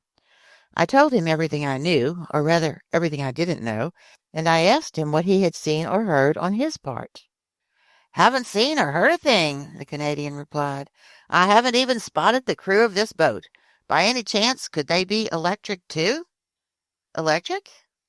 "Oh, egods, I'm half tempted to believe it. But back to you, Professor Aronnax," Ned Land said, still hanging on to his ideas. "Can't you tell me how many men are on board? 10, 20, 50, 100?" "I'm unable to answer you, Mr. Land, and trust me on this. For the time being, get rid of these notions of taking over the Nautilus or escaping from it. This boat is a masterpiece of modern technology, and I'd be sorry to have missed it. Many people would welcome the circumstances that have been handed us, just to walk in the midst of these wonders. So keep calm, and let's see what's happening around us." "See!" the harpooner exclaimed. "There's nothing to see. Nothing we'll ever see from this sheet-iron prison. We're simply running around blindfolded." Ned Land was just pronouncing these last words when we were suddenly plunged into darkness, utter darkness. The ceiling lights went out so quickly my eyes literally ached, just as if we had experienced the opposite sensation of going from the deepest gloom to the brightest sunlight. We stood stock still, not knowing what surprise was waiting for us, whether pleasant or unpleasant. But a sliding sound became audible. You could tell that some panels were shifting over the Nautilus's sides. "It's the beginning of the end," Ned Land said. "Order Hydromedusa," Conseil muttered. Suddenly, through two oblong openings, daylight appeared on both sides of the lounge. The liquid masses came into view, brightly lit by the ship's electric outpourings. We were separated from the sea by 2 panes of glass. Initially, I shuddered at the thought that these fragile partitions could break. But strong copper bands secured them, giving them nearly infinite resistance. The sea was clearly visible for a 1-mile radius around the Nautilus. What a sight! What pen could describe it? Who could portray the effects of this light through these translucent sheets of water, the subtlety of its progressive shadings into the ocean's upper and lower strata? The transparency of salt water has long been recognized. Its clarity is believed to exceed that of spring water. The mineral and organic substances it holds in suspension actually increase its translucency. In certain parts of the Caribbean Sea, you could see the sandy bottom with startling distinctiveness as deep as 145 meters down, and the penetrating power of the sun's rays seems to give out only at a depth of 300 meters. But in this fluid setting traveled by the Nautilus, our electric glow was being generated in the very heart of the waves. It was no longer illuminated water. It was liquid light. If we accept the hypothesis of the microbiologist Ehrenberg, who believes these underwater depths are lit up by phosphorescent organisms, nature has certainly saved one of her most prodigious sights for the residents of the sea, and I could judge for myself from the thousand-fold play of the light. On both sides I had windows opening over these unexplored depths. The darkness in the lounge enhanced the brightness outside, and we stared as if this clear glass were the window of an immense aquarium. The Nautilus seemed to be standing still. This was due to the lack of landmarks, but streaks of water, parted by the ship's spur, sometimes threaded before our eyes with extraordinary speed. In wonderment, we leaned on our elbows before these show windows, and our stunned silence remained unbroken until Conseil said, "You wanted to see something, Ned, my friend. Well, now you have something to see." "How unusual," the Canadian put in, setting aside his tantrums and getaway schemes while submitting to this irresistible allure. "A man would have to go an even greater distance just to stare at such a sight." "Ah," I exclaimed, "I see our captain's way of life. He's found himself a separate world that saves its most astonishing wonders just for him." "But where are the fish?" the Canadian ventured to observe. "I don't see any fish." Why would you care, Ned, my friend? Conseil replied, since you have no knowledge of them. Me? A fisherman? Ned Land exclaimed. And on this subject a dispute arose between the two friends, since both were knowledgeable about fish, but from totally different standpoints. Everyone knows that fish make up the fourth and last class in the vertebrate branch. They have been quite aptly defined as, quote, cold-blooded vertebrates with a double circulatory system, breathing through gills and designed to live in the water, end quote. They consist of two distinct series. The series of bony fish, in other words, those whose spines have vertebra made of bone, and cartilaginous fish, in other words, those whose spines have vertebra made of cartilage. Possibly the Canadian was familiar with this distinction, but Conseil knew far more about it, and since he and Ned were now fast friends, he just had to show off. So he told the harpooner, Ned, my friend, you're a slayer of fish, a highly skilled fisherman. You've caught a large number of these fascinating animals, but I'll bet you don't know how they're classified. Sure I do, the harpooner replied in all seriousness. They're classified into fish we eat and fish we don't eat. Spoken like a true glutton, Conseil replied. But tell me, are you familiar with the differences between bony fish and cartilaginous fish? Just maybe, Conseil. And how about the subdivisions of these two large classes? I haven't the froggiest notion, the Canadian replied. All right, listen and learn, Ned, my friend. Bony fish are subdivided into 6 orders. Primo, the acanthopterygians, whose upper jaw is fully formed and free-moving, and whose gills take the shape of a comb. This order consists of 15 families, in other words, 3/4 of all known fish. Example, the common perch. Pretty fair eating, Ned Land replied. Segundo, Conseil went on, the abdominals, whose pelvic fins hang under the abdomen to the rear of the pectorals, but aren't attached to the shoulder bone, an order that's divided into 5 families and makes up the great majority of freshwater fish. Examples, carp, pike.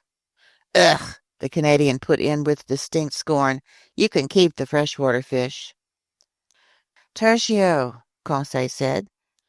The subrachians, whose pelvic fins are attached under the pectorals and hang directly from the shoulder bone. This order contains 4 families. Examples, flatfish, such as sole, turbot, daub, plaice, brill, etc. Excellent, really excellent, the harpooner exclaimed, interested in fish only from an edible viewpoint. Quarto, Conseil went on unabashed, the apods, with long bodies that lack pelvic fins and are covered by a heavy, often glutinous skin, an order consisting of only 1 family.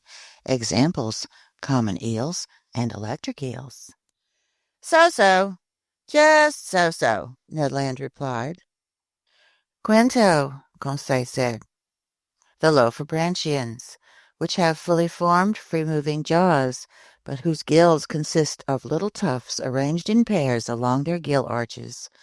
This order includes only 1 family. Examples, seahorses and dragonfish. Bad, very bad, the harpooner replied. Sexto, and last, Conseil said, the plectognaths, whose maxillary bone is firmly attached to the side of the intermaxillary that forms the jaw, and whose palate arch is locked to the skull by sutures that render the jaw immovable, an order lacking true pelvic fins, and which consists of 2 families. Examples, puffers and moonfish. They're an insult to a frying pan, the Canadian exclaimed. Are you grasping all this, Ned, my friend? Asked the scholarly Conseil. Not a lick of it, Conseil, my friend, the harpooner replied. But keep going, because you fill me with fascination. As for cartilaginous fish, Conseil went on unflappably, they consist of only 3 orders. Good news, Ned put in. Primo, the cyclostomes, whose jaws are fused into a flexible ring and whose gill openings are simply a large number of holes, an order consisting of only one family. Example, the lamprey. An acquired taste, Ned Land replied. Segundo, the Salacians, with gills resembling those of the cyclostomes, but whose lower jaw is free-moving. This order, which is the most important in the class, consists of two families. Examples, the ray and the shark. What? Ned Land exclaimed. Rays and man-eaters in the same order? Well, Conseil, my friend, on behalf of the rays, I wouldn't advise you to put them in the same fish tank. Tertio, Conseil replied, the Sturionians, whose gill opening is the usual single slit, adorned with a gill cover, an order consisting of 4 genera. Example, the sturgeon. Ah, Conseil, my friend, you saved the best for last, in my opinion anyhow. And that's all of 'em? Yes, my gallant Ned, Conseil replied. And note well, even when one has grasped all this, one still knows next to nothing, because these families are subdivided into genera, subgenera, species, varieties. All right, Conseil, my friend, the harpooner said, leaning toward the glass panel. Here come a couple of your varieties now. Yes, fish, Conseil exclaimed. One would think he was in front of an aquarium. No, I replied, because an aquarium is nothing more than a cage, and these fish are as free as birds in the air. Well, Conseil, my friend, identify them. Start naming them, Ned Land exclaimed. Me? Conseil replied. I'm unable to. That's my employer's bailiwick. And in truth, although the fine lad was a classifying maniac, he was no naturalist, and I doubt he could tell a bonita from a tuna. In short, he was the exact opposite of the Canadian, who knew nothing about classification but could instantly put a name to any fish. A triggerfish, I said. It's a Chinese triggerfish, Ned Land replied. Genus Balistes, family Scleroderma, order Plectognatha, Conseil muttered. Assuredly, Ned and Conseil in combination added up to one outstanding naturalist. The Canadian was not mistaken. Cavorting around the Nautilus was a school of triggerfish with flat bodies, grainy skins, armed with stings on their dorsal fins, and with 4 prickly rows of quills quivering on both sides of their tails. Nothing could have been more wonderful than the skin covering them, white underneath, gray above, with spots of gold sparkling in the dark eddies of the waves. Around them rays were undulating like sheets flapping in the wind, and among these I spotted, much to my glee, a Chinese ray, yellowish on its topside, a dainty pink on its belly, and armed with 3 stings behind its eyes. A rare species whose very existence was still doubted in Lacapede's day, since that pioneering classifier of fish had seen one only in a portfolio of Japanese drawings. For 2 hours a whole aquatic army escorted the Nautilus. In the midst of their leaping and cavorting, while they competed with each other in beauty, radiance, and speed, I could distinguish some green wrasse, bewhiskered mullet marked with pairs of black lines, white gobies from the genus Eleotris with curved caudal fins and violet spots on the back, wonderful Japanese mackerel from the genus Scomber with blue bodies and silver heads, glittering azure goldfish whose name by itself gives their full description, several varieties of porgy or gilthead, some banded gilthead with fins variously blue and yellow, some with horizontal heraldic bars and enhanced by a black strip around their caudal area, some with color zones and elegantly corseted in their 6 waistbands, trumpetfish with flute-like beaks that looked like genuine seafaring woodcocks and were sometimes a meter long, Japanese salamanders, serpentine moray eels from the genus Echidna that were 6 feet long with sharp little eyes and a huge mouth bristling with teeth, etc. Our wonderment stayed at an all-time fever pitch. Our exclamations were endless. Ned identified the fish, Conseil classified them, and as for me, I was in ecstasy over the verve of their movements and the beauty of their forms. Never before had I been given the chance to glimpse these animals alive and at large in their native element. Given such a complete collection from the seas of Japan and China, I won't mention every variety that passed before our dazzled eyes. More numerous than birds in the air, these fish raced right up to us, no doubt attracted by the brilliant glow of our electric beacon. Suddenly daylight appeared in the lounge. The sheet iron panels slid shut. The magical vision disappeared. But for a good while I kept dreaming away, until the moment my eyes focused on the instruments hanging on the wall. The compass still showed our heading as east-northeast. The pressure gauge indicated a pressure of 5 atmospheres, corresponding to a depth of 50 meters, and the electric log gave our speed as 15 miles per hour. I waited for Captain Nemo, but he didn't appear. The clock marked the hour of 5. Ned Land and Conseil returned to their cabin. As for me, I repaired to my stateroom. There I found dinner ready for me. It consisted of turtle soup made from the daintiest hawksbill, a red mullet with white, slightly flaky flesh, whose liver, when separately prepared, makes delicious eating, plus loin of imperial angelfish, whose flavor struck me as even better than salmon. I spent the evening in reading, writing, and thinking. Then drowsiness overtook me. I stretched out on my eelgrass mattress and fell into a deep slumber while the Nautilus glided through the swiftly flowing black currents. Chapter 15. An Invitation in Writing. The next day, November the 9th, I woke up only after a long 12-hour slumber. Conseil, a creature of habit, came to ask how Master's night went, and to offer his services. He had left his Canadian friend sleeping like a man who had never done anything else. I let the gallant lad babble as he pleased, without giving him much in the way of a reply. I was concerned about Captain Nemo's absence during our session the previous afternoon, and I hoped to see him again today. Soon I had put on my clothes, which were woven from strands of seashell tissue. More than once their composition provoked comments from Conseil. I informed him that they were made from the smooth, silken filaments with which the fan mussel, a type of seashell quite abundant along Mediterranean beaches, attaches itself to rocks. In olden times, fine fabrics, stockings, and gloves were made from such filaments because they were both very soft and very warm.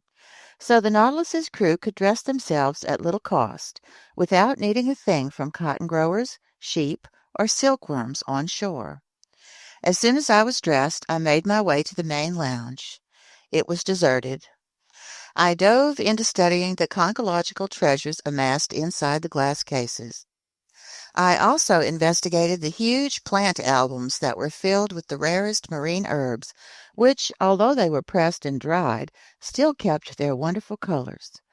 Among these valuable water plants I noted various seaweed, some Cladostephus verticillus, peacock's tails, fig-leafed caulerpa, grain-bearing beauty bushes, delicate rose-tangle-tinted scarlet, sea colander arranged into fan shapes, mermaids' cups that looked like the caps of squat mushrooms and for years had been classified among the zoophytes, in short, a complete series of algae. The entire day passed without my being honored by a visit from Captain Nemo. The panels in the lounge didn't open. Perhaps they didn't want us to get tired of these beautiful things. The Nautilus kept to an east-northeasterly heading, a speed of 12 miles per hour, and a depth between 50 and 60 meters. Next day, November 10, the same neglect, the same solitude. I didn't see a soul from the crew. Ned and Conseil spent the better part of the day with me. They were astonished at the captain's inexplicable absence. Was this eccentric man ill? Did he want to change his plans concerning us?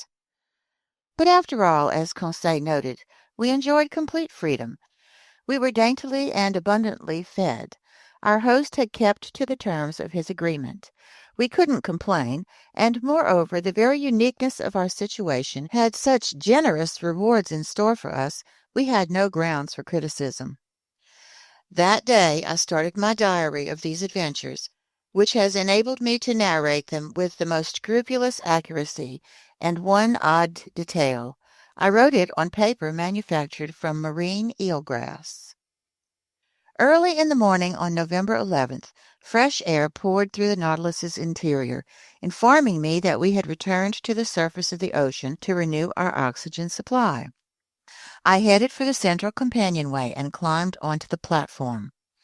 It was 6 o'clock. I found the weather overcast, the sea gray but calm, hardly a billow. I hoped to encounter Captain Nemo there. Would he come? I saw only the helmsman imprisoned in his glass-windowed pilot-house. Seated on the ledge furnished by the hull of the skiff, I inhaled the sea's salty aroma with great pleasure. Little by little the mists were dispersed under the action of the sun's rays. The radiant orb cleared the eastern horizon. Under its gaze the sea caught on fire like a trail of gunpowder. Scattered on high, the clouds were colored in bright, wonderful shaded hues, and numerous lady-fingers warned of day-long winds. Author's note: lady-fingers are small, thin, white clouds with ragged edges. But what were mere winds to this Nautilus, which no storms could intimidate? So I was marveling at this delightful sunrise, so life-giving and cheerful, when I heard someone climbing onto the platform.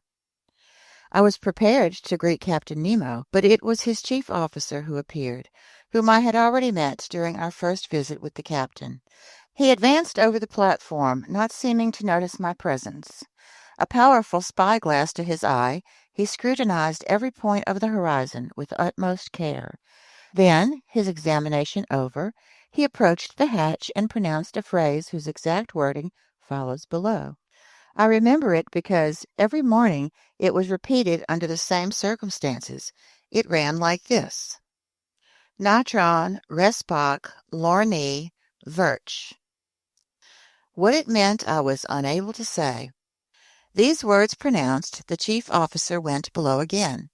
I thought the Nautilus was about to resume its underwater navigating, so I went down the hatch and back through the gangways to my stateroom. 5 days passed in this way with no change in our situation. Every morning I climbed onto the platform. The same phrase was pronounced by the same individual. Captain Nemo did not appear. I was pursuing the policy that we had seen the last of him when, on November 16th, while re-entering my stateroom with Ned and Conseil, I found a note addressed to me on the table. I opened it impatiently. It was written in a script that was clear and neat, but a bit Old English in style, its characters reminding me of German calligraphy. The note was worded as follows: Professor Aronnax, aboard the Nautilus, November 16, 1867.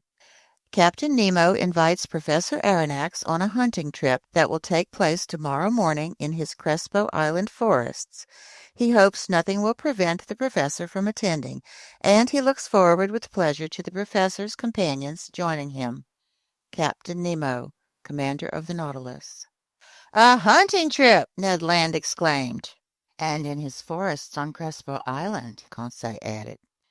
"But does this mean the old boy goes ashore?" Ned Land went on. "That seems to be the gist of it," I said, rereading the letter.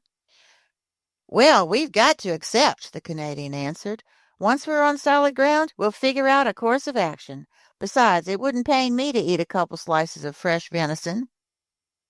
Without trying to reconcile the contradictions between Captain Nemo's professed horror of continents or islands and his invitation to go hunting in a forest, I was content to reply. First, let's look into this Crespo Island. I consulted the world map, and in latitude 32 degrees 40 minutes north and longitude 167 degrees 50 minutes west, I found an islet that had been discovered in 1801 by Captain Crespo, which old Spanish charts called Roca de la Plata, in other words, Silver Rock. So we were about 1,800 miles from our starting point, and by a slight change of heading, the Nautilus was bringing us back toward the southeast. I showed my companions this small, stray rock in the middle of the North Pacific. If Captain Nemo does sometimes go ashore, I told them, at least he only picks desert islands. Ned Land shook his head without replying. Then he and Conseil left me. After supper was served me by the mute and emotionless steward, I fell asleep, but not without some anxieties. When I woke up the next day, November 17, I sensed that the Nautilus was completely motionless. I dressed hurriedly and entered the main lounge. Captain Nemo was there waiting for me. He stood up, bowed, and asked if it suited me to come along. Since he made no allusion to his absence the past 8 days, I also refrained from mentioning it, and I simply answered that my companions and I were ready to go with him. "Only, sir," I added, "I'll take the liberty of addressing a question to you." "Address away, Professor Aronnax, and if I'm able to answer, I will." "Well then, Captain, how is it that you've severed all ties with the shore, yet you own forests on Crespo Island?" "Professor," the captain answered me, "these forests of mine don't bask in the heat and light of the sun. They aren't frequented by lions, tigers, panthers, or other quadrupeds. They are known only to me. They grow only for me. These forests aren't on land. They're actual underwater forests." "Underwater forests!" I exclaimed. "Yes, Professor." "And you're offering to take me to them?" "Precisely." "On foot?" "Without getting your feet wet." "While hunting?" "While hunting." "Rifles in hand?" "Rifles in hand." I stared at the Nautilus's commander with an air anything but flattering to the man. "Assuredly," I said to myself, "he's contracted some mental illness. He's had a fit that's lasted 8 days and isn't over even yet. What a shame. I liked him better eccentric than insane." These thoughts were clearly readable on my face, but Captain Nemo remained content with inviting me to follow him, and I did so like a man resigned to the worst. We arrived at the dining room, where we found breakfast served. "Professor Aronnax," the captain told me, "I beg you to share my breakfast without formality. We can chat while we eat, because, although I promised you a stroll in my forests, I made no pledge to arrange for your encountering a restaurant there. Accordingly, eat your breakfast like a man who'll probably eat dinner only when it's extremely late." I did justice to this meal. It was made up of various fish and some slices of sea cucumber, that praiseworthy zoophyte, all garnished with such highly appetizing seaweed as the Porphyra laciniata and the Laurencia prima fatida. Our beverage consisted of clear water, to which, following the captain's example, I added some drops of a fermented liqueur extracted by the Kamchatka process from the seaweed known by the name Rhodymenia palmata. At first Captain Nemo ate without pronouncing a single word. Then he told me, "Professor, when I proposed that you go hunting in my Crespo forests, you thought I was contradicting myself. When I informed you that it was an issue of underwater forests, you thought I'd gone insane. Professor, you must never make snap judgments about your fellow man." "But, Captain, believe me—" "Kindly listen to me, and you'll see if you have grounds for accusing me of insanity or self-contradiction." "I'm all attention." "Professor, you know as well as I do that a man can live underwater so long as he carries with him his own supply of breathable air. For underwater work projects, the workman wears a waterproof suit with his head imprisoned in a metal capsule, while he receives air from above by means of force pumps and flow regulators."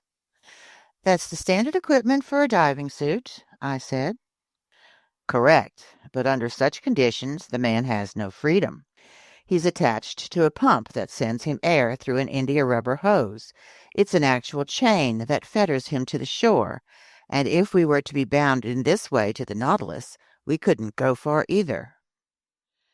"Then how do you break free?" I asked. We use the Rouquayrol Denneroux device, invented by two of your fellow countrymen, but refined by me for my own special uses, thereby enabling you to risk these new physiological conditions without suffering any organic disorders. It consists of a tank built from heavy sheet iron, in which I store air under pressure of 50 atmospheres. This tank is fastened to the back by means of straps, like a soldier's knapsack. Its top part forms a box where the air is regulated by a bellows mechanism and can be released only at its proper tension. In the Rouquayrol device that has been in general use, two India rubber hoses leave this box and feed to a kind of tent that imprisons the operator's nose and mouth.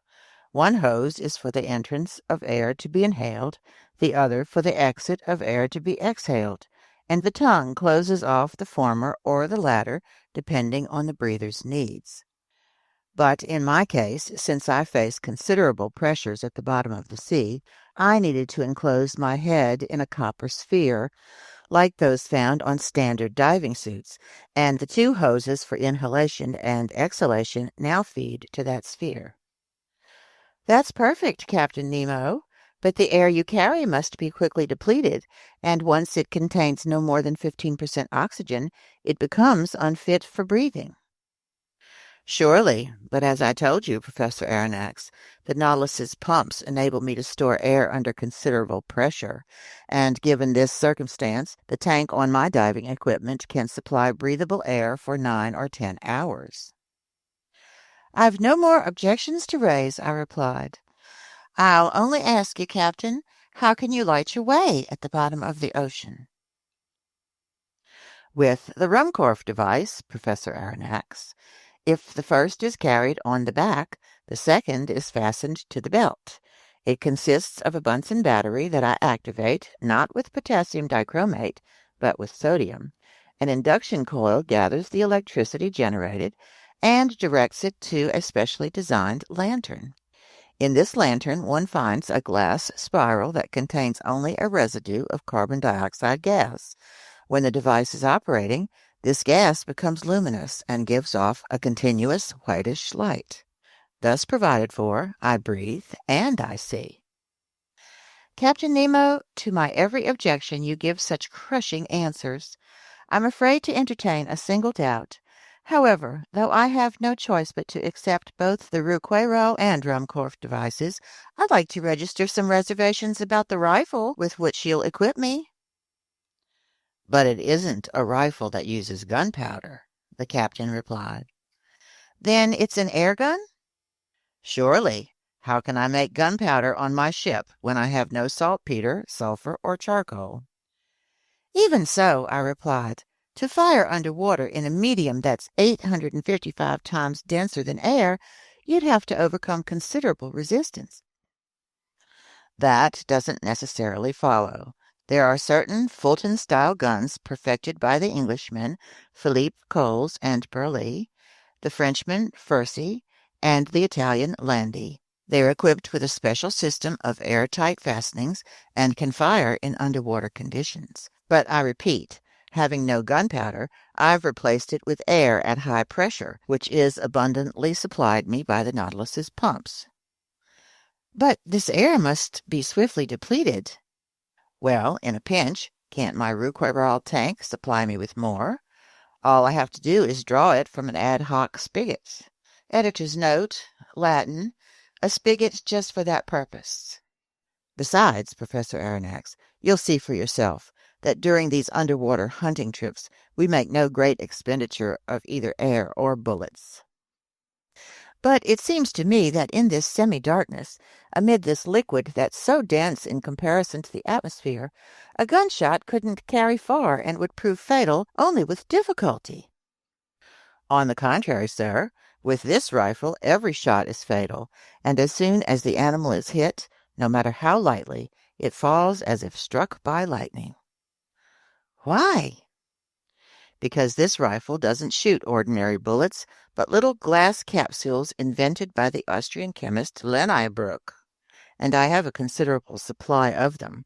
These glass capsules are covered with a strip of steel and weighted with a lead base. They're genuine little Leyden jars charged with high-voltage electricity. They go off at the slightest impact, and the animal, no matter how strong, drops dead. I might add that these capsules are no bigger than number 4 shot, and the chamber of any ordinary rifle could hold 10 of them. I'll quit debating, I replied, getting up from the table, and all that's left is for me to shoulder my rifle. So where you go, I'll go. Captain Nemo led me to the Nautilus's stern, and passing by Ned and Conseil's cabin, I summoned my 2 companions, who instantly followed us. Then we arrived at a cell located within easy access of the engine room. In this cell we were to get dressed for our stroll. Chapter 16. Strolling the Plains. This cell, properly speaking, was the Nautilus's arsenal and wardrobe. Hanging from its walls, a dozen diving outfits were waiting for anybody who wanted to take a stroll. After seeing these, Ned Land exhibited an obvious distaste for the idea of putting one on. "But my gallant Ned," I told him, "the forests of Crespo Island are simply underwater forests." "Oh, great," put in the disappointed harpooner, watching his dreams of fresh meat fade away. "And you, Professor Aronnax, are you going to stick yourself inside these clothes?" "It has to be, Mr. Ned." "Have it your way, sir," the harpooner replied, shrugging his shoulders. "But speaking for myself, I'll never get into those things unless they force me." "No one will force you, Mr. Land," Captain Nemo said. "And is Conseil going to risk it?" Ned asked. "Where master goes, I go," Conseil replied. At the captain's summons, 2 crewmen came to help us put on these heavy, waterproof clothes made from seamless India rubber and expressly designed to bear considerable pressures. They were like suits of armor that were both yielding and resistant, you might say. These clothes consisted of jacket and pants. The pants ended in bulky footwear adorned with heavy lead soles. The fabric of the jacket was reinforced with copper mail that shielded the chest, protected it from the water's pressure, and allowed the lungs to function freely. The sleeves ended in supple gloves that didn't impede hand movements. These perfected diving suits, it was easy to see, were a far cry from such misshapen costumes as the cork breastplates, leather jumpers, seagoing tunics, barrel helmets, etc., invented and acclaimed in the 18th century. Conseil and I were soon dressed in these diving suits, as were Captain Nemo and one of his companions, a Herculean type who must have been prodigiously strong. All that remained was to encase one's head in its metal sphere. But before proceeding with this operation, I asked the captain for permission to examine the rifles set aside for us. One of the Nautilus's men presented me with a streamlined rifle whose butt was boilerplate steel, hollow inside, and of fairly large dimensions. This served as a tank for the compressed air, which the trigger-operated valve could release into the metal chamber. In a groove where the butt was heaviest, a cartridge clip held some 20 electric bullets that, by means of a spring, automatically took their places in the barrel of the rifle. As soon as one shot had been fired, another was ready to go off. "Captain Nemo," I said, "this is an ideal, easy-to-use weapon. I ask only to put it to the test. But how will we reach the bottom of the sea?" "Right now, Professor, the Nautilus is aground in 10 meters of water, and we've only to depart." "But how will we set out?" "You'll see." Captain Nemo inserted his cranium into its spherical headgear. Conseil and I did the same, but not without hearing the Canadian toss us a sarcastic, "Happy hunting." On top, the suit ended in a collar of threaded copper onto which the metal helmet was screwed. 3 holes, protected by heavy glass, allowed us to see in any direction with simply a turn of the head inside the sphere. Placed on our backs, the Roqueral device went into operation as soon as it was in position, and for my part, I could breathe with ease.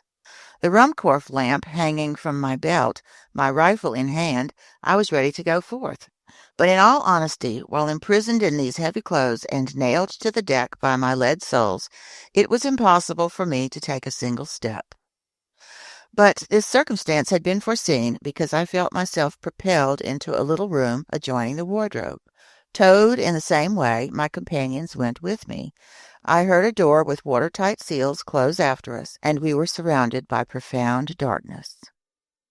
After some minutes, a sharp hissing reached my ears. I felt a distinct sensation of cold rising from my feet to my chest. Apparently, a stopcock inside the boat was letting in water from outside, which overran us and soon filled up the room. Contrived in the Nautilus's side, a second door then opened. We were lit by a subdued light. An instant later, our feet were treading the bottom of the sea. And now, how can I convey the impressions left on me by this stroll under the waters? Words are powerless to describe such wonders. When even the painter's brush can't depict the effects unique to the liquid element, how can the writer's pen hope to reproduce them? Captain Nemo walked in front, and his companion followed us a few steps to the rear. Conseil and I stayed next to each other, as if daydreaming that through our metal carapaces a little polite conversation might still be possible.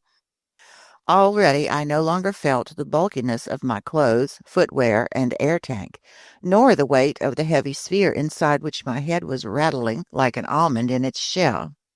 Once immersed in water, all these objects lost a part of their weight equal to the weight of the liquid they displaced, and thanks to this law of physics discovered by Archimedes, I did just fine. I was no longer an inert mass, and I had, comparatively speaking, great freedom of movement. Lighting up the seafloor even 30 feet beneath the surface of the ocean, the sun astonished me with its power. The solar rays easily crossed this aqueous mass and dispersed its dark colors. I could easily distinguish objects 100 meters away. Farther on, the bottom was tinted with fine shades of ultramarine. Then, off in the distance, it turned blue and faded in the midst of a hazy darkness. Truly, this water surrounding me was just a kind of air, denser than the atmosphere on land, but almost as transparent. Above me, I could see the calm surface of the ocean. We were walking on sand that was fine-grained and smooth, not wrinkled like beach sand, which preserves the impressions left by the waves. This dazzling carpet was a real mirror, throwing back the sun's rays with startling intensity. The outcome, an immense vista of reflections that penetrated every liquid molecule. Will anyone believe me if I assert that at this 30-foot depth I could see as if it was broad daylight? For a quarter of an hour I trod this blazing sand, which was strewn with tiny crumbs of seashell. Looming like a long reef, the Nautilus's hull disappeared little by little, but when night fell in the midst of the waters, the ship's beacon would surely facilitate our return on board, since its rays carried with perfect distinctness. This effect is difficult to understand for anyone who has never seen light beams so sharply defined on shore. There the dust that saturates the air gives such rays the appearance of a luminous fog, but above water as well as under water, shafts of electric light are transmitted with incomparable clarity. Meanwhile we went ever onward, and these vast plains of sand seemed endless. My hands parted liquid curtains that closed again behind me, and my footprints faded swiftly under the water's pressure. Soon, scarcely blurred by their distance from us, the forms of some objects took shape before my eyes. I recognized the lower slopes of some magnificent rocks, carpeted by the finest zoophyte specimens, and right off I was struck by an effect unique to this medium. By then it was 10 o'clock in the morning. The sun's rays hit the surface of the waves at a fairly oblique angle, decomposing by refraction as though passing through a prism, and when this light came in contact with flowers, rocks, buds, seashells, and polyps, the edges of these objects were shaded with all 7 hues of the solar spectrum.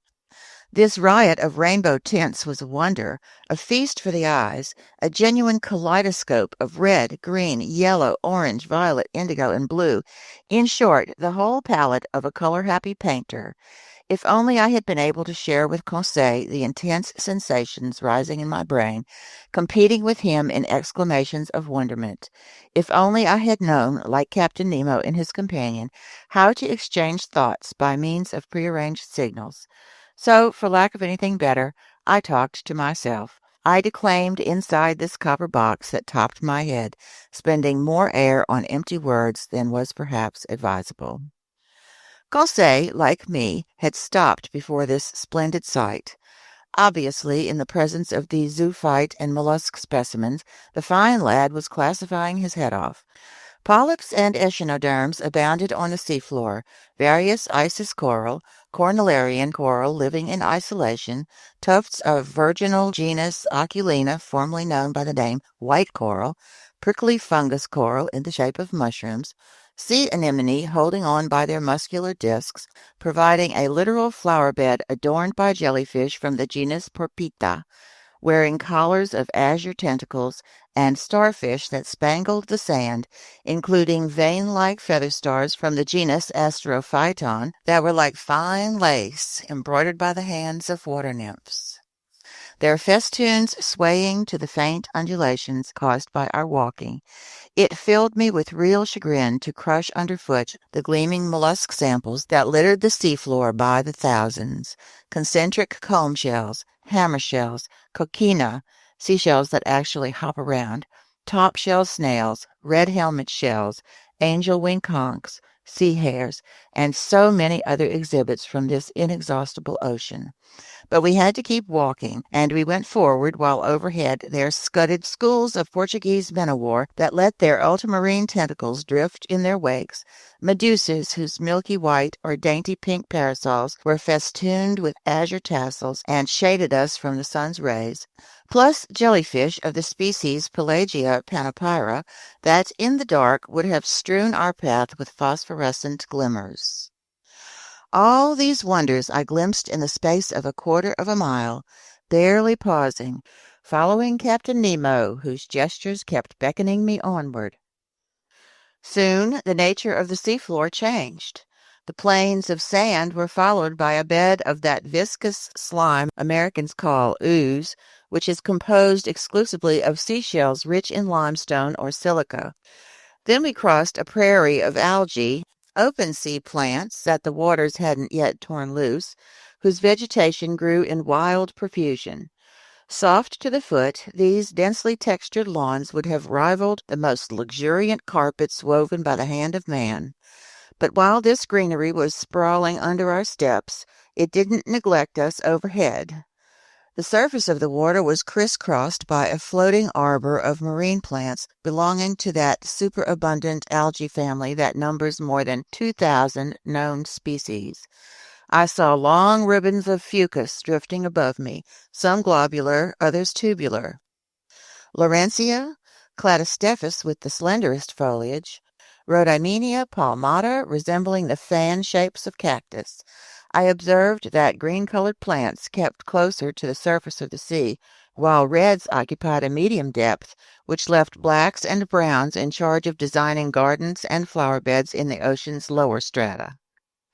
These algae are a genuine prodigy of creation, one of the wonders of world flora. This family produces both the biggest and smallest vegetables in the world, because just as 40,000 near-invisible buds have been counted in one 5 square millimeter space, so also have fucus plants been gathered that were over 500 meters long. We had been gone from the Nautilus for about an hour and a half. It was almost noon. I spotted this fact in the perpendicularity of the sun's rays, which were no longer refracted. The magic of these solar colors disappeared little by little, with emerald and sapphire shades vanishing from our surroundings altogether. We walked with steady steps that rang on the seafloor with astonishing intensity. The tiniest sounds were transmitted with a speed to which the ear is unaccustomed on shore. In fact, water is a better conductor of sound than air, and under the waves noises carry 4 times as fast. Just then the seafloor began to slope sharply downward. The light took on a uniform hue. We reached a depth of 100 meters, by which point we were undergoing a pressure of 10 atmospheres. But my diving clothes were built along such lines that I never suffered from this pressure. I felt only a certain tightness in the joints of my fingers, and even this discomfort soon disappeared. As for the exhaustion bound to accompany a 2-hour stroll in such unfamiliar trappings, it was nil. Helped by the water, my movements were executed with startling ease. Arriving at this 300-foot depth, I still detected the sun's rays, but just barely. Their intense brilliance had been followed by a reddish twilight, a midpoint between day and night. But we could see well enough to find our way, and it still wasn't necessary to activate the Rumcorv device. Just then Captain Nemo stopped. He waited until I joined him, then he pointed a finger at some dark masses outlined in the shadows a short distance away. "It's the forest of Crespo Island," I thought, and I was not mistaken. Chapter 17. An Underwater Forest. We had finally arrived on the outskirts of this forest, surely one of the finest in Captain Nemo's immense domains. He regarded it as his own, and had laid the same claim to it that, in the first days of the world, the first men had to their forests on land. Besides, who else could dispute his ownership of this underwater property? What other bolder pioneer would come, axe in hand, to clear away its dark underbrush? This forest was made up of big tree-like plants, and when we entered beneath their huge arches, my eyes were instantly struck by the unique arrangement of their branches, an arrangement that I had never before encountered. None of the weeds carpeting the seafloor, none of the branches bristling from the shrubbery, crept or leaned or stretched on a horizontal plane. They all rose straight up towards the surface of the ocean. Every filament or ribbon, no matter how thin, stood ramrod straight. Fucus plants and creepers were growing in stiff perpendicular lines, governed by the density of the element that generated them. After I parted them with my hands, these otherwise motionless plants would shoot right back to their original positions. It was the regimen of verticality. I soon grew accustomed to this bizarre arrangement, likewise to the comparative darkness surrounding us. The seafloor in this forest was strewn with sharp chunks of stone that were hard to avoid. Here the range of underwater flora seemed pretty comprehensive to me, as well as more abundant than it might have been in the Arctic or tropical zones, where such exhibits are less common. But for the few minutes I kept accidentally confusing the two kingdoms, mistaking zoophytes for water plants, animals for vegetables. And who hasn't made the same blunder? Flora and fauna are so closely associated in the underwater world. I observed that all these exhibits from the vegetable kingdom were attached to the seafloor by only the most makeshift methods. They had no roots and didn't care which solid objects secured them. Sand, shells, husks, or pebbles. They didn't ask their hosts for sustenance, just a point of purchase. These plants are entirely self-propagating, and the principle of their existence lies in the water that sustains and nourishes them. In place of leaves, most of them sprouted blades of unpredictable shape, which were confined to a narrow gamut of colors consisting only of pink, crimson, green, olive, tan, and brown.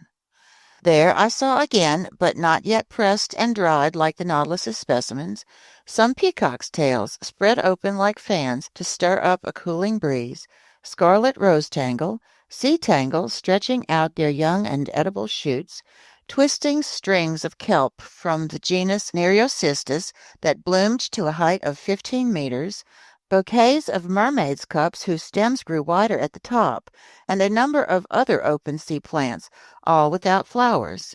It's an odd anomaly in this bizarre element, as one witty naturalist puts it. The animal kingdom blossoms and the vegetable kingdom doesn't. These various types of shrubbery were as big as trees in the temperate zones.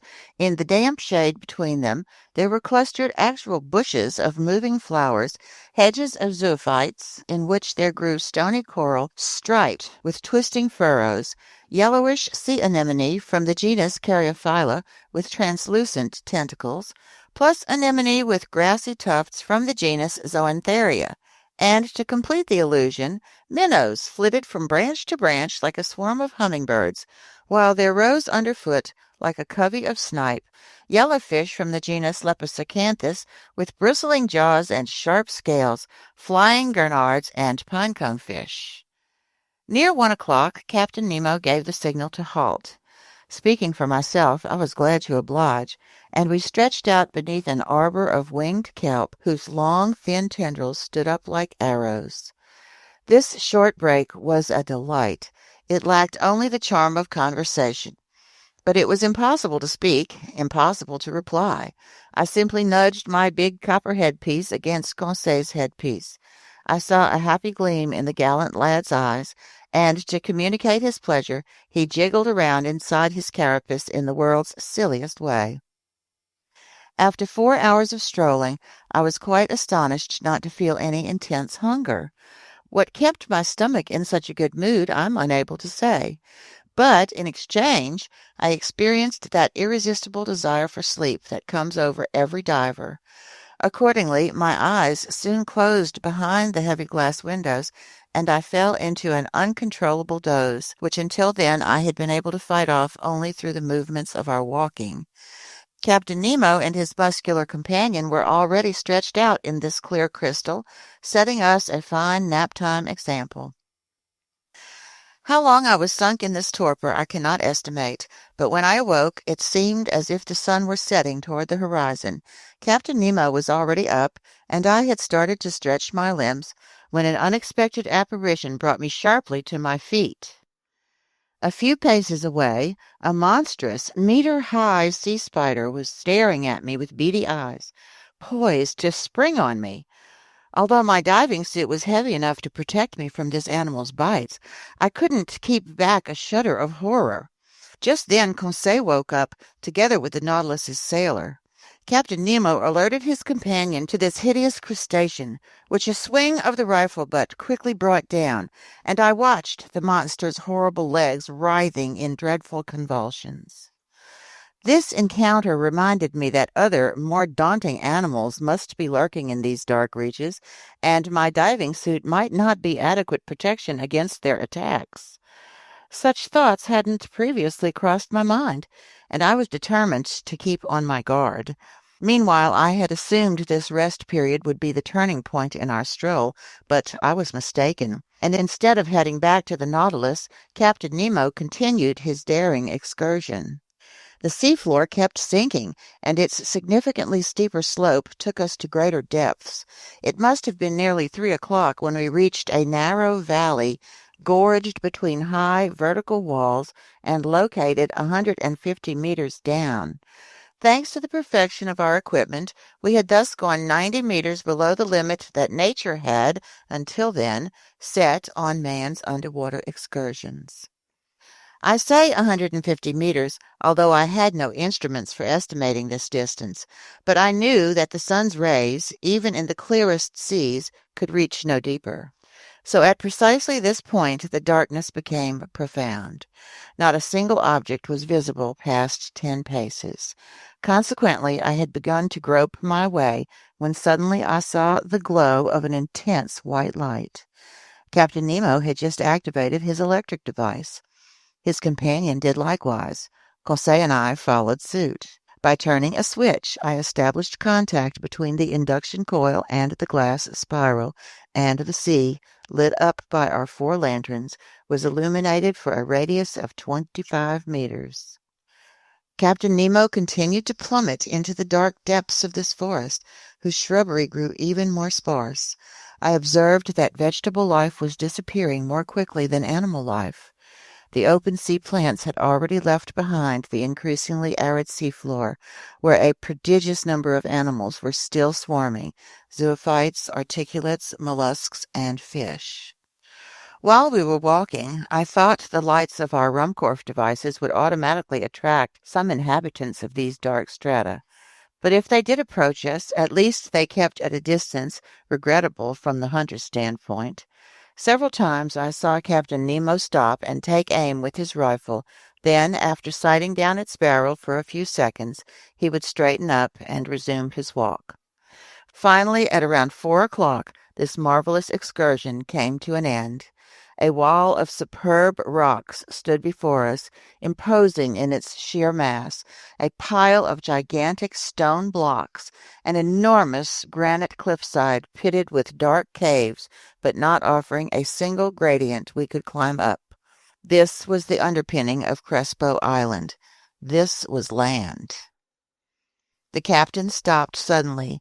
A gesture from him brought us to a halt, and however much I wanted to clear this wall, I had to stop. Here ended the domains of Captain Nemo. He had no desire to pass beyond them. Farther on lay a part of the globe he would no longer tread underfoot. Our return journey began. Captain Nemo resumed the lead in our little band, always heading forward without hesitation. I noted that we didn't follow the same path in returning to the Nautilus. This new route, very steep and hence very arduous, quickly took us close to the surface of the sea. But this return to the upper strata wasn't so sudden that decompression took place too quickly, which could have led to serious organic disorders and given us those internal injuries so fatal to divers. With great promptness, the light reappeared and grew stronger, and the refraction of the sun, already low on the horizon, again ringed the edges of various objects with the entire color spectrum. At a depth of 10 meters, we walked amid a swarm of small fish from every species, more numerous than birds in the air, more agile too, but no aquatic game worthy of a gunshot had yet been offered to our eyes.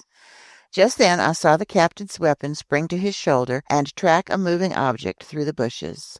A shot went off. I heard a faint hissing, and an animal dropped a few paces away, literally struck by lightning. It was a magnificent sea otter from the genus Enhydra, the only exclusively marine quadruped. 1.5 meters long, this otter had to be worth a good high price. Its coat, chestnut brown above and silver below, would have made one of those wonderful fur pieces so much in demand in the Russian and Chinese markets. The fineness and luster of its pelt guaranteed that it would go for at least 2,000 francs. I was full of wonderment at this unusual mammal, with its circular head adorned by short ears, its round eyes, its white whiskers like those on a cat, its webbed and clawed feet, its bushy tail.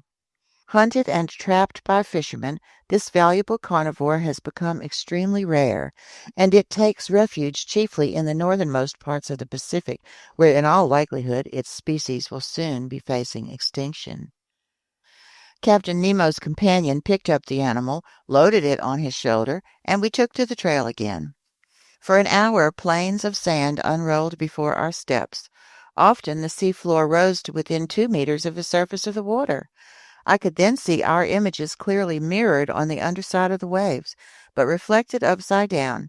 Above us there appeared an identical band that duplicated our every movement and gesture.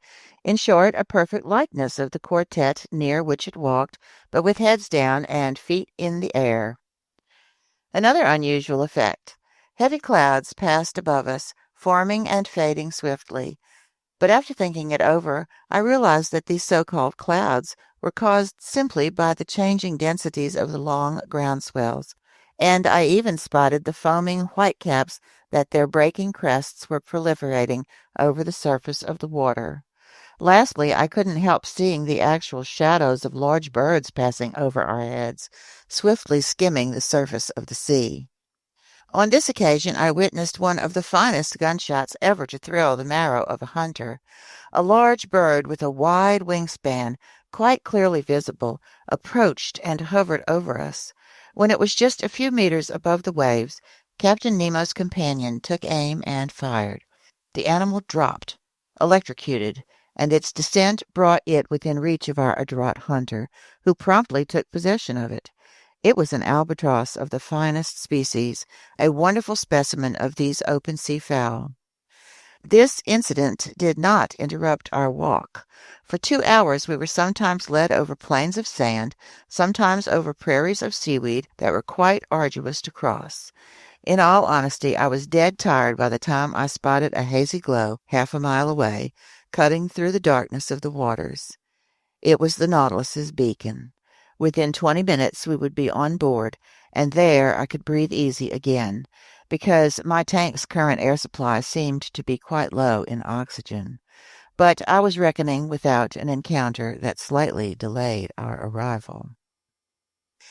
I was lagging behind some 20 paces when I saw Captain Nemo suddenly come back toward me. With his powerful hands, he sent me buckling to the ground, while his companion did the same to Conseil. At first, I didn't know what to make of this sudden assault, but I was reassured to observe the captain lying motionless beside me. I was stretched out on the seafloor directly beneath some bushes of algae when I raised my head and spied two enormous masses hurtling by, throwing off phosphorescent glimmers. My blood turned cold in my veins. I saw that we were under threat from a fearsome pair of sharks. They were blue sharks, dreadful man-eaters with enormous tails, dull, glassy stares, and phosphorescent matter oozing from holes around their snouts. They were like monstrous fireflies that could thoroughly pulverize a man in their iron jaws. I don't know if Conseil was busy with their classification, but as for me, I looked at their silver bellies, their fearsome mouths bristling with teeth, from a viewpoint less than scientific, more as a victim than as a professor of natural history. Luckily, these voracious animals have poor eyesight. They went by without noticing us, grazing us with their brownish fins, and miraculously we escaped a danger greater than encountering a tiger deep in the jungle. Half an hour later, guided by its electric trail, we reached the Nautilus. The outside door had been left open, and Captain Nemo closed it after we re-entered the first cell. Then he pressed a button. I heard pumps operating within the ship. I felt the water lowering around me, and in a few moments the cell was completely empty. The inside door opened, and we passed into the wardrobe. There our diving suits were removed, not without difficulty, and utterly exhausted, faint from lack of food and rest, I repaired to my stateroom, full of wonder at this startling excursion on the bottom of the sea. Chapter 18. 4,000 Leagues Under the Pacific. By the next morning, November the 18th, I was fully recovered from my exhaustion of the day before, and I climbed onto the platform just as the Nautilus's chief officer was pronouncing his daily phrase. It then occurred to me that these words either referred to the state of the sea or that they meant, quote, "There's nothing in sight," end quote. And in truth, the ocean was deserted. Not a sail on the horizon. The tips of Crespo Island had disappeared during the night. The sea, absorbing every color of the prism except its blue rays, reflected the latter in every direction and sported a wonderful indigo tint. The undulating waves regularly took on the appearance of watered silk with wide stripes.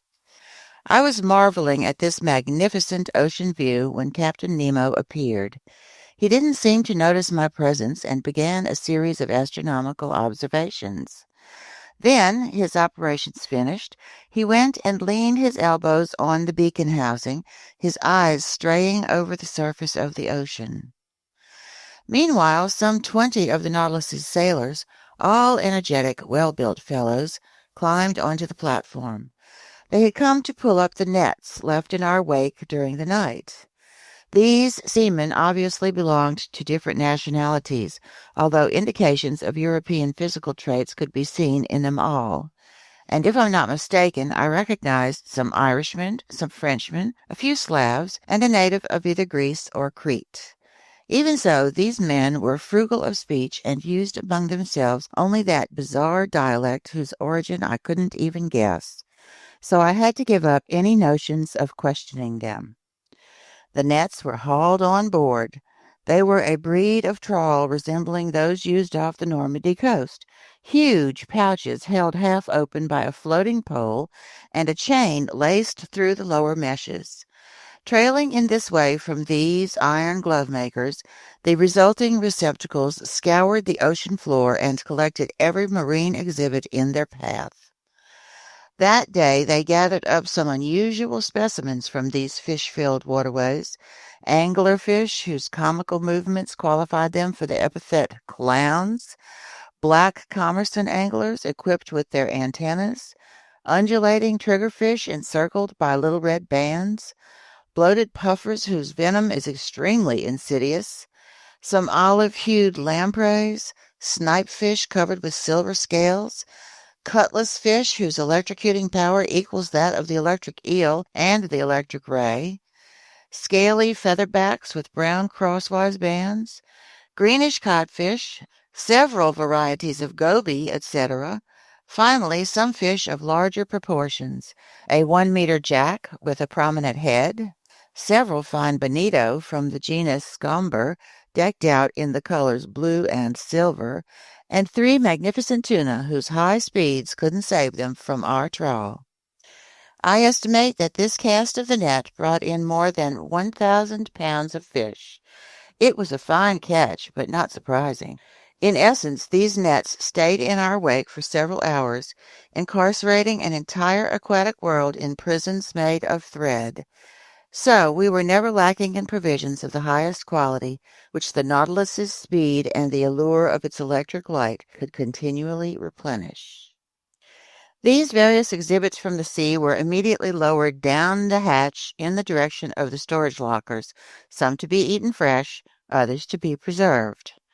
After its fishing was finished and its air supply renewed, I thought the Nautilus would resume its underwater excursion, and I was getting ready to return to my stateroom when Captain Nemo turned to me and said without further preamble, "Look at this ocean, Professor.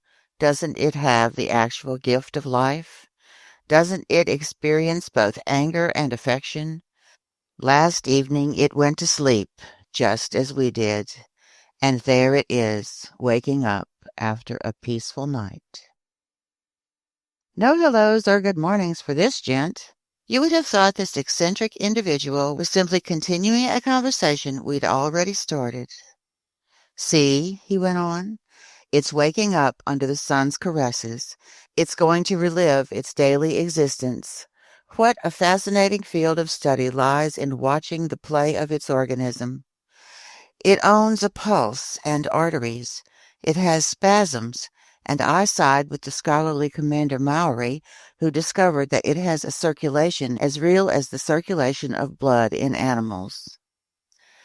I'm sure that Captain Nemo expected no replies from me, and it seemed pointless to pitch in with "Ah, yes, exactly," or "How right you are." Rather, he was simply talking to himself, with long pauses between sentences. He was meditating out loud.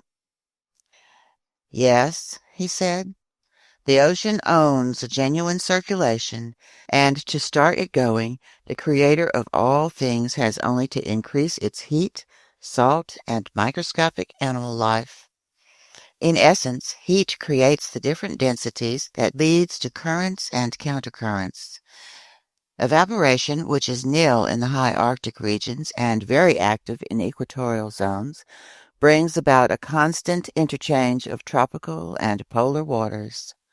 What's more, I've detected those falling and rising currents that make up the ocean's true breathing. I've seen a molecule of salt water heat up at the surface, sink into the depths, reach maximum density at -2 degrees centigrade, then cool off, grow lighter, and rise again. At the poles, you'll see the consequences of this phenomenon, and through this law of far-seeing nature, you'll understand why water could freeze only at the surface. As the captain was finishing his sentence, I said to myself, "The pole? Is this brazen individual claiming he'll take us even to that location?" Meanwhile, the captain fell silent and stared at the element he had studied so thoroughly and unceasingly. Then, going on, "Salts," he said, Fill the sea in considerable quantities, Professor, and if you removed all its dissolved saline content, you'd create a mass measuring 4,500,000 cubic leagues, which, if it were spread all over the globe, would form a layer more than 10 meters high.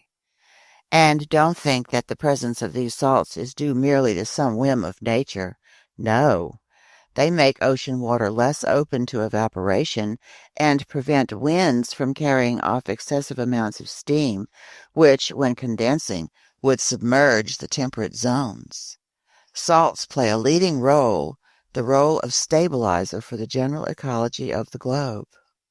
Captain Nemo stopped, straightened up, took a few steps along the platform, and returned to me. As for those billions of tiny animals, he went on, those infusoria that live by the millions in one droplet of water, 800,000 of which are needed to weigh 1 milligram, their role is no less important. They absorb the marine salts, they assimilate the solid elements in the water, and since they create coral and madrepores, they're the true builders of limestone continents. And so, after they've finished depriving our water drop of its mineral nutrients, the droplet gets lighter, rises to the surface, there absorbs more salts left behind through evaporation, gets heavier, sinks again, and brings those tiny animals new elements to absorb. The outcome? A double current, rising and falling, constant movement, constant life, more intense than on land, more abundant, more infinite. Such life looms in every part of this ocean, an element fatal to man, they say, but vital to myriads of animals, and to me. When Captain Nemo spoke in this way, he was transfigured, and he filled me with extraordinary excitement. There, he added, out there lies true existence, and I can imagine the founding of nautical towns, clusters of underwater households that, like the Nautilus, would return to the surface of the sea to breathe each morning. Free towns, if ever there were. Independent cities. Then again, who knows whether some tyrant— Captain Nemo finished his sentence with a vehement gesture.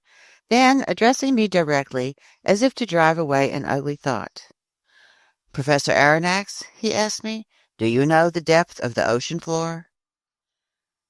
"At least, Captain, I know what the major soundings tell us." "Could you quote them to me, so I can double-check them as the need arises?" "Here," I replied, "are a few of them that stick in my memory. If I'm not mistaken, an average depth of 8,200 meters was found in the North Atlantic, and 2,500 meters in the Mediterranean. The most remarkable soundings were taken in the South Atlantic near the 35th parallel, and they gave 12,000 meters, 14,091 meters, and 15,149 meters. All in all, it's estimated that if the sea bottom were made level, its average depth would be about 7 kilometers. "Well, Professor," Captain Nemo replied, "we'll show you better than that, I hope. As for the average depth of this part of the Pacific, I'll inform you that it's a mere 4,000 meters." This said, Captain Nemo headed to the hatch and disappeared down the ladder. I followed him and went back to the main lounge. The propeller was instantly set in motion, and the log gave our speed as 20 miles per hour. Over the ensuing days and weeks, Captain Nemo was very frugal with his visits. I saw him only at rare intervals. His chief officer regularly fixed the positions I found reported on the chart, and in such a way that I could exactly plot the Nautilus's course. Conseil and Land spent the long hours with me. Conseil had told his friend about the wonders of our undersea stroll, and the Canadian was sorry he hadn't gone along. But I hoped an opportunity would arise for a visit to the forests of Oceania. Almost every day the panels in the lounge were open for some hours, and our eyes never tired of probing the mysteries of the underwater world.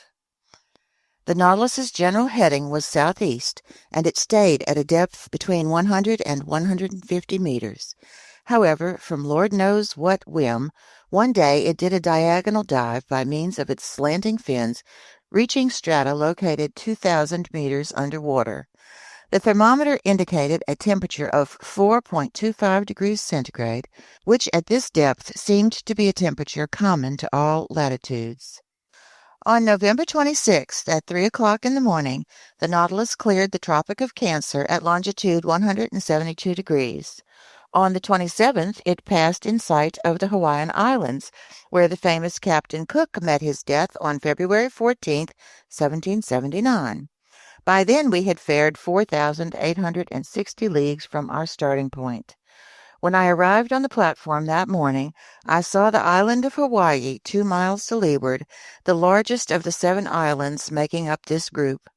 I could clearly distinguish the tilled soil on its outskirts, the various mountain chains running parallel with its coastline, and its volcanoes, crowned by Mauna Kea, whose elevation is 5,000 meters above sea level. Among other specimens from these waterways, our nets brought up some peacock-tailed flabellarian coral, polyps flattened into stylish shapes and unique to this part of the ocean. The Nautilus kept on its southeasterly heading. On December 1st, it cut the equator at longitude 142 degrees, and on the 4th of the same month, after a quick crossing marked by no incident, we raised the Marquesas Islands.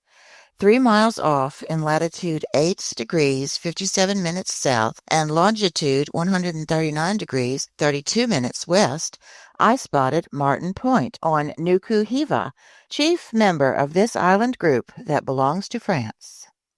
I could make out only its wooded mountains on the horizon because Captain Nemo hated to hug shore. There our nets brought up some fine fish samples, dolphin fish with azure fins, gold tails, and flesh that's unrivaled in the entire world, wrasse from the genus Hologymnosus that were nearly denuded of scales but exquisite in flavor, knife jaws with bony beaks, yellowish albacore that were as tasty as bonita, all fish worth classifying in the ship's pantry. After leaving these delightful islands to the protection of the French flag, the Nautilus covered about 2,000 miles from December 4 to the 11th. Its navigating was marked by an encounter with an immense school of squid, unusual mollusks that are near neighbors of the cuttlefish. French fishermen give them the name cuckold fish, and they belong to the class Cephalopoda, family Dibranchiata, consisting of themselves together with cuttlefish and argonauts. The naturalists of antiquity made a special study of them, and these animals furnished many ribald figures of speech for soap-box orators in the Greek marketplace, as well as excellent dishes for the tables of rich citizens, if we're to believe Athenaeus, a Greek physician predating Galen.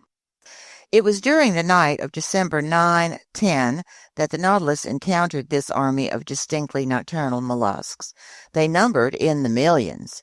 They were migrating from the temperate zones toward zones still warmer, following the itineraries of herring and sardines. We stared at them through the thick glass windows. They swam backward with tremendous speed, moving by means of their locomotive tubes, chasing fish and mollusks, eating the little ones, eaten by the big ones, and tossing in indescribable confusion the 10 feet that nature had rooted in their head like a hairpiece of pneumatic snakes. Despite its speed, the Nautilus navigated for several hours in the midst of this school of animals, and its nets brought up an incalculable number, among which I recognized all 9 species that Professor Orbigny had classified as native to the Pacific Ocean. During this crossing, the sea continually lavished us with the most marvelous sights. Its variety was infinite. It changed its settings and decor for the mere pleasure of our eyes, and we were called upon not simply to contemplate the works of our Creator in the midst of the liquid element, but also to probe the ocean's most daunting mysteries. During the day of December 11, I was busy reading in the main lounge. Ned Land and Conseil were observing the luminous waters through the gaping panels. The Nautilus was motionless. Its ballast tanks full, it was sitting at a depth of 1,000 meters in a comparatively unpopulated region of the ocean, where only larger fish put in occasional appearances. Just then I was studying a delightful book by Jean Massé, The Servants of the Stomach, and savoring its ingenious teachings, when Conseil interrupted my reading. "Would master kindly come here for an instant?" he said to me in an odd voice. "What is it, Conseil?" "It's something that master should see." I stood up, went, leaned on my elbows before the window, and I saw it. In the broad electric daylight, an enormous black mass, quite motionless, hung suspended in the midst of the waters. I observed it carefully, trying to find out the nature of this gigantic cetacean. Then a sudden thought crossed my mind. "A ship!" I exclaimed. "Yes," the Canadian replied, "a disabled craft that's sinking straight down." Ned Land was not mistaken. We were in the presence of a ship whose severed shrouds still hung from their clasps. Its hull looked in good condition, and it must have gone under only a few hours before. The stumps of 3 masts, chopped off 2 feet above the deck, indicated a flooding ship that had been forced to sacrifice its masting. But it had heeled sideways, filling completely, and it was listing to port even yet. A sorry sight, this carcass lost under the waves. But sorrier still was the sight on its deck, where, lashed with ropes to prevent their being washed overboard, some human corpses still lay. I counted 4 of them, 4 men, one still standing at the helm. Then a woman, halfway out of the skylight on the afterdeck, holding a child in her arms. This woman was young. Under the brilliant lighting of the Nautilus's rays, I could make out her features, which the water hadn't yet decomposed. With a supreme effort, she had lifted her child above her head, and the poor little creature's arms were still twined around its mother's neck. The postures of the 4 seamen seemed ghastly to me, twisted from convulsive movements, as if making a last effort to break loose from the ropes that bound them to their ship. And the helmsman, standing alone, calmer, his face smooth and serious, his grizzled hair plastered to his brow, his hands clutching the wheel, seemed even yet to be guiding his wrecked 3-master through the ocean depths. What a scene! We stood dumbstruck, hearts pounding, before this shipwreck caught in the act, as if it had been photographed in its final moments, so to speak. And already I could see enormous sharks moving in, eyes ablaze, drawn by the lure of human flesh.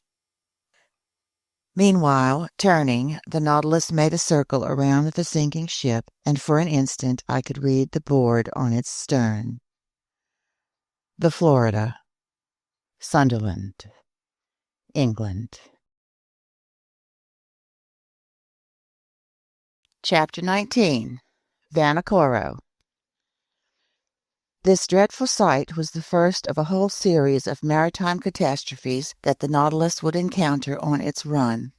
When it plied more heavily traveled seas, we often saw wrecked hulls rotting in mid-water, and farther down, cannons, shells, anchors, chains, and 1,000 other iron objects rusting away.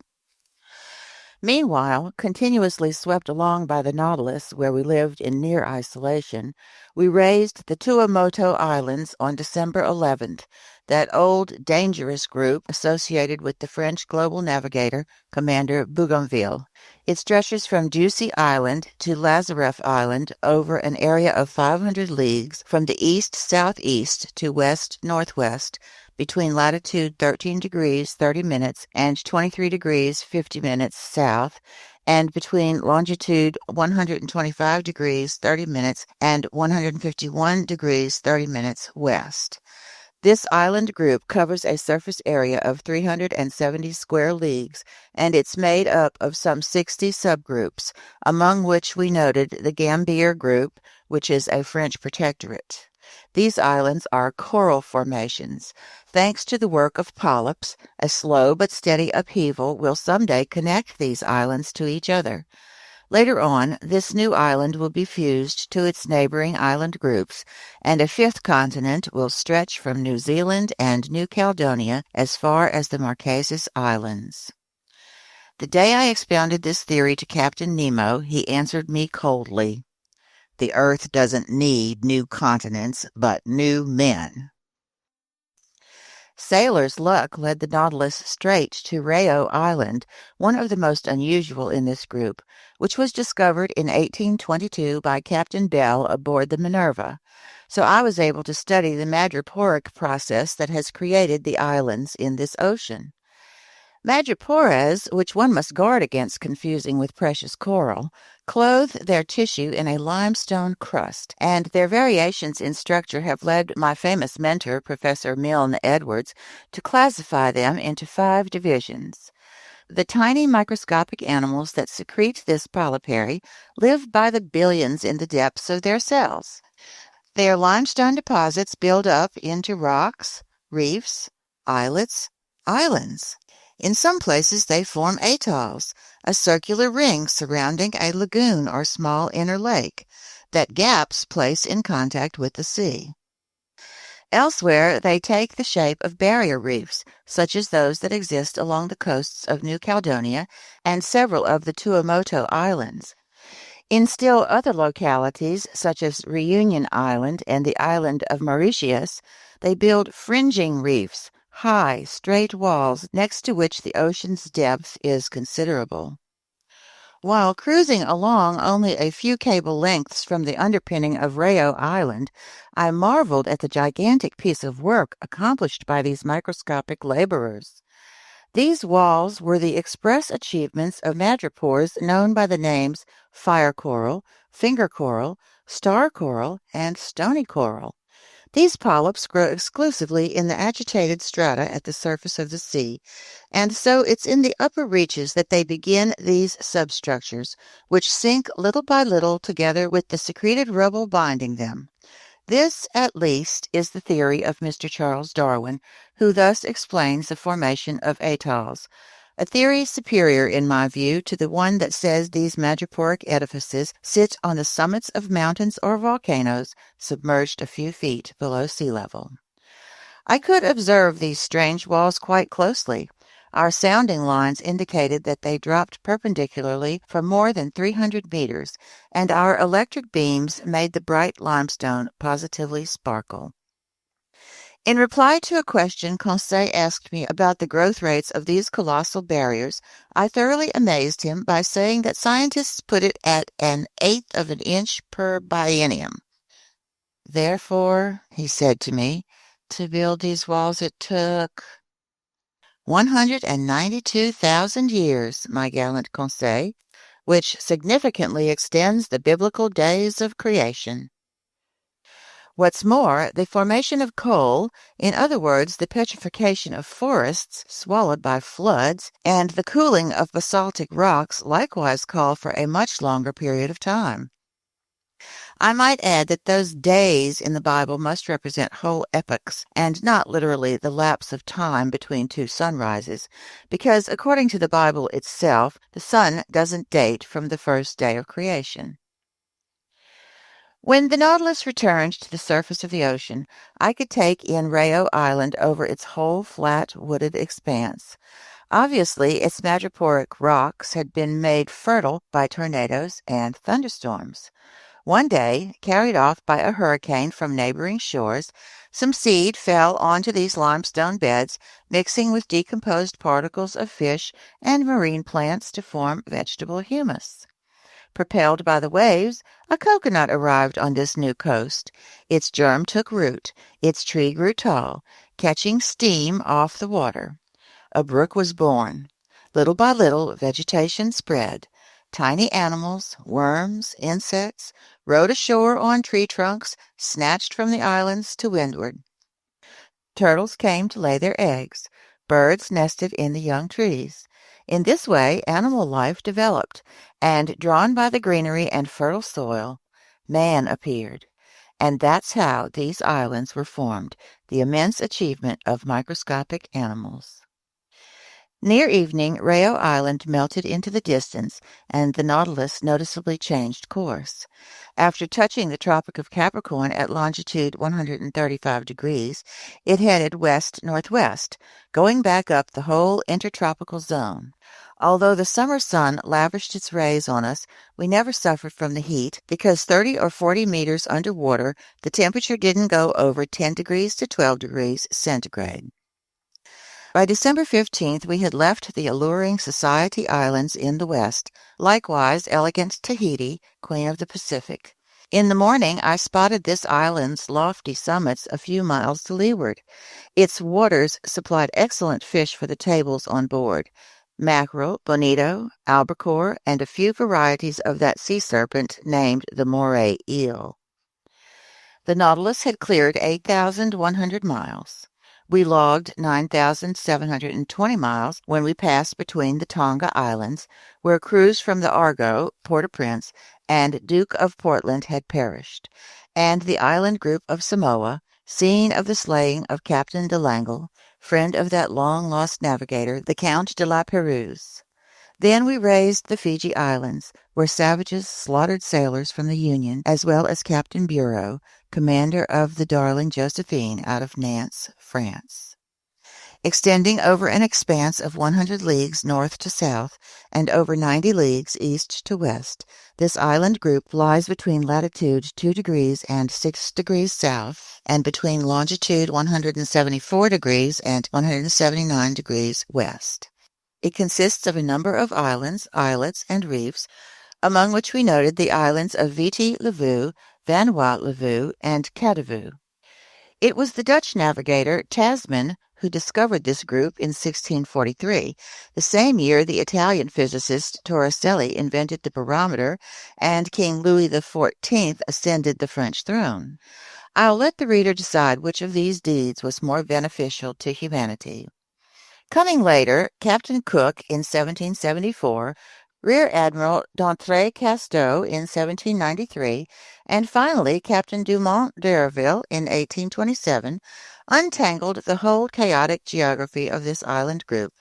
The Nautilus drew near Wailea Bay, an unlucky place for England's Captain Dillon, who was the first to shed light on the long-standing mystery surrounding the disappearance of ships under the Count de la Perouse. This bay, repeatedly dredged, furnished a huge supply of excellent oysters. As the Roman playwright Seneca recommended, we opened them right at our table, then stuffed ourselves. These mollusks belonged to the species known by the name Ostrea lamellosa, whose members are quite common off Corsica. The Wailea oyster bank must have been extensive, and for certain, if they hadn't been controlled by numerous natural checks, these clusters of shellfish would have ended up jam-packing the bay, since as many as 2 million eggs have been counted in a single individual. And if Mr. Ned Land did not repent of his gluttony at our oyster fest, it's because oysters are the only dish that never causes indigestion. In fact, it takes no less than 16 dozen of these headless mollusks to supply the 315 grams that satisfy one man's minimum daily requirement for nitrogen. On December 25th, the Nautilus navigated amid the island group of New Hebrides, which the Portuguese seafarer Queiroz discovered in 1606, which Commander Bougainville explored in 1768, and to which Captain Cook gave its current name in 1773. This group is chiefly made up of 9 large islands and forms a 120-league strip from the north-northwest to the south-southeast, lying between latitude 2 degrees and 15 degrees south and between longitude 164 degrees and 168 degrees.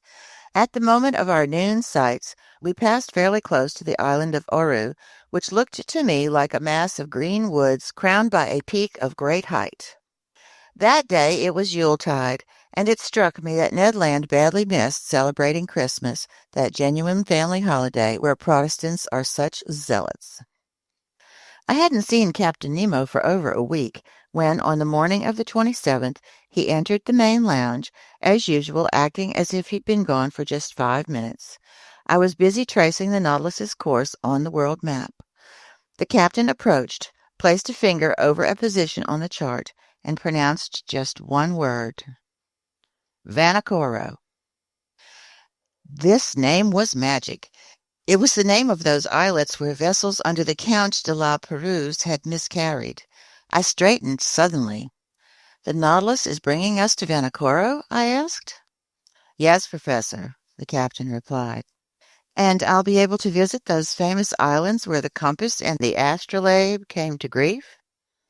"If you like, Professor." "When will we reach Vanikoro?"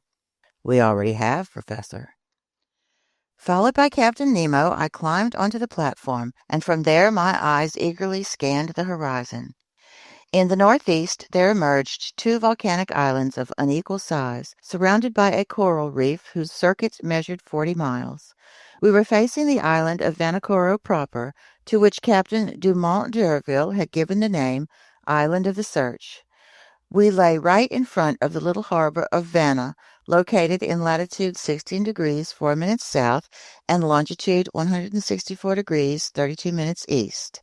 Its shores seemed covered with greenery from its beaches to its summits inland, crowned by Mount Kapogo, which is 476 fathoms high. After clearing the outer belt of rocks via a narrow passageway, the Nautilus lay inside the breakers where the sea had a depth of 30 to 40 fathoms. Under the green shade of some tropical evergreens, I spotted a few savages who looked extremely startled at our approach. In this long, blackish object advancing flush with the water, didn't they see some fearsome cetacean that they were obliged to view with distrust? Just then Captain Nemo asked me what I knew about the shipwreck of the Count de la Pérouse. "What everybody knows, Captain," I answered him. "And could you kindly tell me what everybody knows?" he asked me in a gently ironic tone. "Very easily." I related to him what the final deeds of Captain Dumont d'Urville had brought to light, these described here in this heavily condensed summary of the whole matter. In 1785, the Count de la Pérouse and his subordinate, Captain Lalande, were sent by King Louis XVI of France on a voyage to circumnavigate the globe. They boarded two sloops of war, the Compass and the Astrolabe, which were never seen again. In 1791, justly concerned about the fate of these two sloops of war, the French government fitted out two large cargo boats, the Search and the Hope, which left Brest on September 28th under orders from Rear Admiral Bruni d'Entrecasteaux. 2 months later, testimony from a certain Commander Bowen aboard the Albemarle alleged that rubble from shipwrecked vessels had been seen on the coast of New Georgia. But d'Entrecasteaux was unaware of this news, which seemed a bit dubious anyhow, and headed toward the Admiralty Islands, which had been named in a report by one Captain Hunter as the site of the Count de la Pérouse's shipwreck. They looked in vain. The Hope and the Search passed right by Vanikoro without stopping there, and overall this voyage was plagued with misfortune, ultimately costing the lives of Rear Admiral d'Entrecasteaux, 2 of his subordinate officers, and several seamen from his crew. It was an old hand at the Pacific, the English adventurer Captain Peter Dillon, who was the first to pick up the trail left by castaways from the wrecked vessels. On May 15, 1824, his ship, the St. Patrick, passed by Tikopia Island, one of the New Hebrides. There, a native boatman pulled alongside in a dugout canoe and sold Dillon a silver sword hilt bearing the imprint of characters engraved with the cutting tool known as a burin. Furthermore, this native boatman claimed that during a stay in Vanikoro 6 years earlier, he had seen 2 Europeans belonging to ships that had run aground on the island's reefs many years before. Dillon guessed that the ships at issue were those under the Count de la Pérouse, ships whose disappearance had shaken the entire world. He tried to reach Vanikoro, where, according to the native boatman, a good deal of rubble from the shipwreck could still be found, but winds and currents prevented his doing so. Dillon returned to Calcutta. There he was able to interest the Asiatic Society and the East India Company in his discovery. A ship named after the Search was placed at his disposal, and he departed on January 23, 1827, accompanied by a French deputy. This new Search, after putting in at several stops over the Pacific, dropped anchor before Vanikoro on July 7, 1827, in the same harbor of Vanna where the Nautilus was currently floating. There Dillon collected many relics of the shipwreck.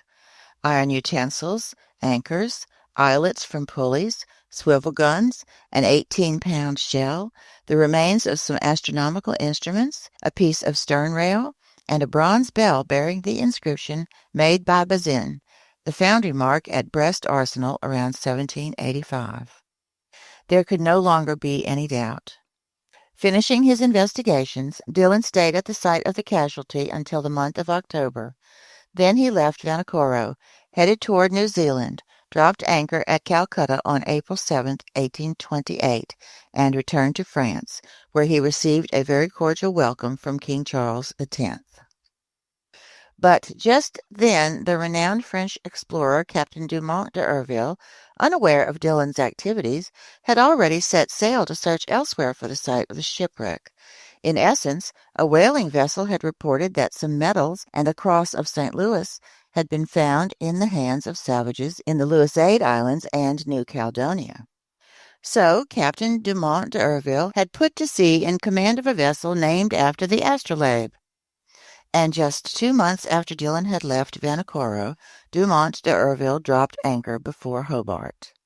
There he heard about Dillon's findings, and he further learned that a certain James Hoggs, chief officer on the Union out of Calcutta, had put to shore on an island located in latitude 8 degrees 18 minutes south and longitude 156 degrees 30 minutes east, and had noted the natives of those waterways making use of iron bars and red fabrics.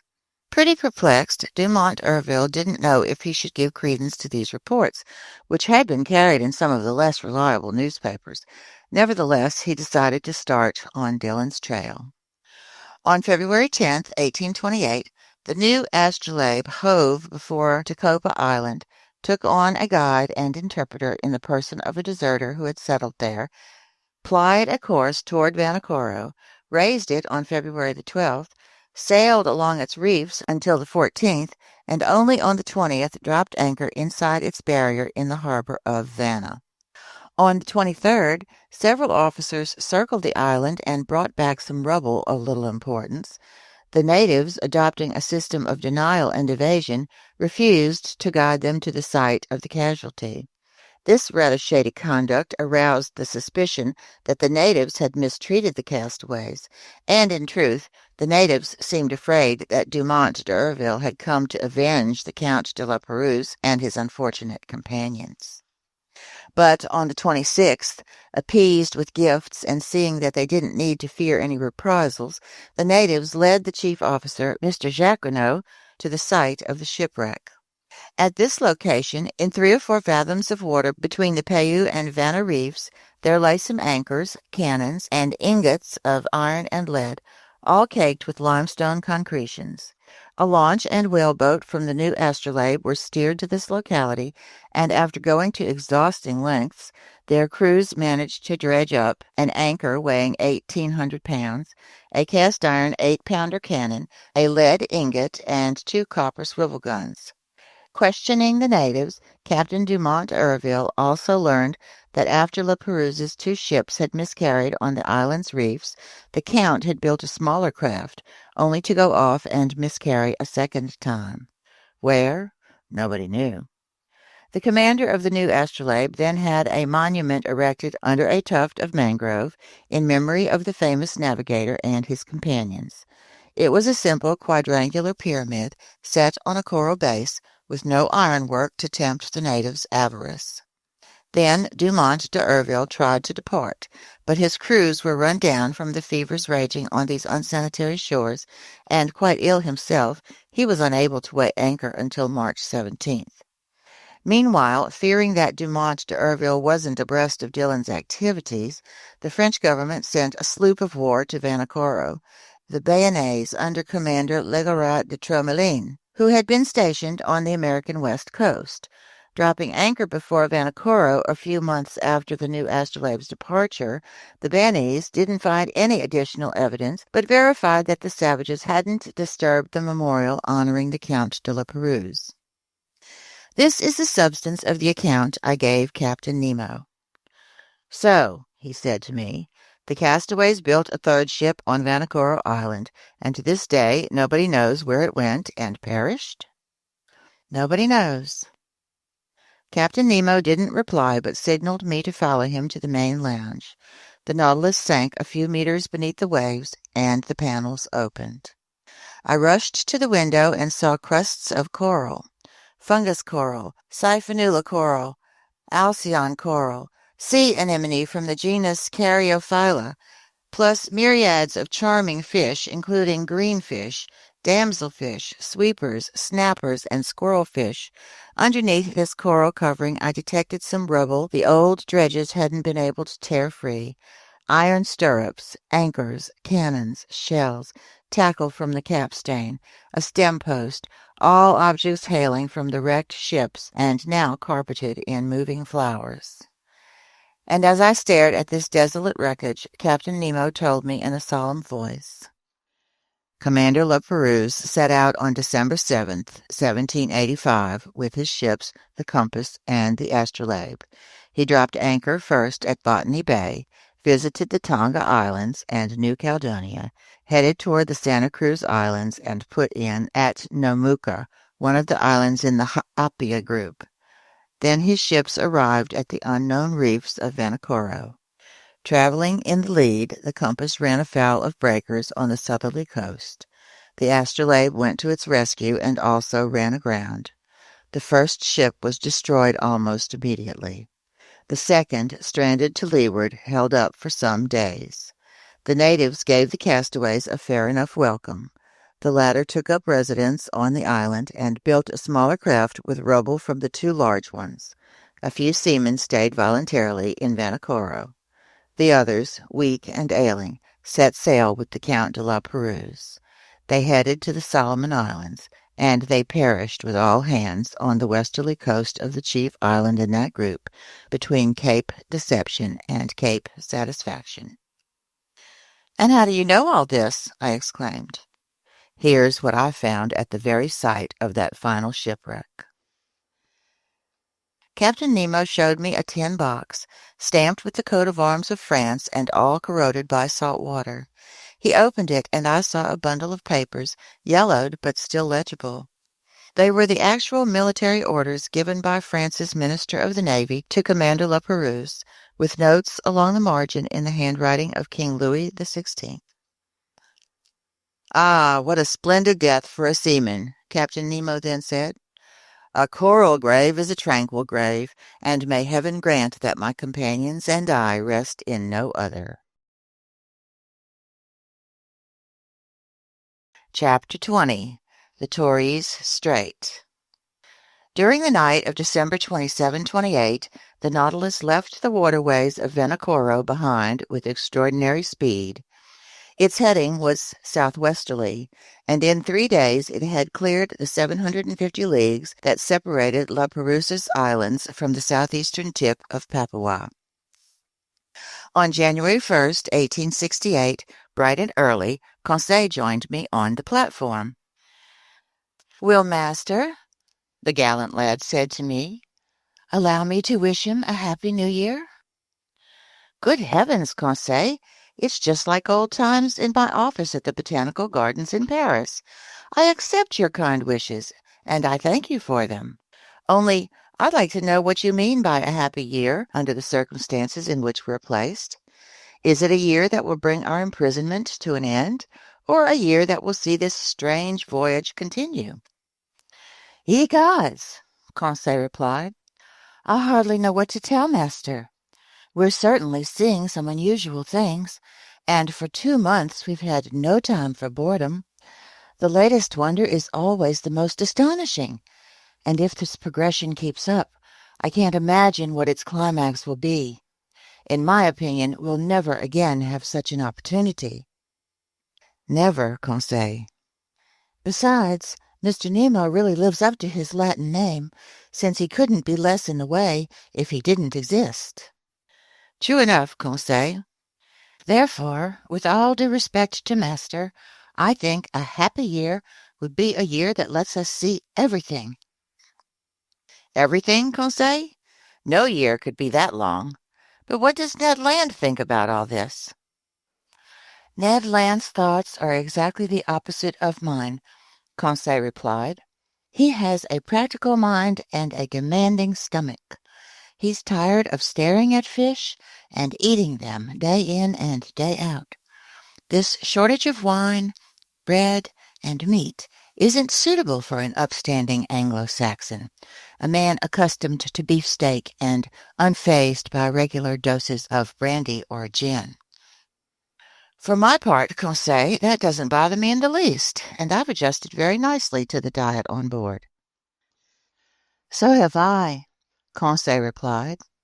Accordingly, I think as much about staying as Mr. Land about making his escape. Thus, if this new year isn't a happy one for me, it will be for him, and vice versa. No matter what happens, one of us will be pleased. So, in conclusion, I wish Master to have whatever his heart desires. Thank you, Conseil. Only I must ask you to postpone the question of New Year's gifts and temporarily accept a hearty handshake in their place. That's all I have on me.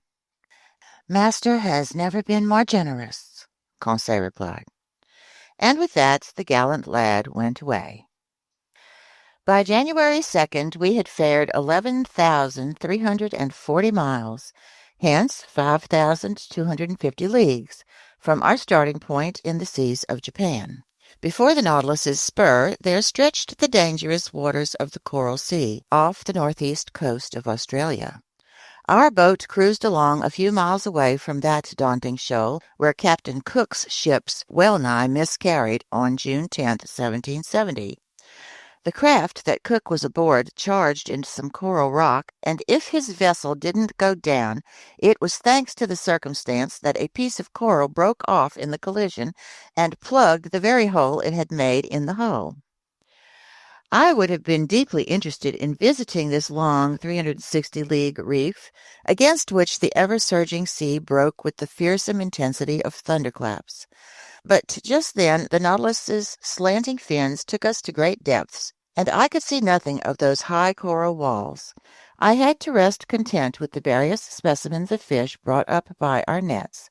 Among others, I noted some long-finned albacore, a species in the genus Scomber, as big as tuna, bluish on the flanks, and streaked with crosswise stripes that disappear when the animal dies. These fish followed us in schools and supplied our table with very dainty flesh. We also caught a large number of yellow-green gillhead, half a decimeter long and tasting like dorado, plus some flying gurnards, authentic underwater swallows that on dark nights alternately streak air and water with their phosphorescent glimmers. Among mollusks and zoophytes, I found in our trawls meshes various species of alcanarian coral, sea urchins, hammer-shells, spurred star-shells, wentletrap snails, horn-shells, glass snails.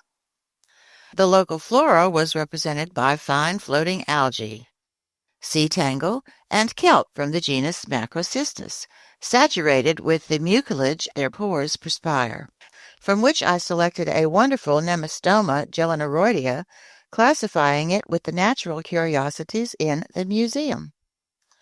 On January 4th, 2 days after crossing the Coral Sea, we raised the coast of Papua. On this occasion, Captain Nemo told me that he intended to reach the Indian Ocean via the Torres Strait. This was the extent of his remarks. Ned saw with pleasure that this course would bring us, once again, closer to European seas. The Torres Strait is regarded as no less dangerous for its bristling reefs than for the savage inhabitants of its coasts. It separates Queensland from the huge island of Papua, also called New Guinea. Papua is 400 leagues long by 130 leagues wide, with a surface area of 40,000 geographical leagues. It's located between latitude 0 degrees 19 minutes and 10 degrees 2 minutes south, and between longitude 128 degrees 23 minutes and 146 degrees 15 minutes. At noon, while the chief officer was taking the sun's altitude, I spotted the summits of the Arfak Mountains, rising in terraces and ending in sharp peaks.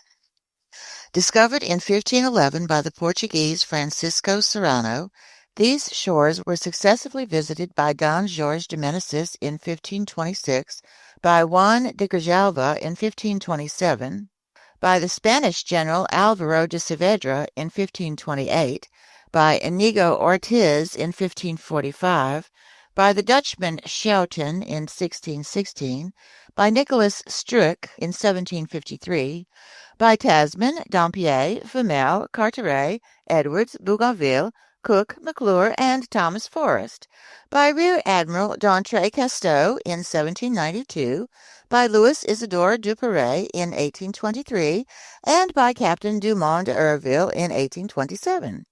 It's the heartland of the blacks who occupy all Malaysia, Monsieur de Rienzi has said, and I hadn't the foggiest inkling that sailor's luck was about to bring me face to face with these daunting Andaman aborigines. So the Nautilus hove before the entrance to the world's most dangerous strait, a passageway that even the boldest navigators hesitated to clear, the strait that Louis Vaez de Torres faced on returning from the South Seas in Melanesia, a strait in which sloops of war under Captain Dumont d'Urville ran aground in 1840 and nearly miscarried with all hands. And even the Nautilus, rising superior to every danger in the sea, was about to become intimate with its coral reefs. The Torres Strait is about 34 leagues wide, but it's obstructed by an incalculable number of islands, islets, breakers, and rocks that make it nearly impossible to navigate. Consequently, Captain Nemo took every desired precaution in crossing it. Floating flush with the water, the Nautilus moved ahead at a moderate pace.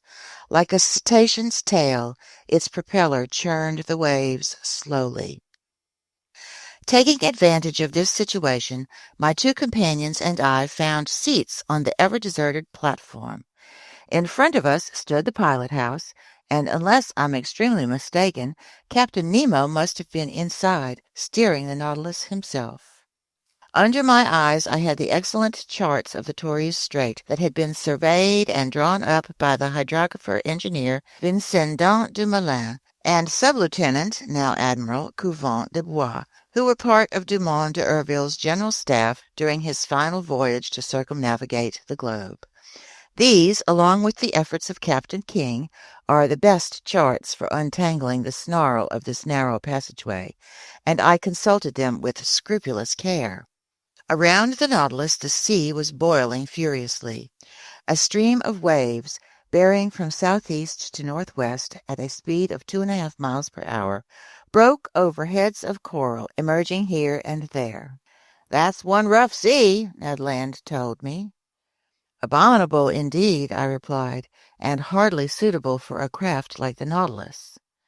"That damned captain," the Canadian went on, "must really be sure of his course, because if these clumps of coral so much as brush us, they'll rip our hull into 1,000 pieces."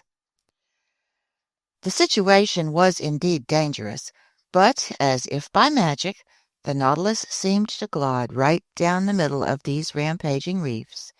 It didn't follow the exact course of the Zealous and the new Astrolabe, which had proved so ill-fated for Captain Dumont d'Urville. It went more to the north, hugged the Murray Islands, and returned to the southwest near Cumberland Passage. I thought it was about to charge wholeheartedly into this opening, but it went up to the northwest, through a large number of little-known islands and islets, and steered toward Tound Island and the Bad Channel. I was already wondering if Captain Nemo, rash to the point of sheer insanity, wanted his ship to tackle the Narrows where Dumont d'Urville's 2 sloops of war had gone aground, when he changed direction a second time and cut straight to the west, heading toward Gueboroa Island. By then it was 3 o'clock in the afternoon. The current was slacking off. It was almost full tide. The Nautilus drew near this island, which I can see to this day with its remarkable fringe of screw ponds. We hugged it from less than 2 miles out. A sudden jolt threw me down. The Nautilus had just struck a reef, and it remained motionless, listing slightly to port. When I stood up, I saw Captain Nemo and his chief officer on the platform. They were examining the ship's circumstances, exchanging a few words in their incomprehensible dialect. Here is what those circumstances entailed. 2 miles to starboard lay Guebaroa Island, its coastline curving north to west like an immense arm. To the south and east, heads of coral were already on display, left uncovered by the ebbing waters. We had run aground at full tide and in one of those seas whose tides are moderate, an inconvenient state of affairs for floating the Nautilus off. However, the ship hadn't suffered in any way, so solidly joined was its hull. But although it could neither sink nor split open, it was in serious danger of being permanently attached to these reefs, and that would have been the finish of Captain Nemo's submersible. I was mulling this over when the captain approached, cool and calm, forever in control of himself, looking neither alarmed nor annoyed. "An accident?" I said to him.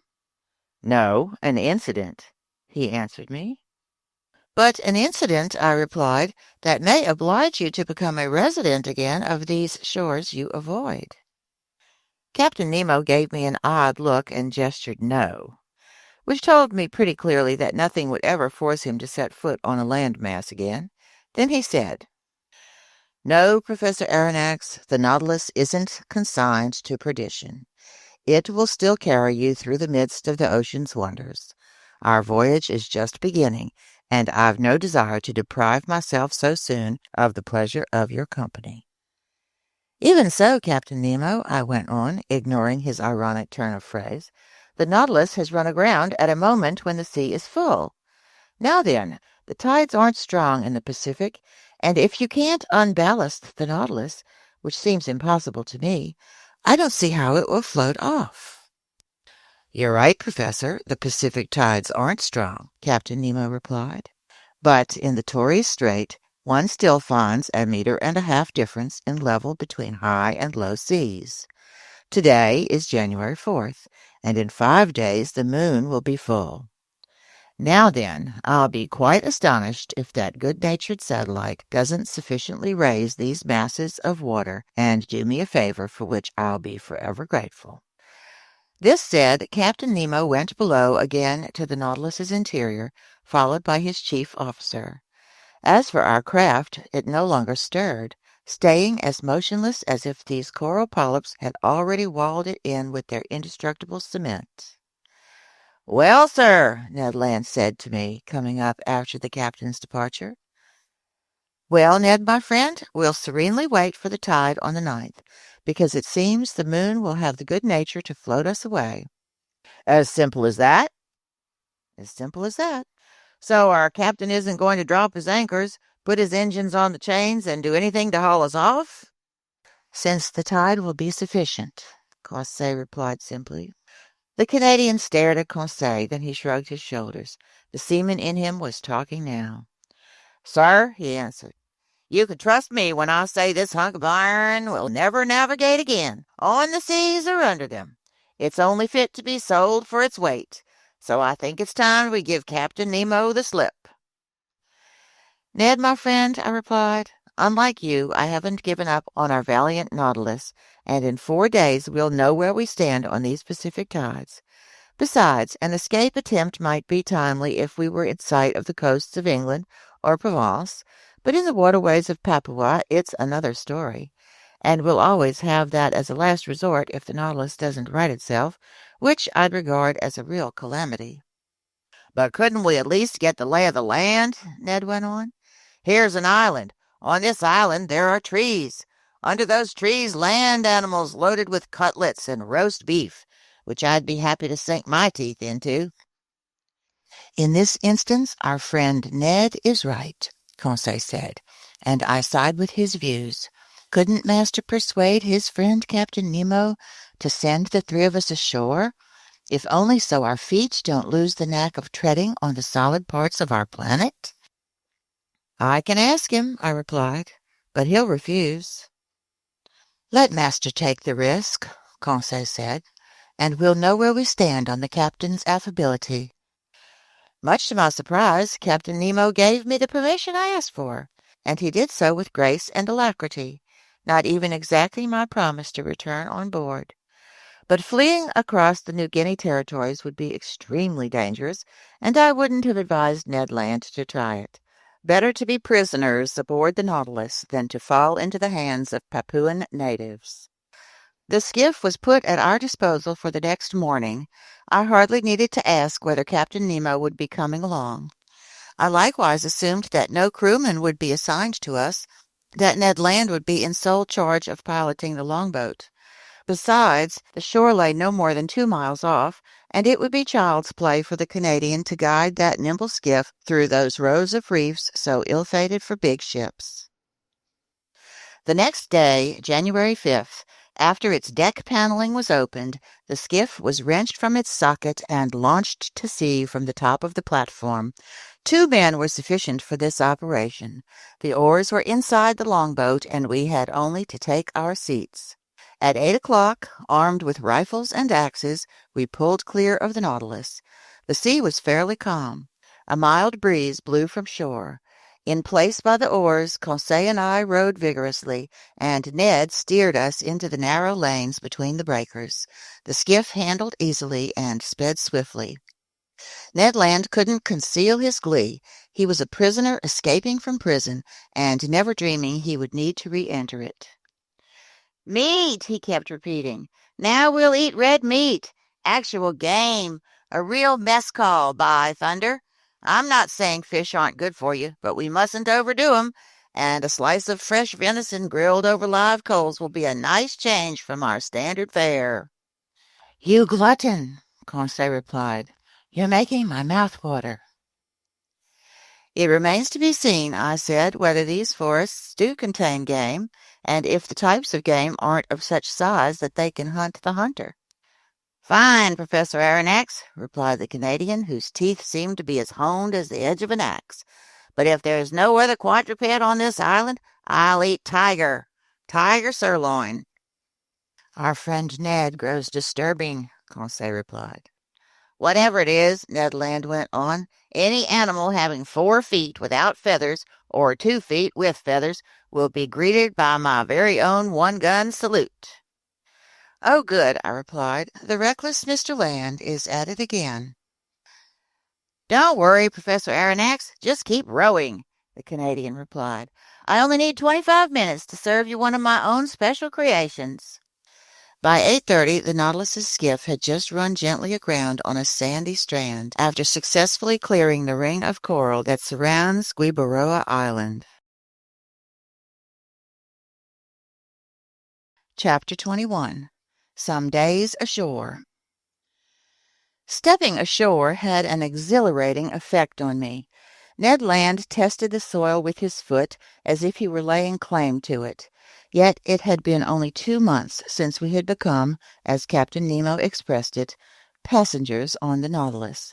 In other words, the literal prisoners of its commander. In a few minutes we were a gunshot away from the coast. The soil was almost entirely madreporic, but certain dry stream beds were strewn with granite rubble, proving that this island was of primordial origin. The entire horizon was hidden behind a curtain of wonderful forests. Enormous trees, sometimes as high as 200 feet, were linked to each other by garlands of tropical creepers, genuine natural hammocks that swayed in a mild breeze.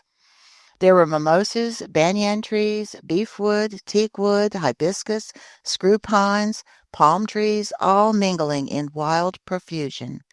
And beneath the shade of their green canopies, at the feet of their gigantic trunks, there grew orchids, leguminous plants, and ferns. Meanwhile, ignoring all these fine specimens of Papuan flora, the Canadian passed up the decorative in favor of the functional.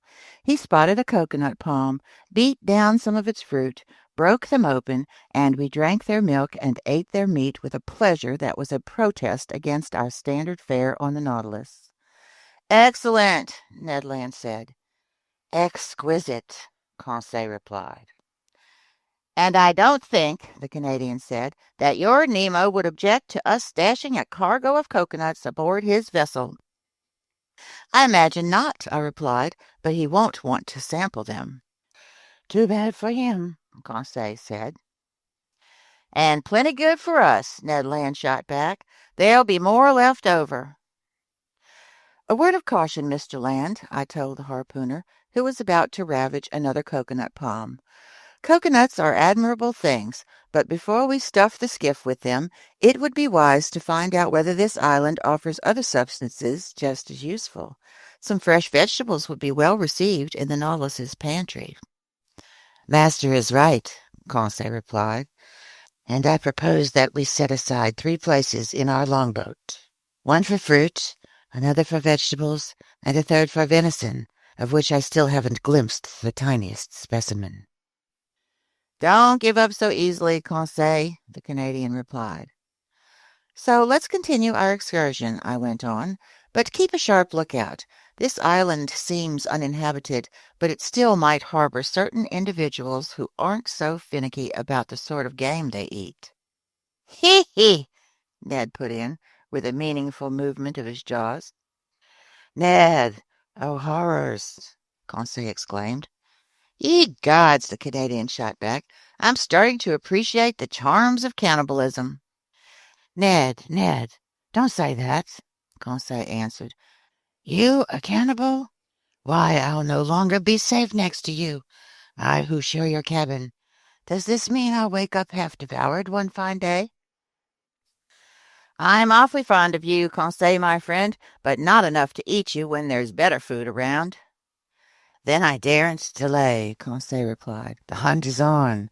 We absolutely must bag some game to placate this man-eater, or one of these mornings master won't find enough pieces of his manservant to serve him.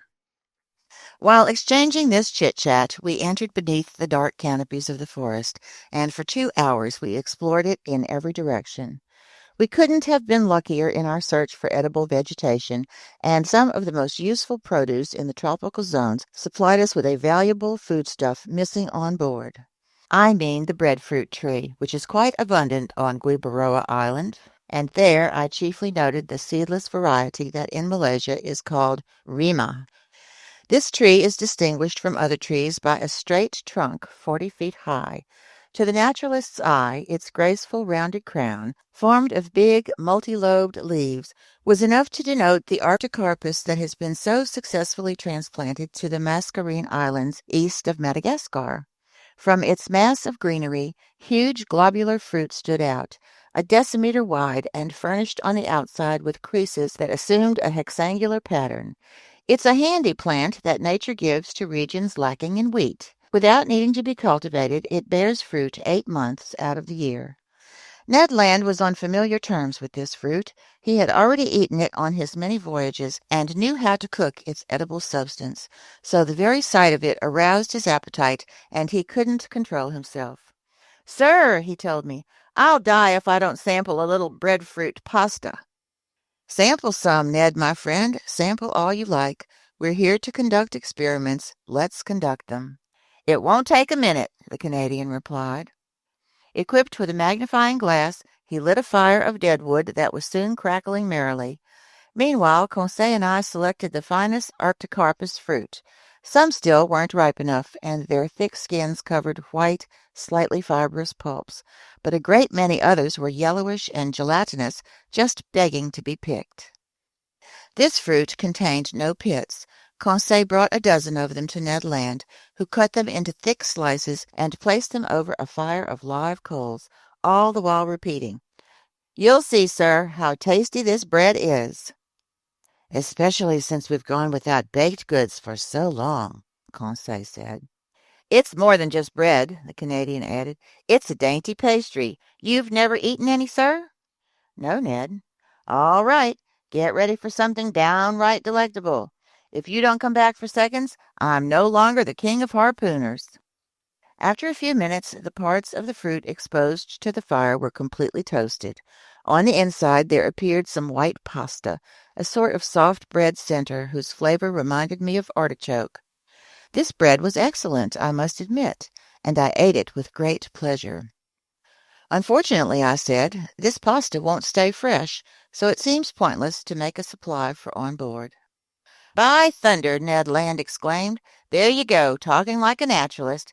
But meantime I'll be acting like a baker. Conseil, harvest some of this fruit to take with us when we go back." "And how will you prepare it?" I asked the Canadian. "I'll make a fermented batter from its pulp that'll keep indefinitely without spoiling. When I want some, I'll just cook it in the galley on board. It'll have a slightly tart flavor, but you'll find it excellent." "So, Mr. Ned, I see that this bread is all we need." "Not quite, Professor," the Canadian replied. "We need some fruit to go with it, or at least some vegetables." "Then let's look for fruit and vegetables." When our breadfruit harvesting was done, we took to the trail to complete this dry land dinner. We didn't search in vain, and near noontime we had an ample supply of bananas. This delicious produce from the torrid zones ripens all year round, and Malaysians, who give them the name pisang, eat them without bothering to cook them. In addition to bananas, we gathered some enormous jackfruit with a very tangy flavor, some tasty mangoes, and some pineapples of unbelievable size. But this foraging took up a good deal of our time, which, even so, we had no cause to regret. Conseil kept Ned under observation. The harpooner walked in the lead, and during his stroll through this forest, he gathered with sure hands some excellent fruit that should have completed his provisions. "So," Conseil asked, "you have everything you need, Ned, my friend." "Huh!" the Canadian put in. "What? You're complaining?" "All this vegetation doesn't make a meal," Ned replied. "Just side dishes. Dessert. But where's the soup course? Where's the roast?" "Right," I said. "Ned promised us cutlets, which seems highly questionable to me." "Sir," the Canadian replied, "our hunting not only isn't over, it hasn't even started. Patience! We're sure to end up bumping into some animal with either feathers or fur, if not in this locality, then in another." "And if not today, then tomorrow, because we mustn't wander too far off," Conseil added. "That's why I propose we return to the skiff." "What? Already?" Ned exclaimed. "We ought to be back before nightfall," I said. "But what hour is it then?" the Canadian replied. 2 o'clock, at least," Conseil replied. "How time flies on solid ground!" exclaimed Ned Land with a sigh of regret. "Off we go," Conseil replied. So we returned through the forest, and we completed our harvest by making a clean sweep of some palm cabbages that had to be picked from the crowns of their trees, some small beans that I recognized as the abru of the Malaysians, and some high-quality yams. We were overloaded when we arrived at the skiff. However, Ned Land still found these provisions inadequate. But fortune smiled on him. Just as we were boarding, he spotted several trees 25 to 30 feet high, belonging to the palm species. As valuable as the Actocarpus, these trees are justly ranked among the most useful produce in Malaysia. They were sago palms, vegetation that grows without being cultivated, like mulberry trees. They reproduce by means of shoots and seeds. Ned Land knew how to handle these trees. Taking his axe and wielding it with great vigor, he soon stretched out on the ground 2 or 3 sago palms, whose maturity was revealed by the white dust sprinkled over their palm fronds. I watched him more as a naturalist than as a man in hunger. He began by removing from each trunk an inch-thick strip of bark that covered a network of long, hopelessly tangled fibers that were puttied with a sort of gummy flour. This flour was the starch-like sago, an edible substance chiefly consumed by the Melanesian peoples. For the time being, Ned Land was content to chop these trunks into pieces as if he were making firewood. Later he would extract the flour by sifting it through cloth to separate it from its fibrous ligaments, let it dry out in the sun, and leave it to harden inside molds. Finally, at 5 o'clock in the afternoon, laden with all our treasures, we left the island beach, and half an hour later pulled alongside the Nautilus. Nobody appeared on our arrival. The enormous sheet-iron cylinder seemed deserted. Our provisions loaded on board, I went below to my stateroom. There I found my supper ready. I ate and then fell asleep. The next day, January 6th, nothing new on board, not a sound inside, not a sign of life. The skiff stayed alongside in the same place we had left it. We decided to return to Guibaroa Island. Ned Land hoped for better luck in his hunting than on the day before, and he wanted to visit a different part of the forest. By sunrise we were off. Carried by an inbound current, the longboat reached the island in a matter of moments. We disembarked, and thinking it best to abide by the Canadian's instincts, we followed Ned Land, whose long legs threatened to outpace us. Ned Land went westward up the coast. Then, fording some stream beds, he reached open plains that were bordered by wonderful forests. Some kingfishers lurked along the watercourses, but they didn't let us approach. Their cautious behavior proved to me that these winged creatures knew where they stood on bipeds of our species, and I concluded that if this island wasn't inhabited, at least human beings paid it frequent visits. After crossing a pretty lush prairie, we arrived on the outskirts of a small wood, enlivened by the singing and soaring of a large number of birds. "Still, they're merely birds," Conseil said. "But some are edible," the harpooner replied. "Wrong, Ned, my friend," Conseil answered, "because I see only ordinary parrots here." "Conseil, my friend," Ned replied in all seriousness, "parrots are like pheasants to people with nothing else on their plates." "And I might add," I said, "that when these birds are properly cooked, they're at least worth a stab of the fork." Indeed, under the dense foliage of this wood, a whole host of parrots fluttered from branch to branch, needing only the proper upbringing to speak human dialects. At present they were cackling in chorus with parakeets of every color, with solemn cockatoos that seemed to be pondering some philosophical problem, while bright red lories passed by like pieces of bunting borne on the breeze.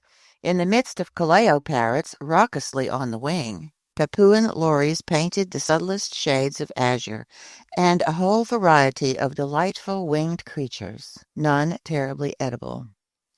However, one bird unique to these shores, which never passes beyond the boundaries of the Aru and Papuan Islands, was missing from this collection, but I was given a chance to marvel at it soon enough. After crossing through a moderately dense thicket, we again found some plains obstructed by bushes. There I saw some magnificent birds soaring aloft, the arrangement of their long feathers causing them to head into the wind. Their undulating flight, the grace of their aerial curves, and the play of their colors allured and delighted the eye. I had no trouble identifying them. "Birds of paradise!" I exclaimed. "Order Passeriforma, division Cleistomora," Conseil replied. "Partridge family?" Ned Land asked. "I doubt it, Mr. Land. Nevertheless, I'm counting on your dexterity to catch me one of these delightful representatives of tropical nature." "I'll give it a try, Professor, though I'm handier with a harpoon than a rifle." Malaysians, who do a booming business in these birds with the Chinese, have various methods for catching them that we couldn't use. Sometimes they set snares on the tops of the tall trees that the bird of paradise prefers to inhabit. At other times they capture it with a tenacious glue that paralyzes its movements. They will even go so far as to poison the springs where the fowl habitually drink. But in our case, all we could do was fire at them on the wing, which left us little chance of getting one. And in truth, we used up a good part of our ammunition in vain. Near 11 o'clock in the morning, we cleared the lower slopes of the mountains that form the island's center, and we still hadn't bagged a thing. Hunger spurred us on. The hunters had counted on consuming the proceeds of their hunting, and they had miscalculated. Luckily, and much to his surprise, Conseil pulled off a right and left shot and ensured our breakfast. He brought down a white pigeon and a ringdove, which were briskly plucked, hung from a spit, and roasted over a blazing fire of deadwood. While these fascinating animals were cooking, Ned prepared some bread from the arctocarpus. Then the pigeon and ringdove were devoured to the bones and declared excellent. Nutmeg, on which these birds habitually gorge themselves, sweetens their flesh and makes it delicious eating. "They taste like chicken stuffed with truffles," Conseil said. "All right, Ned," I asked the Canadian. "Now what do you need?" "Game with 4 paws, Professor Aronnax," Ned Land replied. All these pigeons are only appetizers, snacks, so till I've bagged an animal with cutlets, I won't be happy." "Nor I, Ned, until I've caught a bird of paradise." "Then let's keep hunting," Conseil replied, "but while heading back to the sea. We've arrived at the foothills of these mountains, and I think we'll do better if we return to the forest regions." It was good advice, and we took it. After an hour's walk, we reached a genuine sago palm forest. A few harmless snakes fled underfoot. Birds of paradise stole off at our approach, and I was in real despair of catching one when Conseil, walking in the lead, stooped suddenly, gave a triumphant shout, and came back to me carrying a magnificent bird of paradise. "Oh, bravo, Conseil!" I exclaimed. "Master is too kind," Conseil replied. "Not at all, my boy. That was a stroke of genius. Catching one of these live birds with your bare hands." "If master will examine it closely, he'll see that I deserve no great praise." "And why not, Conseil?" "Because this bird is as drunk as a lord." "Drunk?" "Yes, master. Drunk from the nutmegs it was devouring under that nutmeg tree where I caught it. See, Ned, my friend, see the monstrous results of intemperance." "Damnation!" the Canadian shot back. "Considering the amount of gin I've had in these past 2 months, you've got nothing to complain about." Meanwhile, I was examining this unusual bird. Conseil was not mistaken. Tipsy from that potent juice, our bird of paradise had been reduced to helplessness. It was unable to fly. It was barely able to walk. But this didn't alarm me, and I just let it sleep off its nutmeg. This bird belonged to the finest of the 8 species credited to Papua and its neighboring islands. It was a great emerald, one of the rarest birds of paradise. It measured 3 decimeters long. Its head was comparatively small, and its eyes, placed near the opening of its beak, were also small. But it offered a wonderful mixture of hues: a yellow beak, brown feet and claws, hazel wings with purple tips, pale yellow head and scruff of the neck, emerald throat, and belly and chest maroon to brown. 2 strands, made of a horn substance covered with down, rose over its tail, which was lengthened by long, very light feathers of wonderful fineness, and they completed the costume of this marvelous bird that the islanders have poetically named the Sunbird. How I wished I could take this superb bird of paradise back to Paris, to make a gift of it to the zoo at the Botanical Gardens, which doesn't own a single live specimen. "So it must be a rarity or something?" the Canadian asked, in a tone of a hunter who, from the viewpoint of his art, gives the game a pretty low rating. "A great rarity, my gallant comrade, and above all very hard to capture alive. And even after they're dead, there's still a major market for these birds. So the natives have figured out how to create fake ones, like people create fake pearls or diamonds." "What?" Conseil exclaimed. "They make counterfeit birds of paradise?" "Yes, Conseil." "And is master familiar with how the islanders go about it?" "Perfectly familiar. During the easterly monsoon season, birds of paradise lose the magnificent feathers around their tails that naturalists call below-the-wing feathers. These feathers are gathered by the fowl forgers and skillfully fitted onto some poor previously mutilated parakeet. Then they paint over the suture, varnish the bird, and ship the fruits of their unique labors to museums and collectors in Europe." "Good enough," Ned Land put in. "If it isn't the right bird, it's still the right feathers, and so long as the merchandise isn't meant to be eaten, I see no great harm." But if my desires were fulfilled by the capture of this bird of paradise, those of our Canadian huntsmen remained unsatisfied. Luckily, near 2 o'clock, Ned Land brought down a magnificent wild pig of the type the natives call bari outang. This animal came in the nick of time for us to bag some real quadruped meat, and it was warmly welcomed. Ned Land proved himself quite gloriously with his gunshot. Hit by an electric bullet, the pig dropped dead on the spot. The Canadian properly skinned and cleaned it, after removing half a dozen cutlets destined to serve as the grilled meat course of our evening meal. Then the hunt was on again, and once more would be marked by the exploits of Ned and Conseil. In essence, beating the bushes, the two friends flushed a herd of kangaroos that fled by bounding away on their elastic paws. But these animals didn't flee so swiftly that our electric capsules couldn't catch up with them. "Oh, Professor!" shouted Ned Land, whose hunting fever had gone to his brain. "What excellent game! Especially in a stew. What a supply for the Nautilus! 2, 3, 5 down. And just think how we'll devour all this meat ourselves, while those numbskulls on board won't get a shred." In his uncontrollable glee, I think the Canadian might have slaughtered the whole horde if he hadn't been so busy talking. But he was content with a dozen of these fascinating marsupials, which made up the first order of aplacental mammals, as Conseil just had to tell us. These animals were small in stature. They were a species of those rabbit kangaroos that usually dwell in the hollows of trees and are tremendously fast. But although of moderate dimensions, they at least furnish a meat that's highly prized. We were thoroughly satisfied with the results of our hunting. A gleeful Ned proposed that we return the next day to this magic island, which he planned to depopulate of its every edible quadruped. But he was reckoning without events. By 6 o'clock in the evening, we were back on the beach. The skiff was aground in its usual place. The Nautilus, looking like a long reef, emerged from the waves 2 miles offshore. Without further ado, Ned Land got down to the important business of dinner. He came wonderfully to terms with its entire cooking. Grilling over the coals, those cutlets from the Barry Outang soon gave off a succulent aroma that perfumed the air. But I catch myself following in the Canadian's footsteps. Look at me, in ecstasy over freshly grilled pork. Please grant me a pardon, as I've already granted one to Mr. Land, and on the same grounds.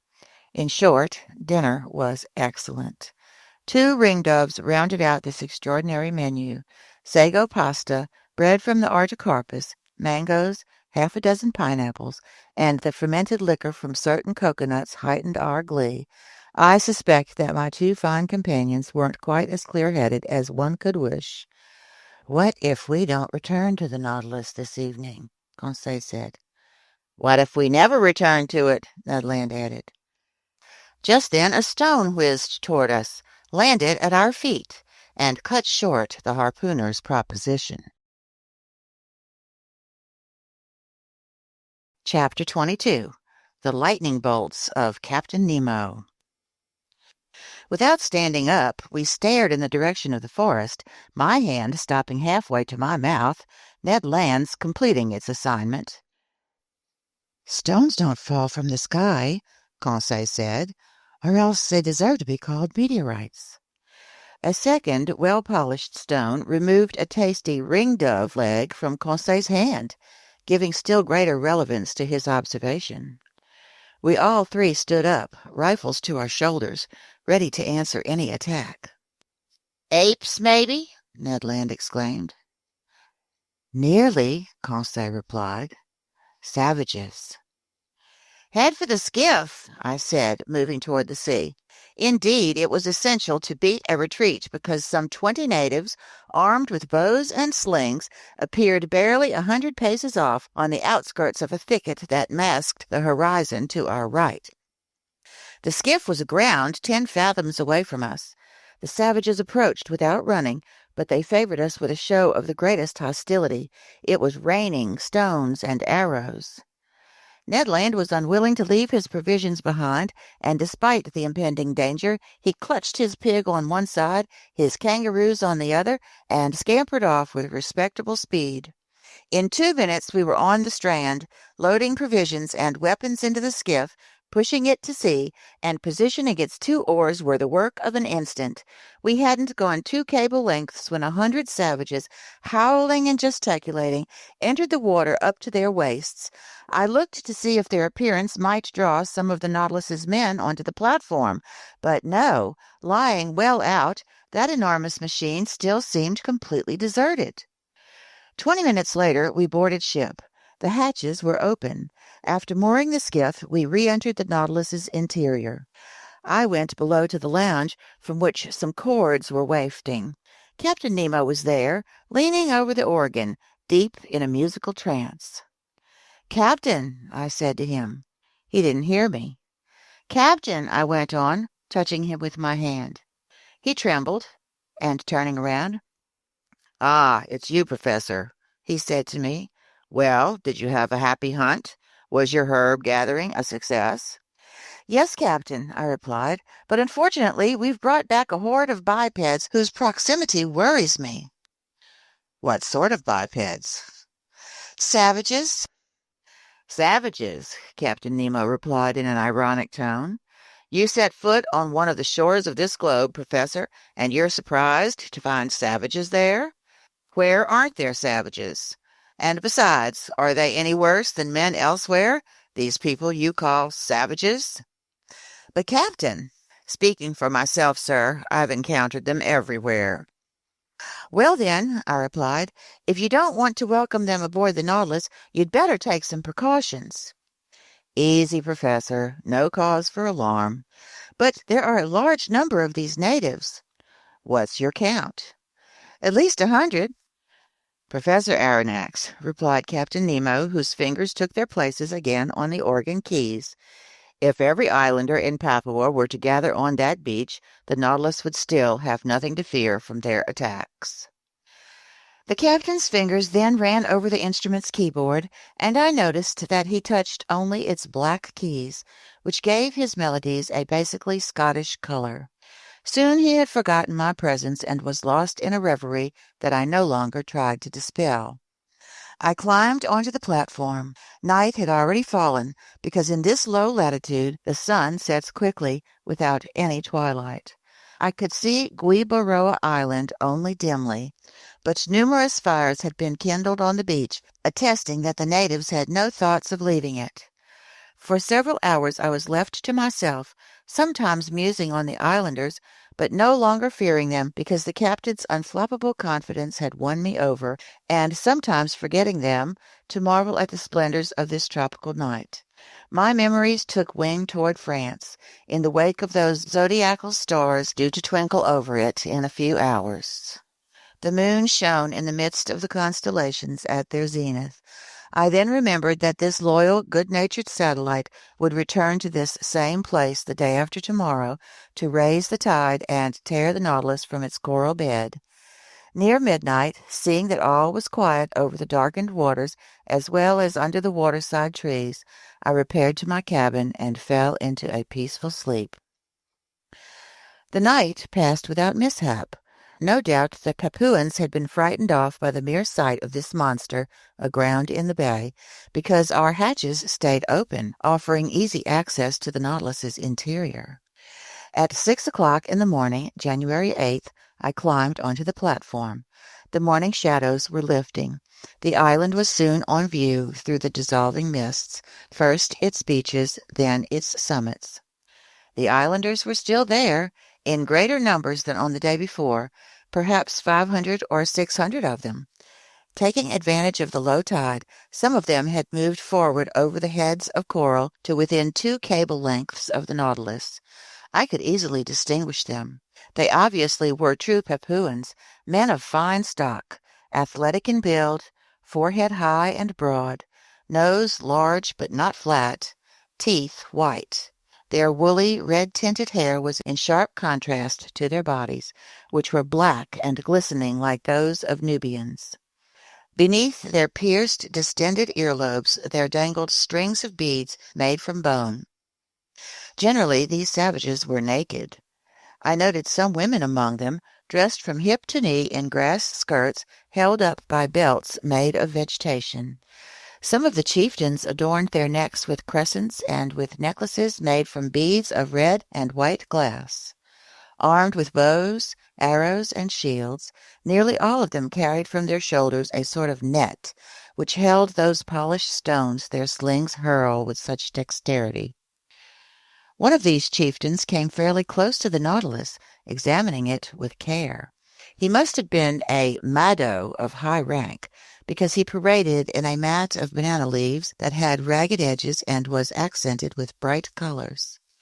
I could easily have picked off this islander, he stood at such close range, But I thought it best to wait for an actual show of hostility. Between Europeans and savages, it's acceptable for Europeans to shoot back, but not to attack first. During this whole time of low tide, the islanders lurked near the Nautilus, but they weren't boisterous.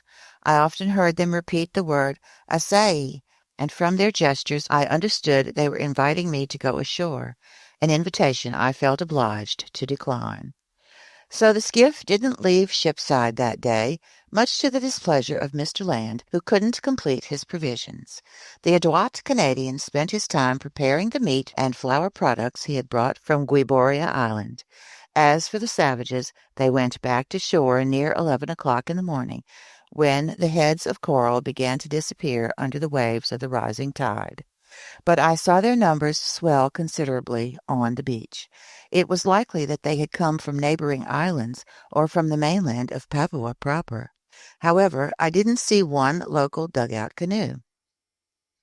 Having nothing better to do, I decided to dredge these beautiful clear waters, which exhibited a profusion of shells, zoophytes, and open-sea plants. Besides, it was the last day the Nautilus would spend in these waterways, if, tomorrow, it still floated off to open sea as Captain Nemo had promised. So I summoned Conseil, who brought me a small, light dragnet, similar to those used in oyster fishing. "What about these savages?" Conseil asked me. "With all due respect to master, they don't strike me as very wicked." "They're cannibals, even so, my boy." "A person can be both a cannibal and a decent man," Conseil replied, "just as a person can be both gluttonous and honorable. The one doesn't exclude the other." "Fine, Conseil, and I agree that there are honorable cannibals who decently devour their prisoners. However, I'm opposed to being devoured, even in all decency, so I'll keep on my guard, especially since the Nautilus's commander seems to be taking no precautions. And now let's get to work." For 2 hours our fishing proceeded energetically, but without bringing up any rarities. Our dragnet was filled with Midas abalone, harp shells, obelisk snails, and especially the finest hammer shells I had seen to that day. We also gathered in a few sea cucumbers, some pearl oysters, and a dozen small turtles that we saved for the ship's pantry. But just when I least expected it, I laid my hands on a wonder, a natural deformity I'd have to call it, something very seldom encountered. Conseil had just made a cast of the dragnet, and his gear had come back up loaded with a variety of fairly ordinary seashells, when suddenly he saw me plunge my arms swiftly into the net, pull out a shelled animal, and give a conchological yell, in other words, the most piercing yell a human throat can produce. "Hey, what happened to master?" Conseil asked, very startled. "Did master get bitten?" "No, my boy, but I'd gladly have sacrificed a finger for such a find." "What find?" "This shell," I said, displaying the subject of my triumph. "But that's simply an olive shell of the tent olive species, genus Oliva, order Pectinobranchia, class Gastropoda, branch Mollusca." "Yes, yes, Conseil, but instead of coiling from right to left, this olive shell rolls from left to right." "It can't be," Conseil exclaimed. "Yes, my boy, it's a left-handed shell." "A left-handed shell," Conseil repeated, his heart pounding. "Look at its spiral." "Oh, master can trust me on this," Conseil said, taking the valuable shell in trembling hands. "But never have I felt such excitement." And there was good reason to be excited. In fact, as naturalists have ventured to observe, dexterality is a well-known law of nature. In their rotational and orbital movements, stars and their satellites go from right to left. Man uses his right hand more often than his left, and consequently his various instruments and equipment, staircases, locks, watch springs, etc., are designed to be used in a right-to-left manner. Now then, nature has generally obeyed this law in coiling her shells. They're right-handed with only rare exceptions, and when by chance a shell's spiral is left-handed, collectors will pay its weight in gold for it. So Conseil and I were deep in the contemplation of our treasure, and I was solemnly promising myself to enrich the Paris Museum with it, when an ill-timed stone, hurled by one of the islanders, whizzed over and shattered the valuable object in Conseil's hands. I gave a yell of despair. Conseil pounced on his rifle and aimed at the savage, swinging a sling just 10 meters away from him. I tried to stop him, but his shot went off and shattered a bracelet of amulets dangling from the islander's arm. "Conseil!" I shouted. "Conseil!" "Hey, what? Didn't Master see that this man-eater initiated the attack?" "A shell isn't worth a human life," I told him. "Oh, the rascal!" Conseil exclaimed. "I'd rather he cracked my shoulder." Conseil was in dead earnest, but I didn't subscribe to his views. However, the situation had changed in only a short time, and we hadn't noticed. Now some 20 dugout canoes were surrounding the Nautilus.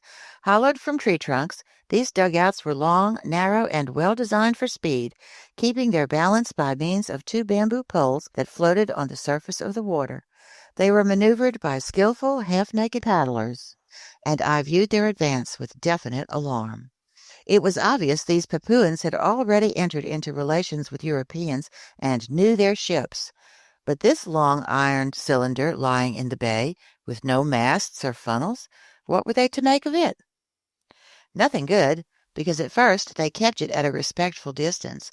However, seeing that it stayed motionless, they regained confidence little by little and tried to become more familiar with it. Now then, it was precisely this familiarity that we needed to prevent. Since our weapons made no sound when they went off, they would have only a moderate effect on these islanders, who reputedly respect nothing but noisy mechanisms. Without thunderclaps, lightning bolts would be much less frightening, although the danger lies in the flash, not the noise. Just then the dugout canoes drew nearer to the Nautilus, and a cloud of arrows burst over us. "Fire and brimstone! It's hailing," Conseil said. "And poisoned hail, perhaps." "We've got to alert Captain Nemo," I said, re-entering the hatch. I went below to the lounge. I found no one there. I ventured a knock at the door opening into the captain's stateroom.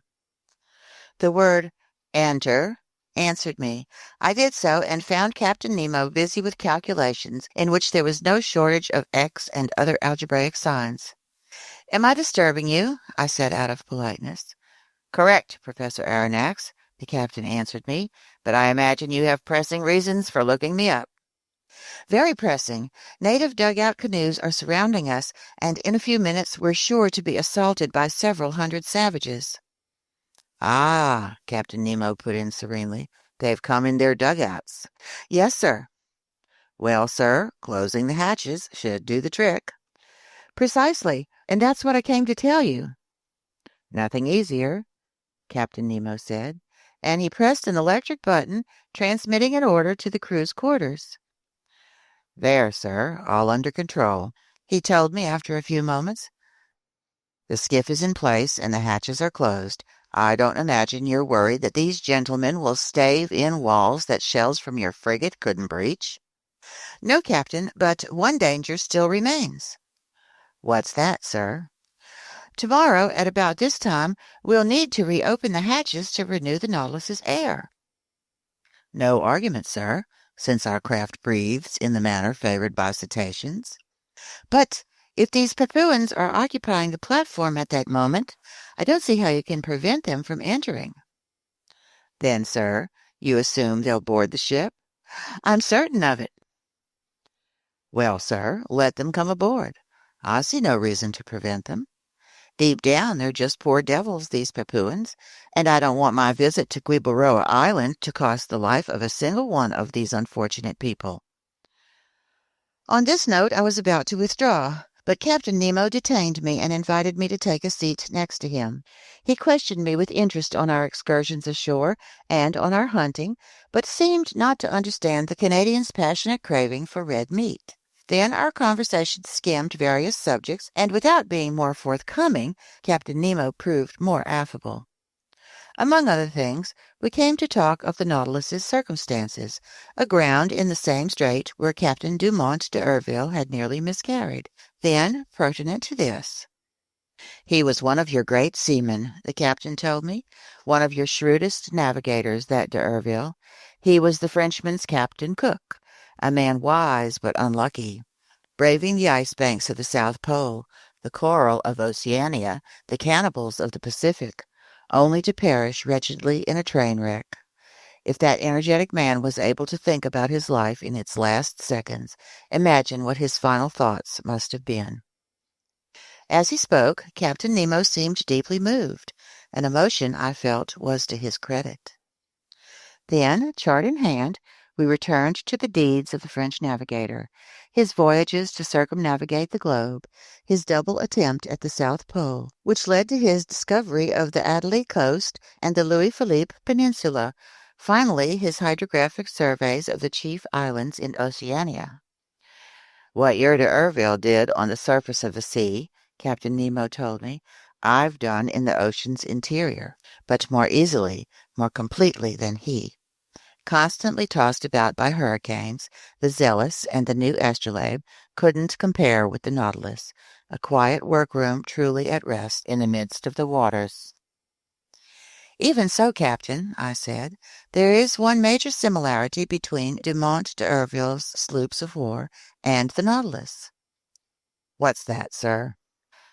Like them, the Nautilus has run aground. The Nautilus is not aground, sir, Captain Nemo replied icily. The Nautilus was built to rest on the ocean floor, and I don't need to undertake the arduous labors, the maneuvers d'Urville had to attempt in order to float off his sloops of war. The Zealous and the new astrolabe well nigh perished, but my Nautilus is in no danger. Tomorrow, on the day stated and at the hour stated, the tide will peacefully lift it off, and it will resume its navigating through the seas. Captain, I said, I don't doubt. Tomorrow, Captain Nemo added, standing up, tomorrow at 2:40 in the afternoon, the Nautilus will float off and exit the Torres Strait undamaged. Pronouncing these words in an extremely sharp tone, Captain Nemo gave me a curt bow. This was my dismissal, and I re-entered my stateroom. There I found Conseil, who wanted to know the upshot of my interview with the captain. My boy, I replied, when I expressed the belief that these Papuan natives were a threat to his Nautilus, the captain answered me with great irony. So I've just one thing to say to you. Have faith in him and sleep in peace. Master has no need for my services? No, my friend. What's Ned Land up to? Begging Master's indulgence, Conseil replied, but our friend Ned is concocting a kangaroo pie that will be the eighth wonder. I was left to myself. I went to bed, but slept pretty poorly. I kept hearing noises from the savages, who were stamping on the platform and letting out deafening yells. The night passed in this way, without the crew ever emerging from their usual inertia. They were no more disturbed by the presence of these man-eaters than soldiers in an armored fortress are troubled by ants running over the armor plate. I got up at 6 o'clock in the morning. The hatches weren't open, so the air inside hadn't been renewed, but the air tanks were kept full for any eventuality and would function appropriately to shoot a few cubic meters of oxygen into the Nautilus's thin atmosphere. I worked in my stateroom until noon without seeing Captain Nemo even for an instant. Nobody on board seemed to be making any preparations for departure. I still waited for a while, then I made my way to the main lounge. Its timepiece marked 2:30. In 10 minutes the tide would reach its maximum elevation, and if Captain Nemo hadn't made a rash promise, the Nautilus would immediately break free.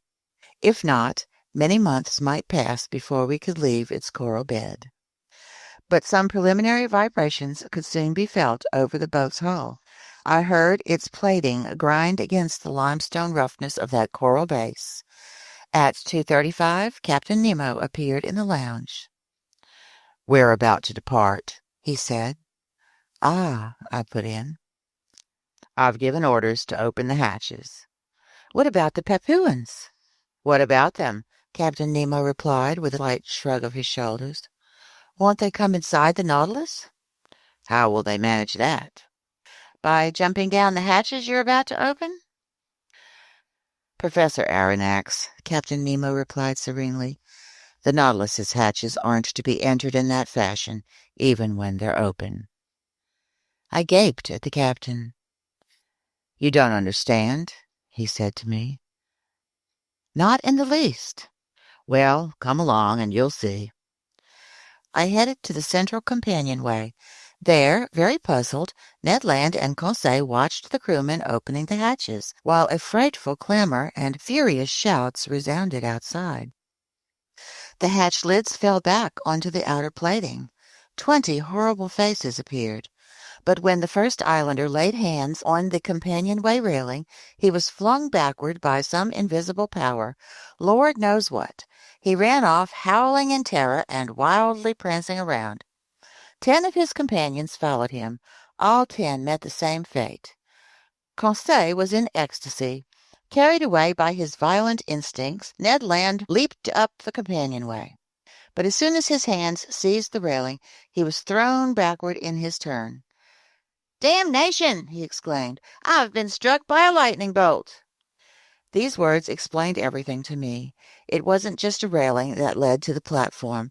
It was a metal cable fully charged with the ship's electricity.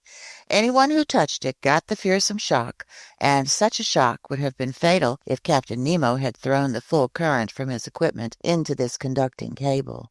It could honestly be said that he had stretched between himself and his assailants a network of electricity no one could clear with impunity. Meanwhile, crazed with terror, the unhinged Papuans beat a retreat. As for us, half laughing, we massaged and comforted poor Ned Land, who was swearing like one possessed. But just then, lifted off by the tide's final undulations, the Nautilus left its coral bed at exactly that 40th minute pinpointed by the captain. Its propeller churned the waves with lazy majesty. Gathering speed little by little, the ship navigated on the surface of the ocean, and, safe and sound, it left behind the dangerous narrows of the Torres Strait. Chapter 23. Aegri Somnia. Editor's note, Latin for troubled dreams. The following day, January 10th, the Nautilus resumed its travels in mid-water, but at a remarkable speed that I estimated to be at least 35 miles per hour.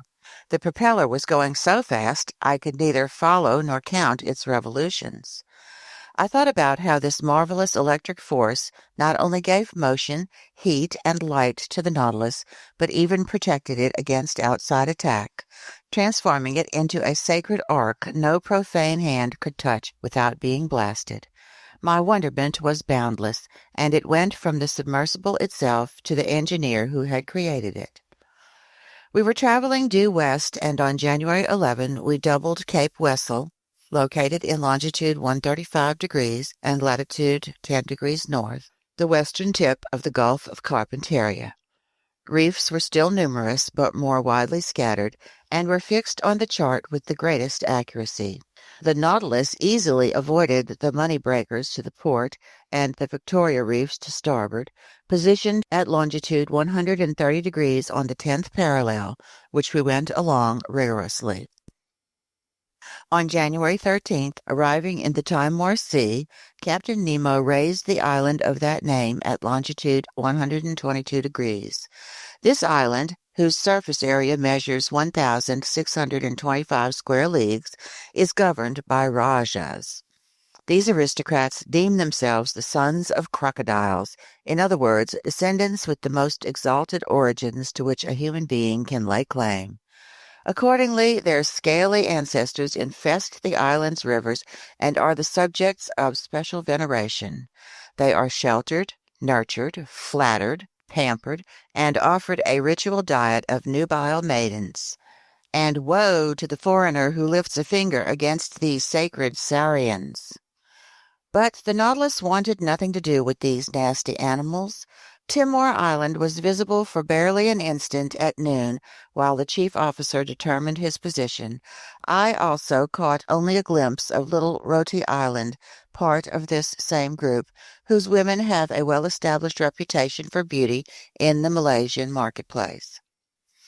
After our position fix, the Nautilus's latitude bearings were modulated to the southwest. Our prow pointed to the Indian Ocean. Where would Captain Nemo's fancies take us? Would he head up to the shores of Asia? Would he pull nearer to the beaches of Europe? Unlikely choices for a man who avoided populated areas. So would he go down south? Would he double the Cape of Good Hope, then Cape Horn, and push on to the Antarctic Pole? Finally, would he return to the seas of the Pacific, where his Nautilus could navigate freely and easily? Time would tell. After cruising along the Cartier, Hibernia, Seringapatam, and Scott Reefs, the solid element's last exertions against the liquid element, we were beyond all sight of shore by January 14th. The Nautilus slowed down in an odd manner, and very unpredictable in its ways. It sometimes swam in the midst of the waters, sometimes drifted on their surface.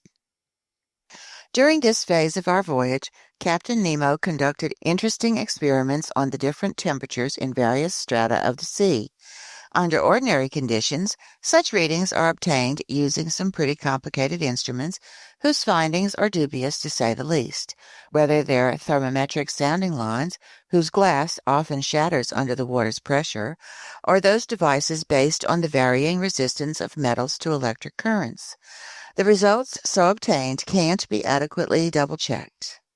By contrast, Captain Nemo would seek the sea's temperature by going himself into its depths, and when he placed his thermometer in contact with the various layers of liquid, he found the sought-for degree immediately and with certainty.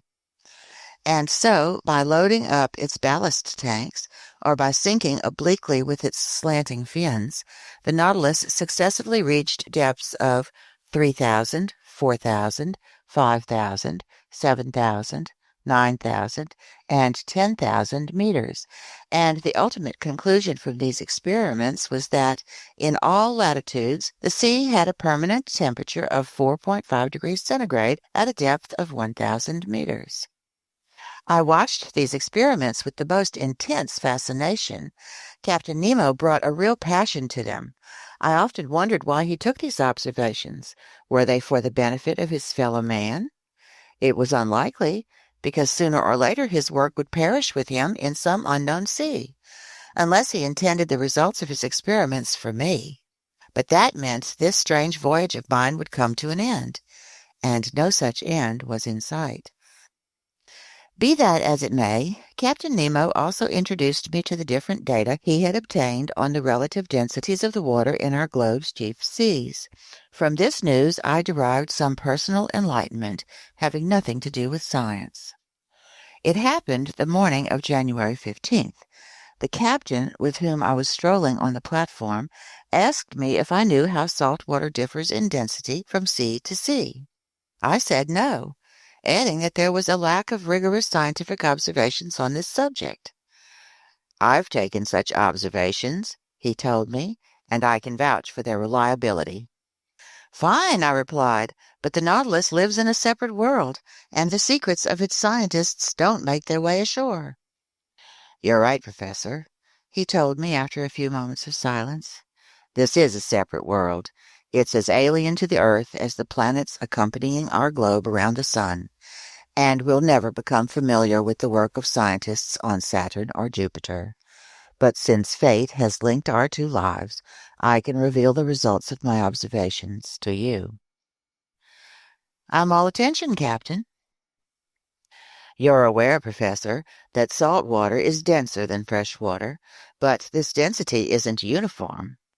In essence, if I represent the density of fresh water by 1,000, then I find 1.028 for the waters of the Atlantic, 1.026 for the waters of the Pacific, 1.030 for the waters of the Mediterranean. Aha, I thought, so he ventures into the Mediterranean.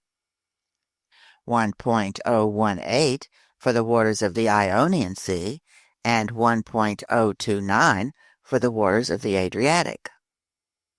Assuredly, the Nautilus didn't avoid the heavily traveled seas of Europe, and from this insight I concluded that the ship would take us back, perhaps very soon, to more civilized shores. I expected Ned Land to greet this news with unfeigned satisfaction.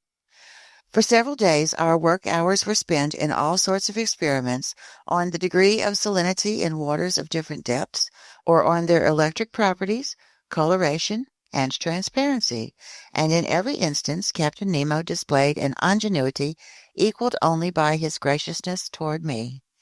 Then I saw no more of him for some days, and again lived on board in seclusion. On January 16th, the Nautilus seemed to have fallen asleep just a few meters beneath the surface of the water. Its electric equipment had been turned off, and the motionless propeller let it ride with the waves. I assumed that the crew were busy with interior repairs required by the engine's strenuous mechanical action. My companions and I then witnessed an unusual sight. The panels in the lounge were open, and since the Nautilus's beacon was off, a hazy darkness reigned in the midst of the waters. Covered with heavy clouds, the stormy sky gave only the faintest light to the ocean's upper strata.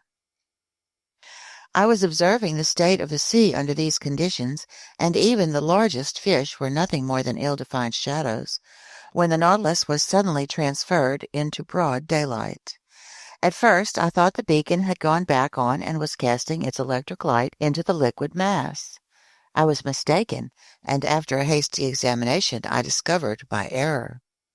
The Nautilus had drifted into the midst of some phosphorescent strata, which, in this darkness, came off as positively dazzling. This effect was caused by myriads of tiny, luminous animals whose brightness increased when they glided over the metal hull of our submersible. In the midst of these luminous sheets of water, I then glimpsed flashes of light, like those seen inside a blazing furnace from streams of molten lead or from masses of metal brought to a white heat, flashes so intense that certain areas of the light became shadows by comparison, in a fiery setting from which every shadow would seemingly have been banished. No, this was no longer the calm emission of our usual lighting.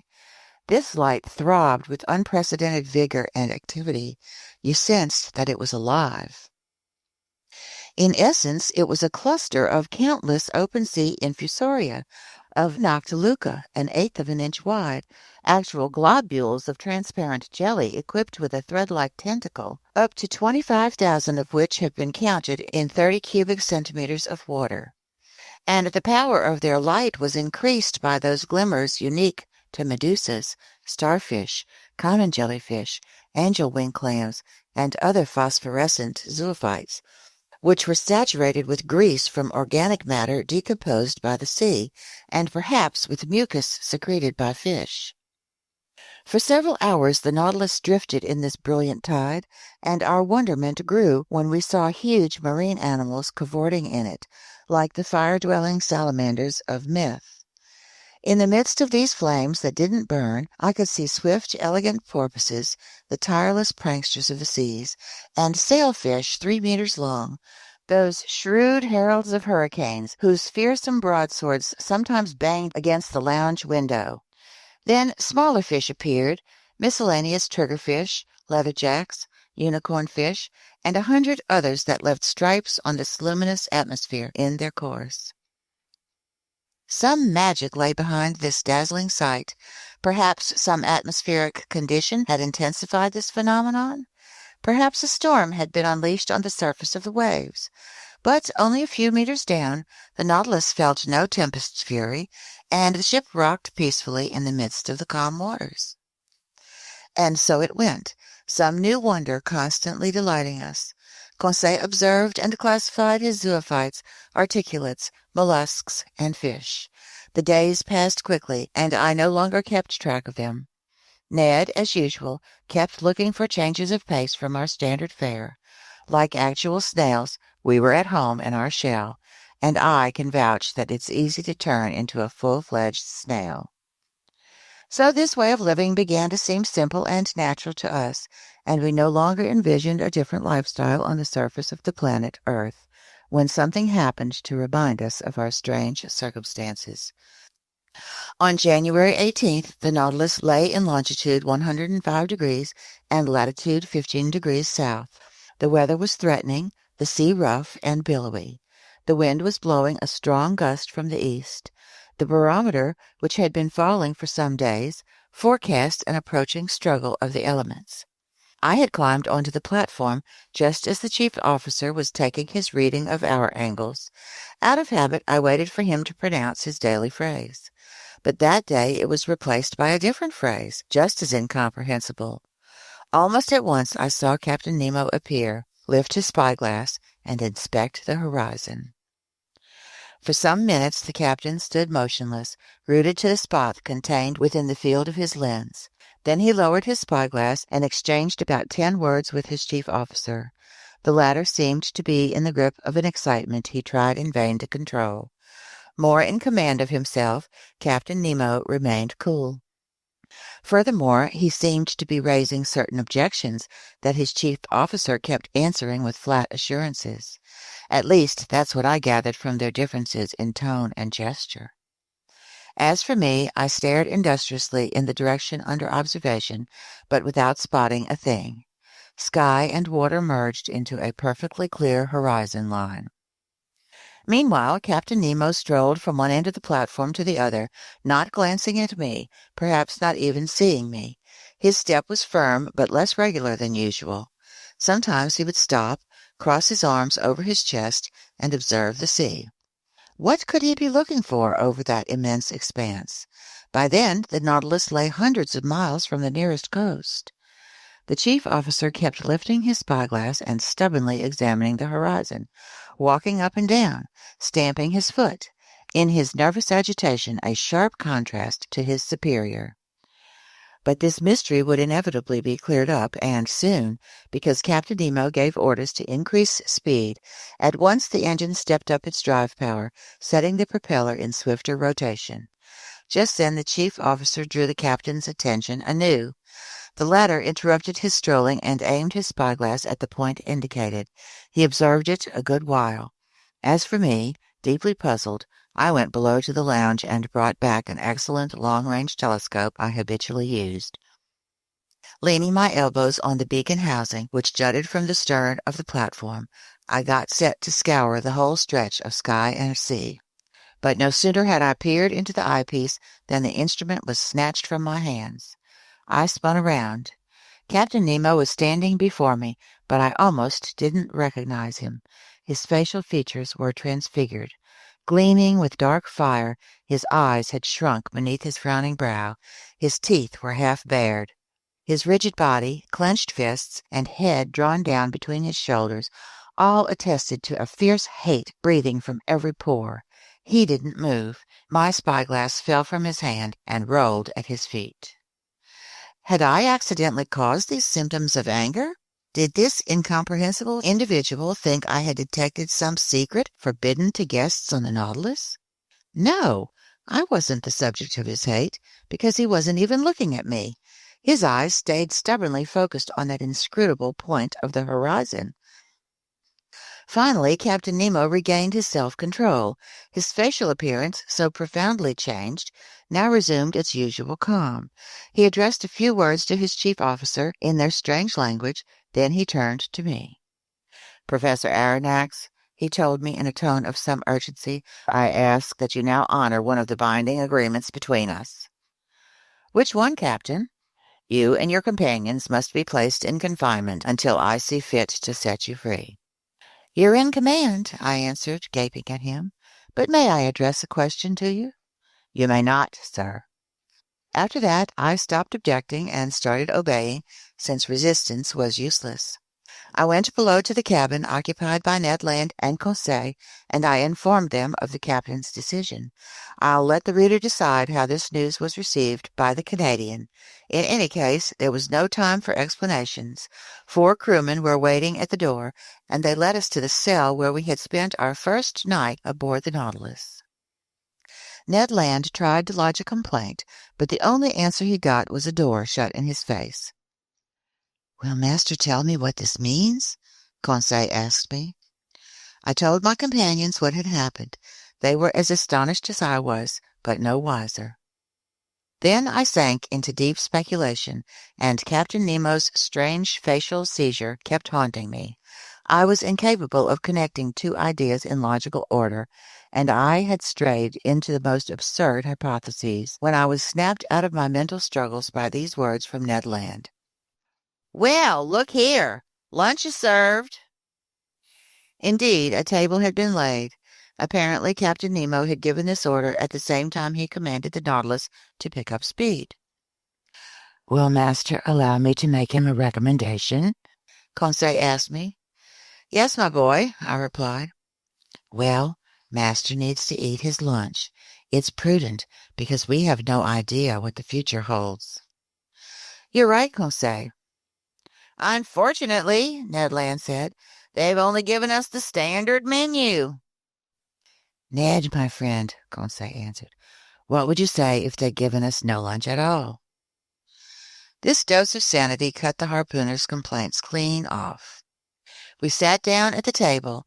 Our meal proceeded pretty much in silence. I ate very little. Conseil, everlastingly prudent, force-fed himself, and, despite the menu, Ned Land didn't waste a bite. Then, lunch over, each of us propped himself in a corner. Just then the luminous globe lighting our cell went out, leaving us in profound darkness. Ned Land soon dozed off, and to my astonishment, Conseil also fell into a heavy slumber. I was wondering what could have caused this urgent need for sleep, when I felt a dense torpor saturate my brain. I tried to keep my eyes open, but they closed in spite of me. I was in the grip of anguished hallucinations.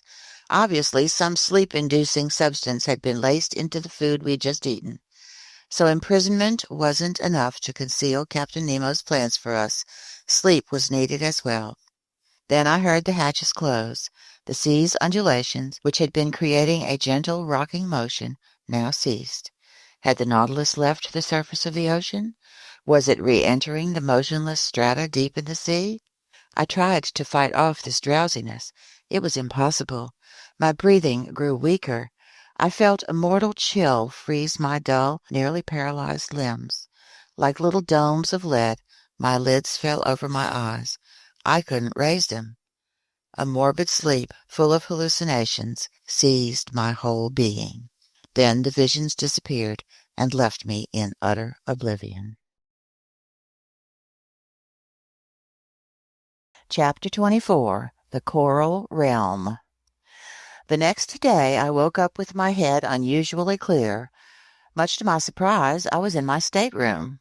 No doubt my companions had been put back in their cabin without noticing it any more than I had. Like me, they would have no idea what took place during the night, and to unravel this mystery I could count only on some future happenstance. I then considered leaving my stateroom. Was I free or still a prisoner? Perfectly free. I opened my door, headed down the gangways, and climbed the central companionway. Hatches that had been closed the day before were now open. I arrived on the platform. Ned Land and Conseil were there waiting for me. I questioned them. They knew nothing.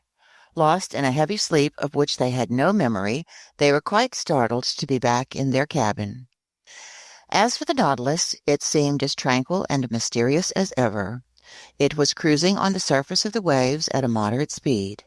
Nothing seemed to have changed on board. Ned Land observed the sea with his penetrating eyes. It was deserted. The Canadians sighted nothing new on the horizon, neither sail nor shore.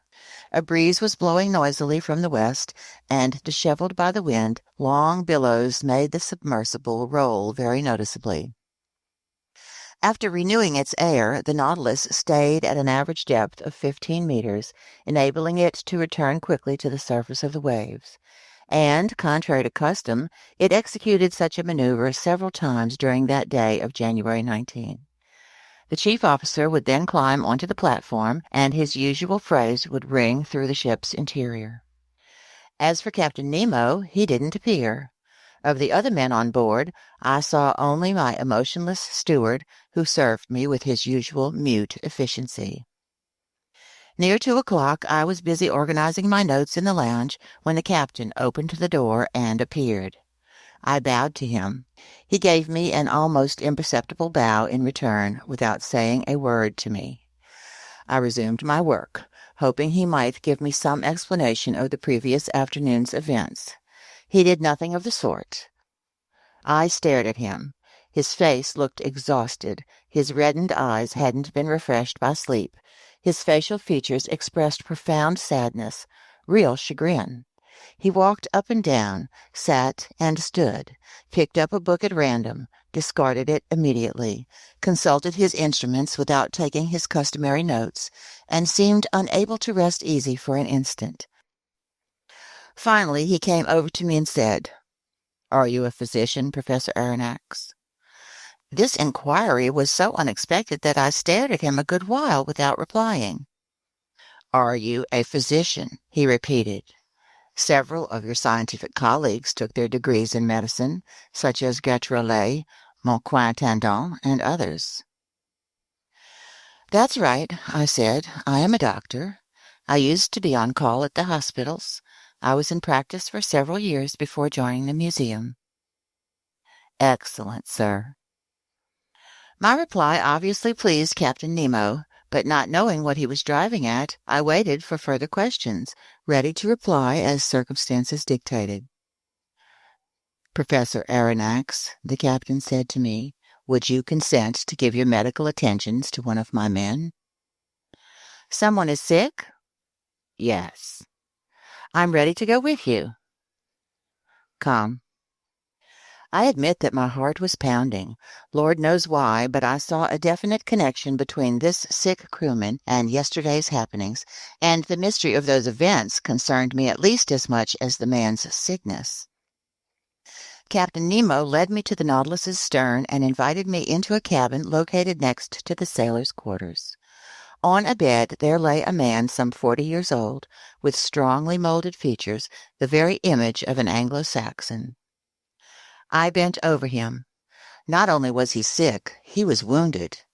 Swathed in blood-soaked linen, his head was resting on a folded pillow. I undid the linen bandages, while the wounded man gazed with great staring eyes and let me proceed without making a single complaint. It was a horrible wound. The cranium had been smashed open by some blunt instrument, leaving the naked brains exposed, and the cerebral matter had suffered deep abrasions. Blood clots had formed in this dissolving mass, taking on the color of wine dregs. Both contusion and concussion of the brain had occurred. The sick man's breathing was labored, and muscle spasms quivered in his face. Cerebral inflammation was complete and had brought on a paralysis of movement and sensation. I took the wounded man's pulse. It was intermittent. The body's extremities were already growing cold, and I saw that death was approaching without any possibility of my holding it in check. After dressing the poor man's wounds, I redid the linen bandages around his head, and I turned to Captain Nemo. "How did he get this wound?" I asked him. "That's not important," the captain replied evasively. "The Nautilus suffered a collision that cracked one of the engine levers, and it struck this man. My chief officer was standing beside him. This man leaped forward to intercept the blow. A brother lays down his life for his brother, a friend for his friend.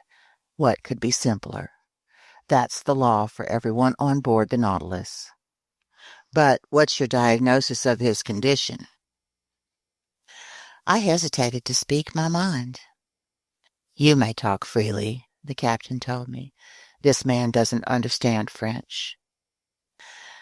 I took a last look at the wounded man, then I replied, "This man will be dead in 2 hours." "Nothing can save him."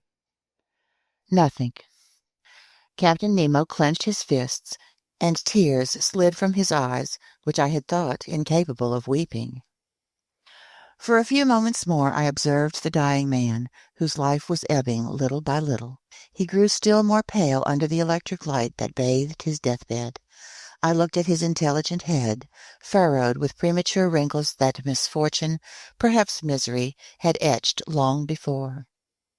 I was hoping to detect the secret of his life in the last words that might escape from his lips. "You may go, Professor Aronnax," Captain Nemo told me. I left the captain in the dying man's cabin, and I repaired to my stateroom, very moved by this scene. All day long I was aquiver with gruesome forebodings. That night I slept poorly, and between my fitful dreams I thought I heard a distant moaning like a funeral dirge.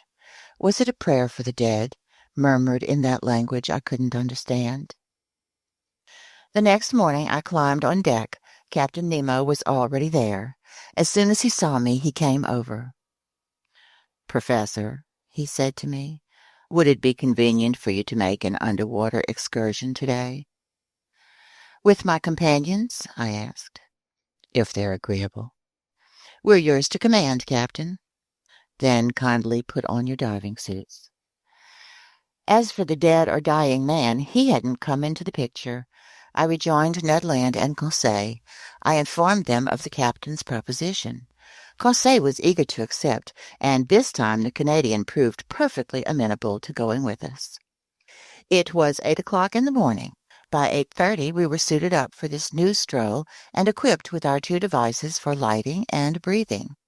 The double door opened, and accompanied by Captain Nemo with a dozen crewmen following, we set foot on the firm seafloor where the Nautilus was resting, 10 meters down.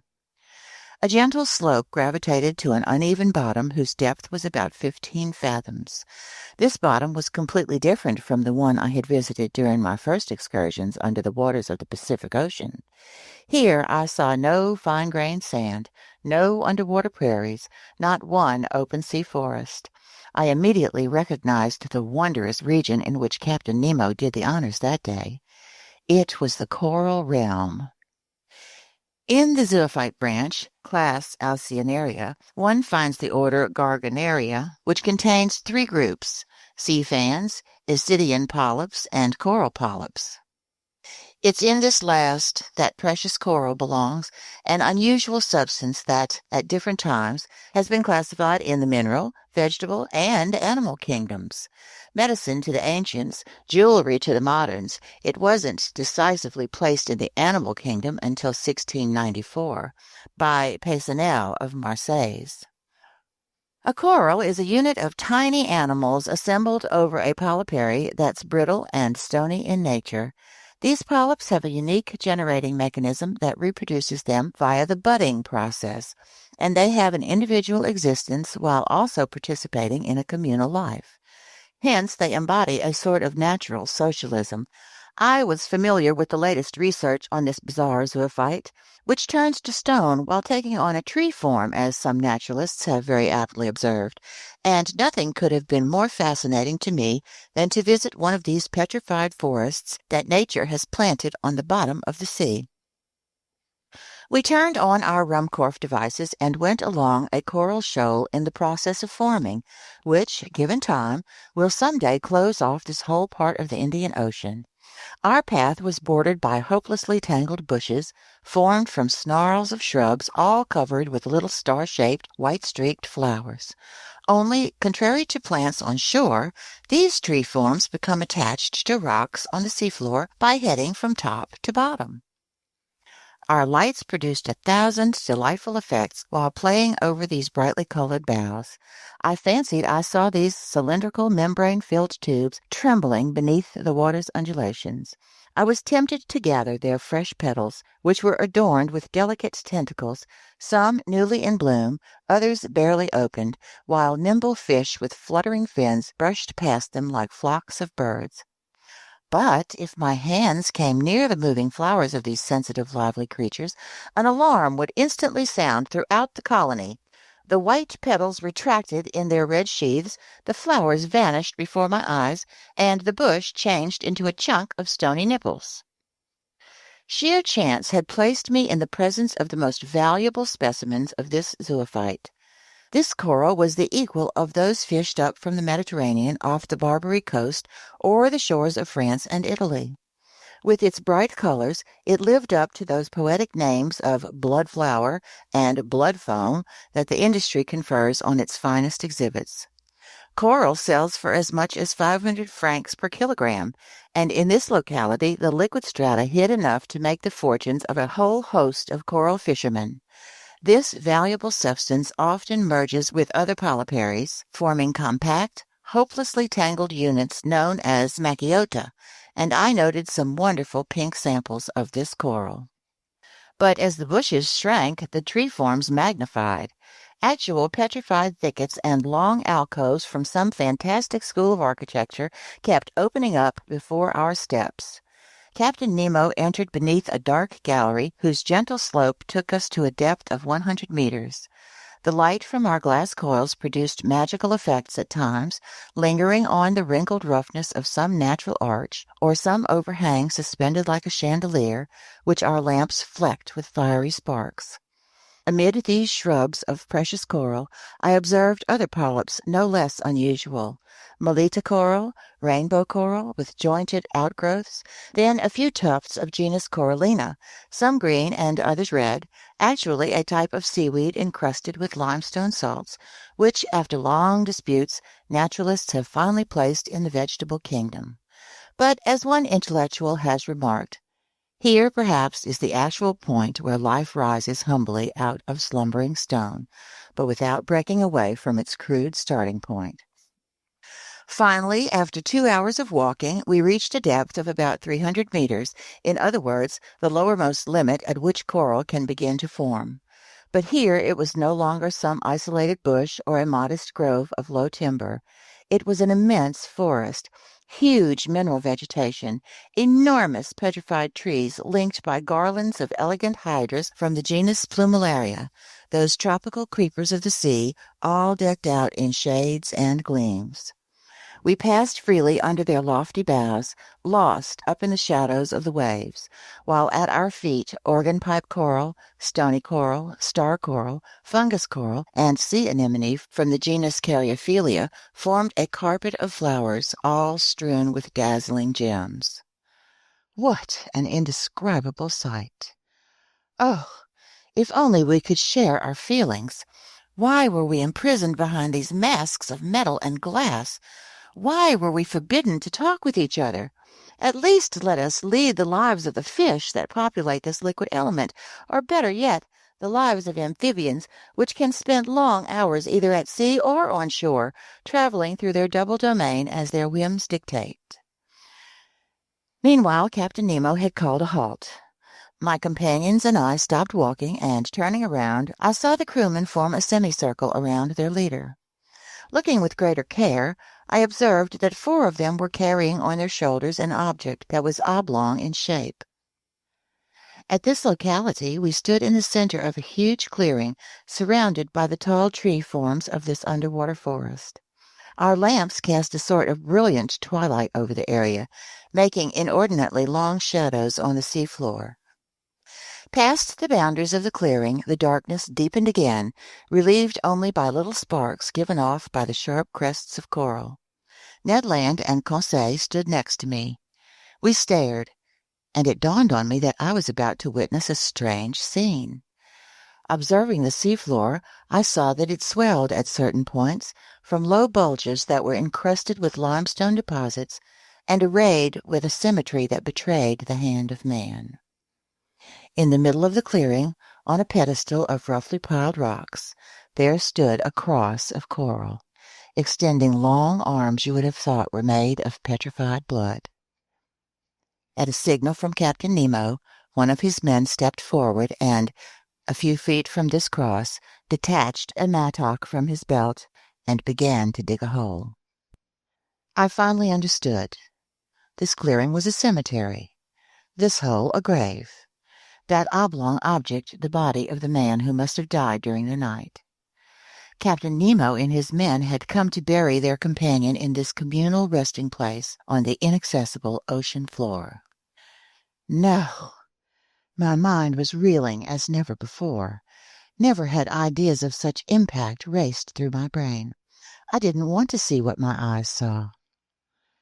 Meanwhile, the grave digging went slowly, Fish fled here and there as their retreat was disturbed. I heard the pick ringing on the limestone soil, its iron tip sometimes giving off sparks when it hit a stray piece of flint on the sea bottom. The hole grew longer, wider, and soon was deep enough to receive the body. Then the pallbearers approached. Wrapped in white fabric made from filaments of the fan mussel, the body was lowered into its watery grave. Captain Nemo, arms crossed over his chest, knelt in a posture of prayer, as did all the friends of him who had loved him. My two companions and I bowed reverently. The grave was then covered over with the rubble dug from the seafloor, and it formed a low mound. When this was done, Captain Nemo and his men stood up. Then they all approached the grave, sank again on bended knee, and extended their hands in a signal of final farewell. Then the funeral party went back up the path to the Nautilus, returning beneath the arches of the forest, through the thickets, along the coral bushes, going steadily higher. Finally the ship's rays appeared. Their luminous trail guided us to the Nautilus. By 1 o'clock we had returned. After changing clothes, I climbed onto the platform, and in the grip of dreadfully obsessive thoughts, I sat next to the beacon. Captain Nemo joined me. I stood up and said to him, "So, as I predicted, that man died during the night?" "Yes, Professor Aronnax," Captain Nemo replied. "And now he rests beside his companions in that coral cemetery?" "Yes, forgotten by the world, but not by us. We dig the graves, then entrust the polyps with sealing away our dead for eternity." And with a sudden gesture, the captain hid his face in his clenched fists, vainly trying to hold back a sob. Then he added, "There lies our peaceful cemetery, hundreds of feet beneath the surface of the waves. At least, Captain, your dead can sleep serenely there, out of reach of sharks." "Yes, sir," Captain Nemo replied solemnly. "Of sharks and men." End of part 1.